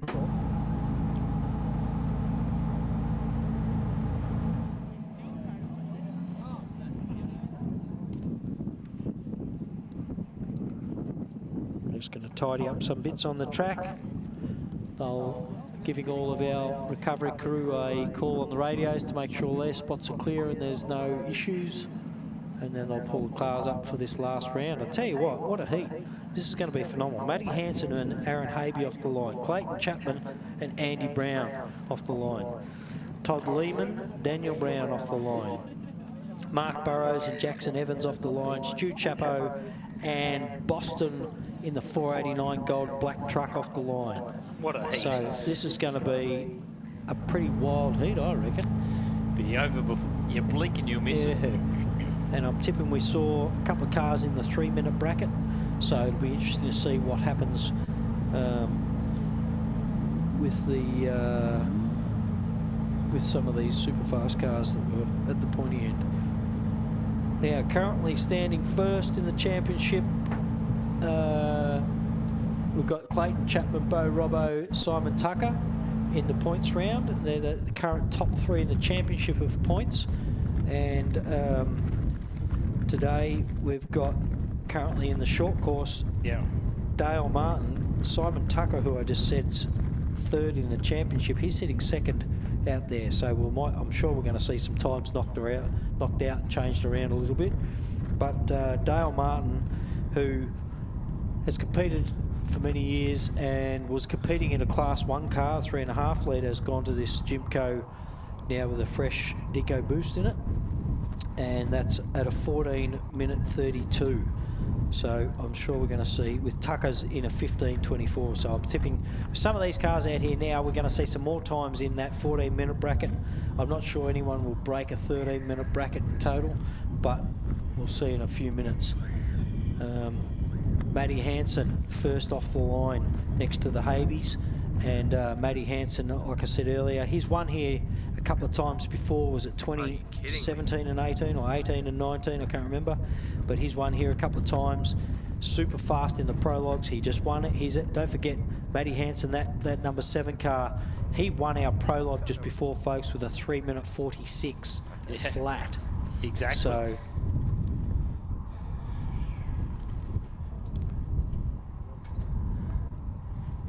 while we've got a minute, get over, get your pushy tickets. $100 at the bar. Grab a beer, grab a pushy ticket. There's only 100 tickets to win yourself a bike worth $3,800. $3,800 worth of value. Tell you what, that's good value. It is. I got myself a ticket. You've got yourself a ticket? Ticket number 36, thank you. If it gets 37 or 35. Yeah, won't be happy, but go over, get yourself a ticket. You've got only a few minutes left. So just waiting I reckon we won't be too long. I don't know what the hold-up is now, but I'm sure it'll be in the next 2 or 3 minutes and we'll see cars in action. Just looking out to our left of our commentary box, Craig Martin standing by. The crew chief of the Martin team. Matty Hansen, Mr. Havey, Clayton Chapman, Toddy Lehman, local boy, Danny Brown, Andy Brown, the green-eyed monsters, Burrows, yep, Stu Chapman, and the only single-seater up here. That's good to see, actually. And like you said, it was only it's a 2-litre Mitzi motor, wasn't it? 2-litre Mitzi boosted 2-litre Mitzi motor. I think it was, in that 17 single-seater Chenoweth, next to Boston down in the 489 truck. And didn't you say on the 17 car all they've done to that since Gundy? Literally bolted the turbo on it. And tune it, yeah. And tune it up. So they pulled it off. I'm not sure what the issue were, but they were having trouble like maybe keeping drive shafts or something silly like that in it. They pulled the turbo off. They ran it at Gundy, and Stu's like, nah, not enough for me. So how can you say it's not enough? Well, how can you say it's not enough? This will be the heat race of the day. If you haven't got a spot by the fence, time to push your way through. This will be an absolute cracker. Now, I'm not too sure who's inside alongside with Aaron Habe. I know Liz was talking about doing today. Oh, that was the other thing. I've just been reminded by Amy Krog, one of our AORRA crew. It's not just class 4, 5 and 8 that are going to 7 litre, it's also ultimate class are going to 7 litre, which means the turbo cars still have to stay at 3.5 litre turboed, but the they can run up to 7 litre. They can run up 7 litre naturally aspirated. There you go, folks. Car 57, Aaron Havey. They look across. The green car, car 7, Matty Hansen. Don't forget, Matty Hansen's our current Prologue winner, and also recent years won this event twice outright. Yeah. With the same car he sits in right now. This will be an absolute drag race to the first corner. Who's going to yield? If I know Matt, he won't yield. And if I know Aaron, he won't yield either. So it will be a drag race. They eyeball each other. Matt just looks across to his right. I'm tipping we're on a 1 minute marker, maybe. Tony might be able to tell me. You probably can't hear me down there next to the cars. Our start line crew there. Sorry, our start line crew there have stepped back from the car, so I'm tipping we are now on the clock.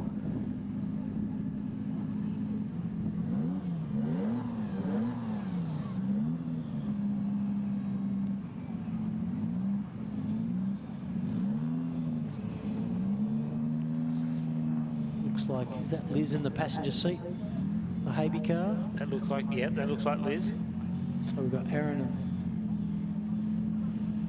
and Liz is counting him down. Red lights are up. We are.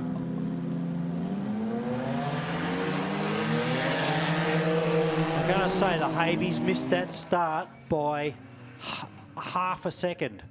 Literally half a second. It wasn't much in it, was it? Matty Hansen just got the better start there. We're going to see some tight racing here. Your current championship leader on the start line on the infield, car 15, Clayton Chapman, right next to 11:45. The Browns. You think he's going to let him beat you. Old Fossil, they touch. The Nacho Lights, a new brand of light brought out by ARB. Yeah. I think Clayton will be glad to get the jump on Andy out there. And you'll keep him honest tomorrow.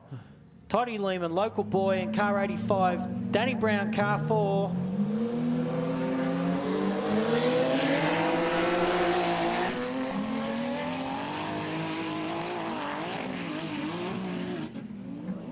Danny out a little bit wider than what he'd like to be. Gave a bit of a kick on the rear.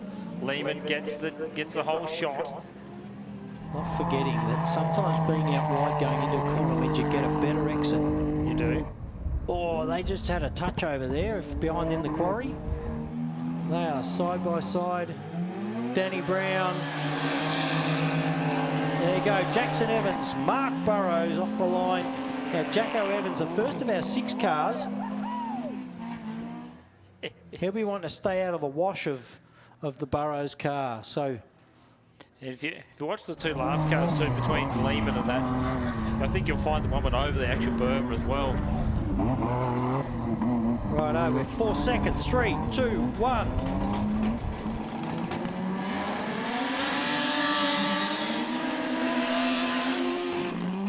Well done, Stu. Boston will be. That's riding in the cockpit. I think Boston's lucky he's got that much suspension out of that truck. Yeah. We strap in for the ride of your life. You're on board with Boston Horan, people. That's helmet cam. Here's Matty Hansen.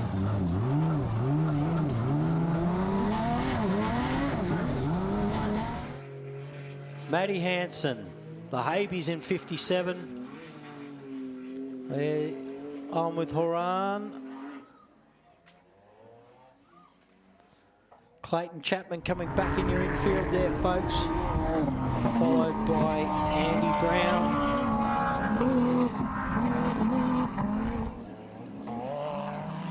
So there is Clayton. Behind him, yeah, will be Andy Brown. Gee, Havey's nearly stopped to a standstill just in that corner. How good is that footage on board with the Horrons in 489? That little V6 boosted trophy truck.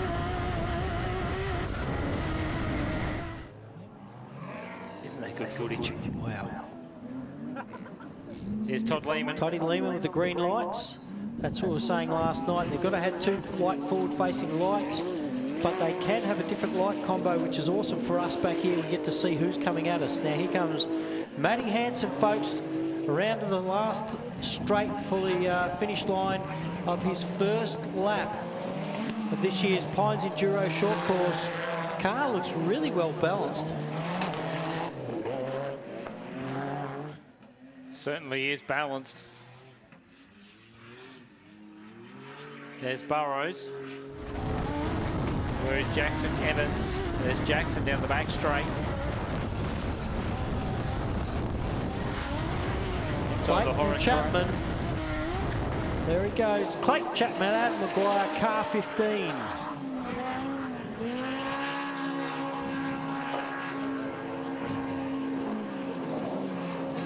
Andy Brown, car 1145. I'll just tell you as soon as they come up, folks. Clayton Chapman with the fastest time on record so far, a 3:41.2. 3:41.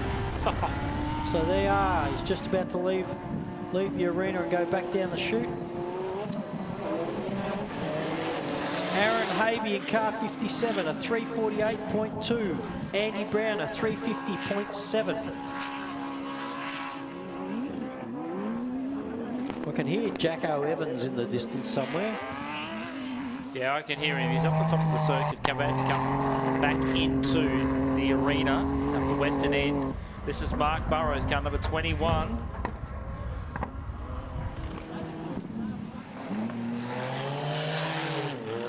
Tell you what, Clayton Chapman still holding it. Danny Brown in with a 3:44.7, just 3.5 seconds behind Clayton Chapman.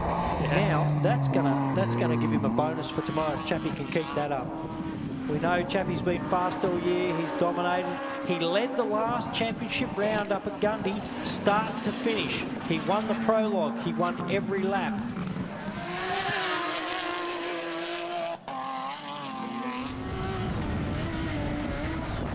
Do you think Horan's having a go?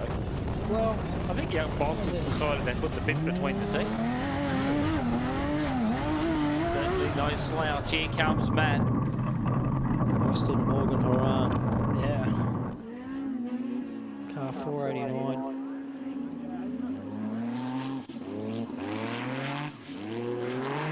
Righto, we should have...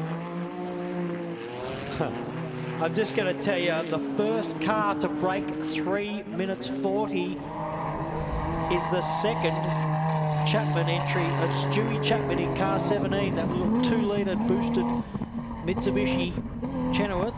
Yeah. With a 3:39.5. Clayton Chapman right behind him with a 3:41. Mark Burrows 3:43. Danny Brown with a 3:44.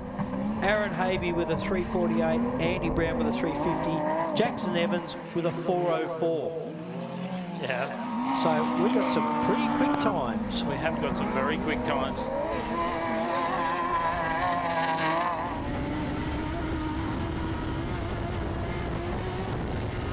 There's another one rocketing in down the back straight. On board with Boston in car 489, folks. V6 powered trophy truck. There is Andy Brown. Danny Brown, sorry. There is Lehman. So Danny's out break. Had a Matty Hansen, lap 3. Once Aaron Havey, lap 3, car 57. Tell you what, Boston is trying to get around Jackson Evans on the way down the chute there by the looks of that. And he's obviously got a handheld camera live, so Jackson's just pulled over down there to let him past. faster car, if a slower car is in front of you, if you're the slower car and someone catches you, you must pull over. Yeah. Risking penalty if you don't. Andy Brown, 11:45.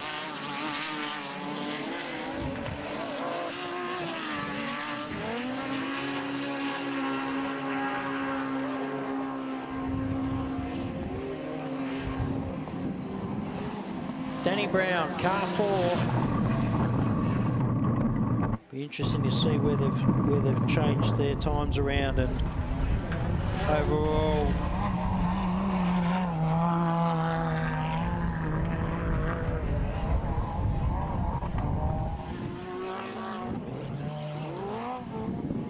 So there is Jackson. They mentioned that.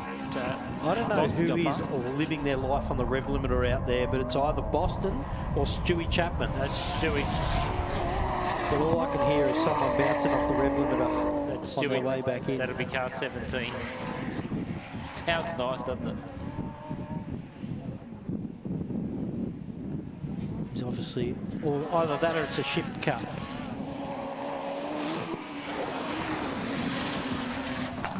Yeah. Oh, Boston. Get back on it. So overshot a corner. That can cost you a lot. It doesn't look like it's worrying him. He's, and Jackson Evans. Currently our slowest car in this heat. The final heat for today. And we will have some spectator rides. We'll have some media rides after this. We'll also have our winner of the program, Lucky Dot Joyride.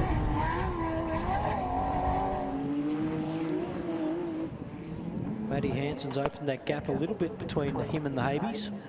Yeah, well, I think Aaron's slowly bridging it. Yeah.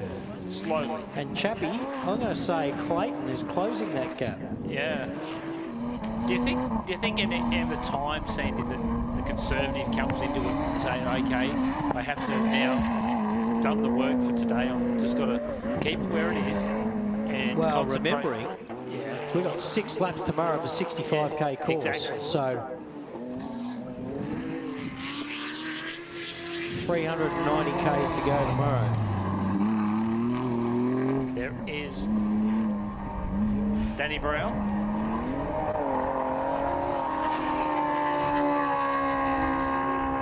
So they'll have one more circulation.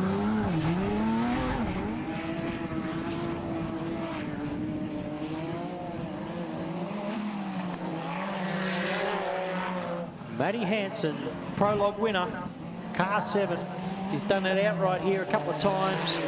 And I've got to tell you, so have the Habies in 2019. So out here currently we've got about 5 cars that have all won this event outright on the track right now. Yep. And that man right there, Clayton Chapman, he's wanting to just have a real consistent run all weekend. He needs the points. He needs to keep Bo Robbo off his back and Simon Tucker overall for the points. So they've got to hold it together.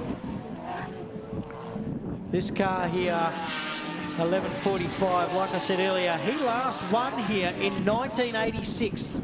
Not in that car, Not I've got in to that tell you, car. but Andy Brown last won here in 1986. Danny Brown just went past you folks. He last won here in 22 and 23. So the last 2 years, that car has won the won this event outright and won a championship in the meantime.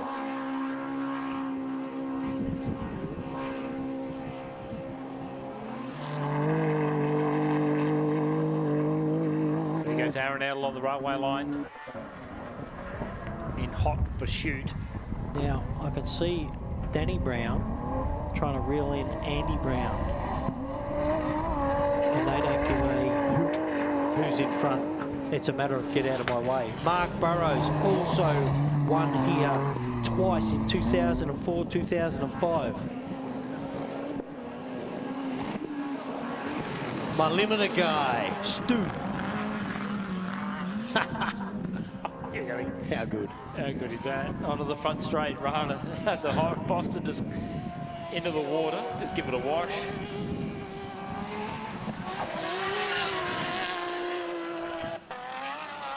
Do you think he's having a go? The car seems to be doing it really nicely. Like the tuning on that, I was just thinking it was basing out a little bit before on suspension, but I tell you what, it seems to do quite a good job. Jackson Evans over the line. I think I'm going to say that's for his third lap, so he'll be on to his last lap. Yeah. Everybody's on their last lap. Jackson Evans starts his last, whilst Matty Hansen is probably 30 seconds off the finish. 30 or 40, 50 seconds off the finish. Clayton Chapman, Adam Maguire going across in front of us. There's a lot going on in that Boston's truck there, isn't there? There is. Remembering that his navigator is holding a handheld plus navigating. Plus trying to call for shots as well. Just trying to look up to that red light that's on top there. What gear they're actually running down that railway line.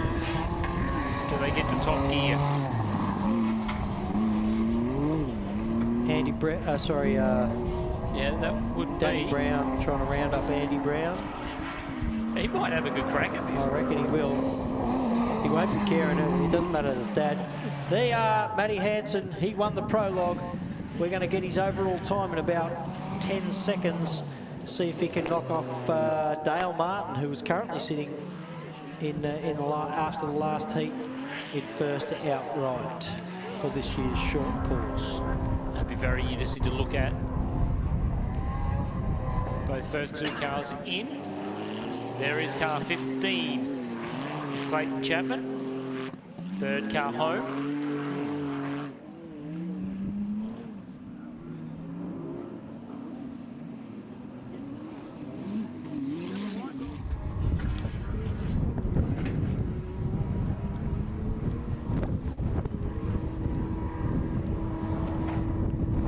Onto the front straight and almost gets in, but doesn't quite.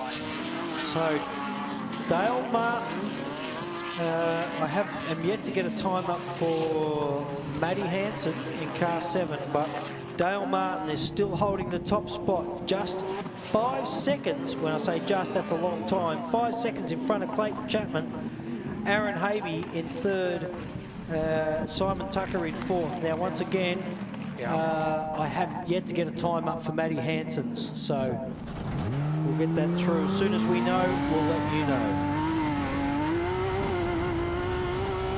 Danny Brown jumps into third. Andy Brown into fifth. Mark Burrows over the line. Once again, these 3 cars in front of you, the 2 Brown cars and Mark Burrows all winning this race in the past. We've got Toddy Lehman over the line.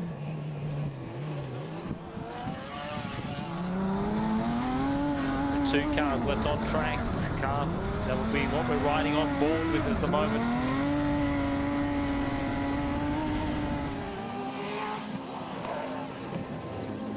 Car 489 across the line. I'll tell you what, that's a well-sorted car, Boston's car. It is.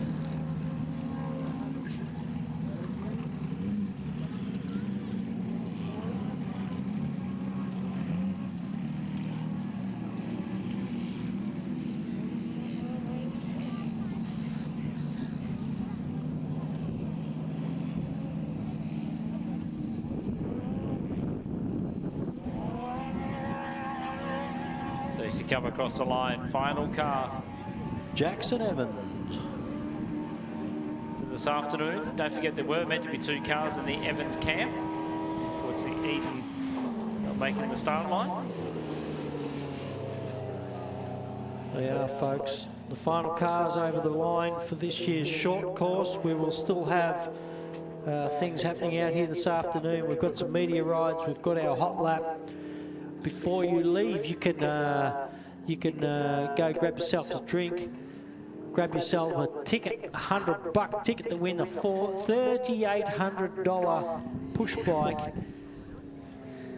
While you're over at the bar, grab yourself some chips, come sit back down, and we've got some more action this afternoon with just a few media rides, our hot lap. We've got some of our local guys I can see down there, Jake England, Toddy Lehman, and the GT Bobcat car.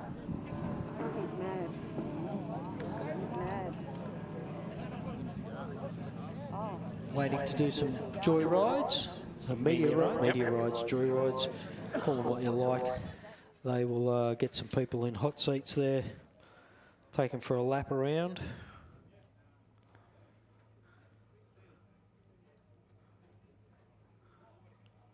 They are Dale Martin with a 1432, Stu Chapman with a 1436. I tell you what, Stu was on fire out there. 1436, Clayton in third currently, and remembering that I don't have a time up here for Maddie Hansen. That'll come in soon. Clayton Chapman with a 1437, and that's only 1.7 behind his big little brother. Big little brother. I like the way you say that. Danny Brown in fourth with a 1441. Aaron Habe with 1449. Mark Burrows 1453. Andy Brown 1507, and the first of our 15-minute cars for that round for the short course. These will be added onto their prologue times, I believe, which will set their starting order for tomorrow, a reverse grid. Fastest guy goes last. It does. Simon Tucker in 8th. Stephen Bowie Graham in 9th. Sibbo in 10th. Bo Robbo in 11th. Chandler 12th. Mark Burrows 13th. Jackson Evans 14th. Dave Middlemas 15th. Lockie Campbell 16th. Craig Barnett 17th. Sam Bentley 18th. Darren Franklin 19th in 1110. And Motti in 435 in 20th. That's not too bad. That's a good run. That's not too bad at all. We may as well, while we've got a little bit of downtime, we'll just keep running through them. Jason Keane in that single-seater, 21st. The Doc, 445 in 22nd. Andrew Cameron in 23rd in 570. The Orr entry in 25th, the 1015 car. Darren and the Vanderwoods in 25th. Forsman in the 202 entry, which was once again our only 1650 in 26th. Roland Polchow in that little zingy burger, that the 468 in 27th. Matty Hummer 28th. Heath Whedon 29th. Ross Newman 30th. Don't forget that these could be quite possibly changed around or corrected in some form or another. I tell you what, folks, just a reminder, as you leave your seats, it'd be lovely to see you chuck your rubbish in the rubbish bins. Yeah, a lot of rubbish sitting here at the front.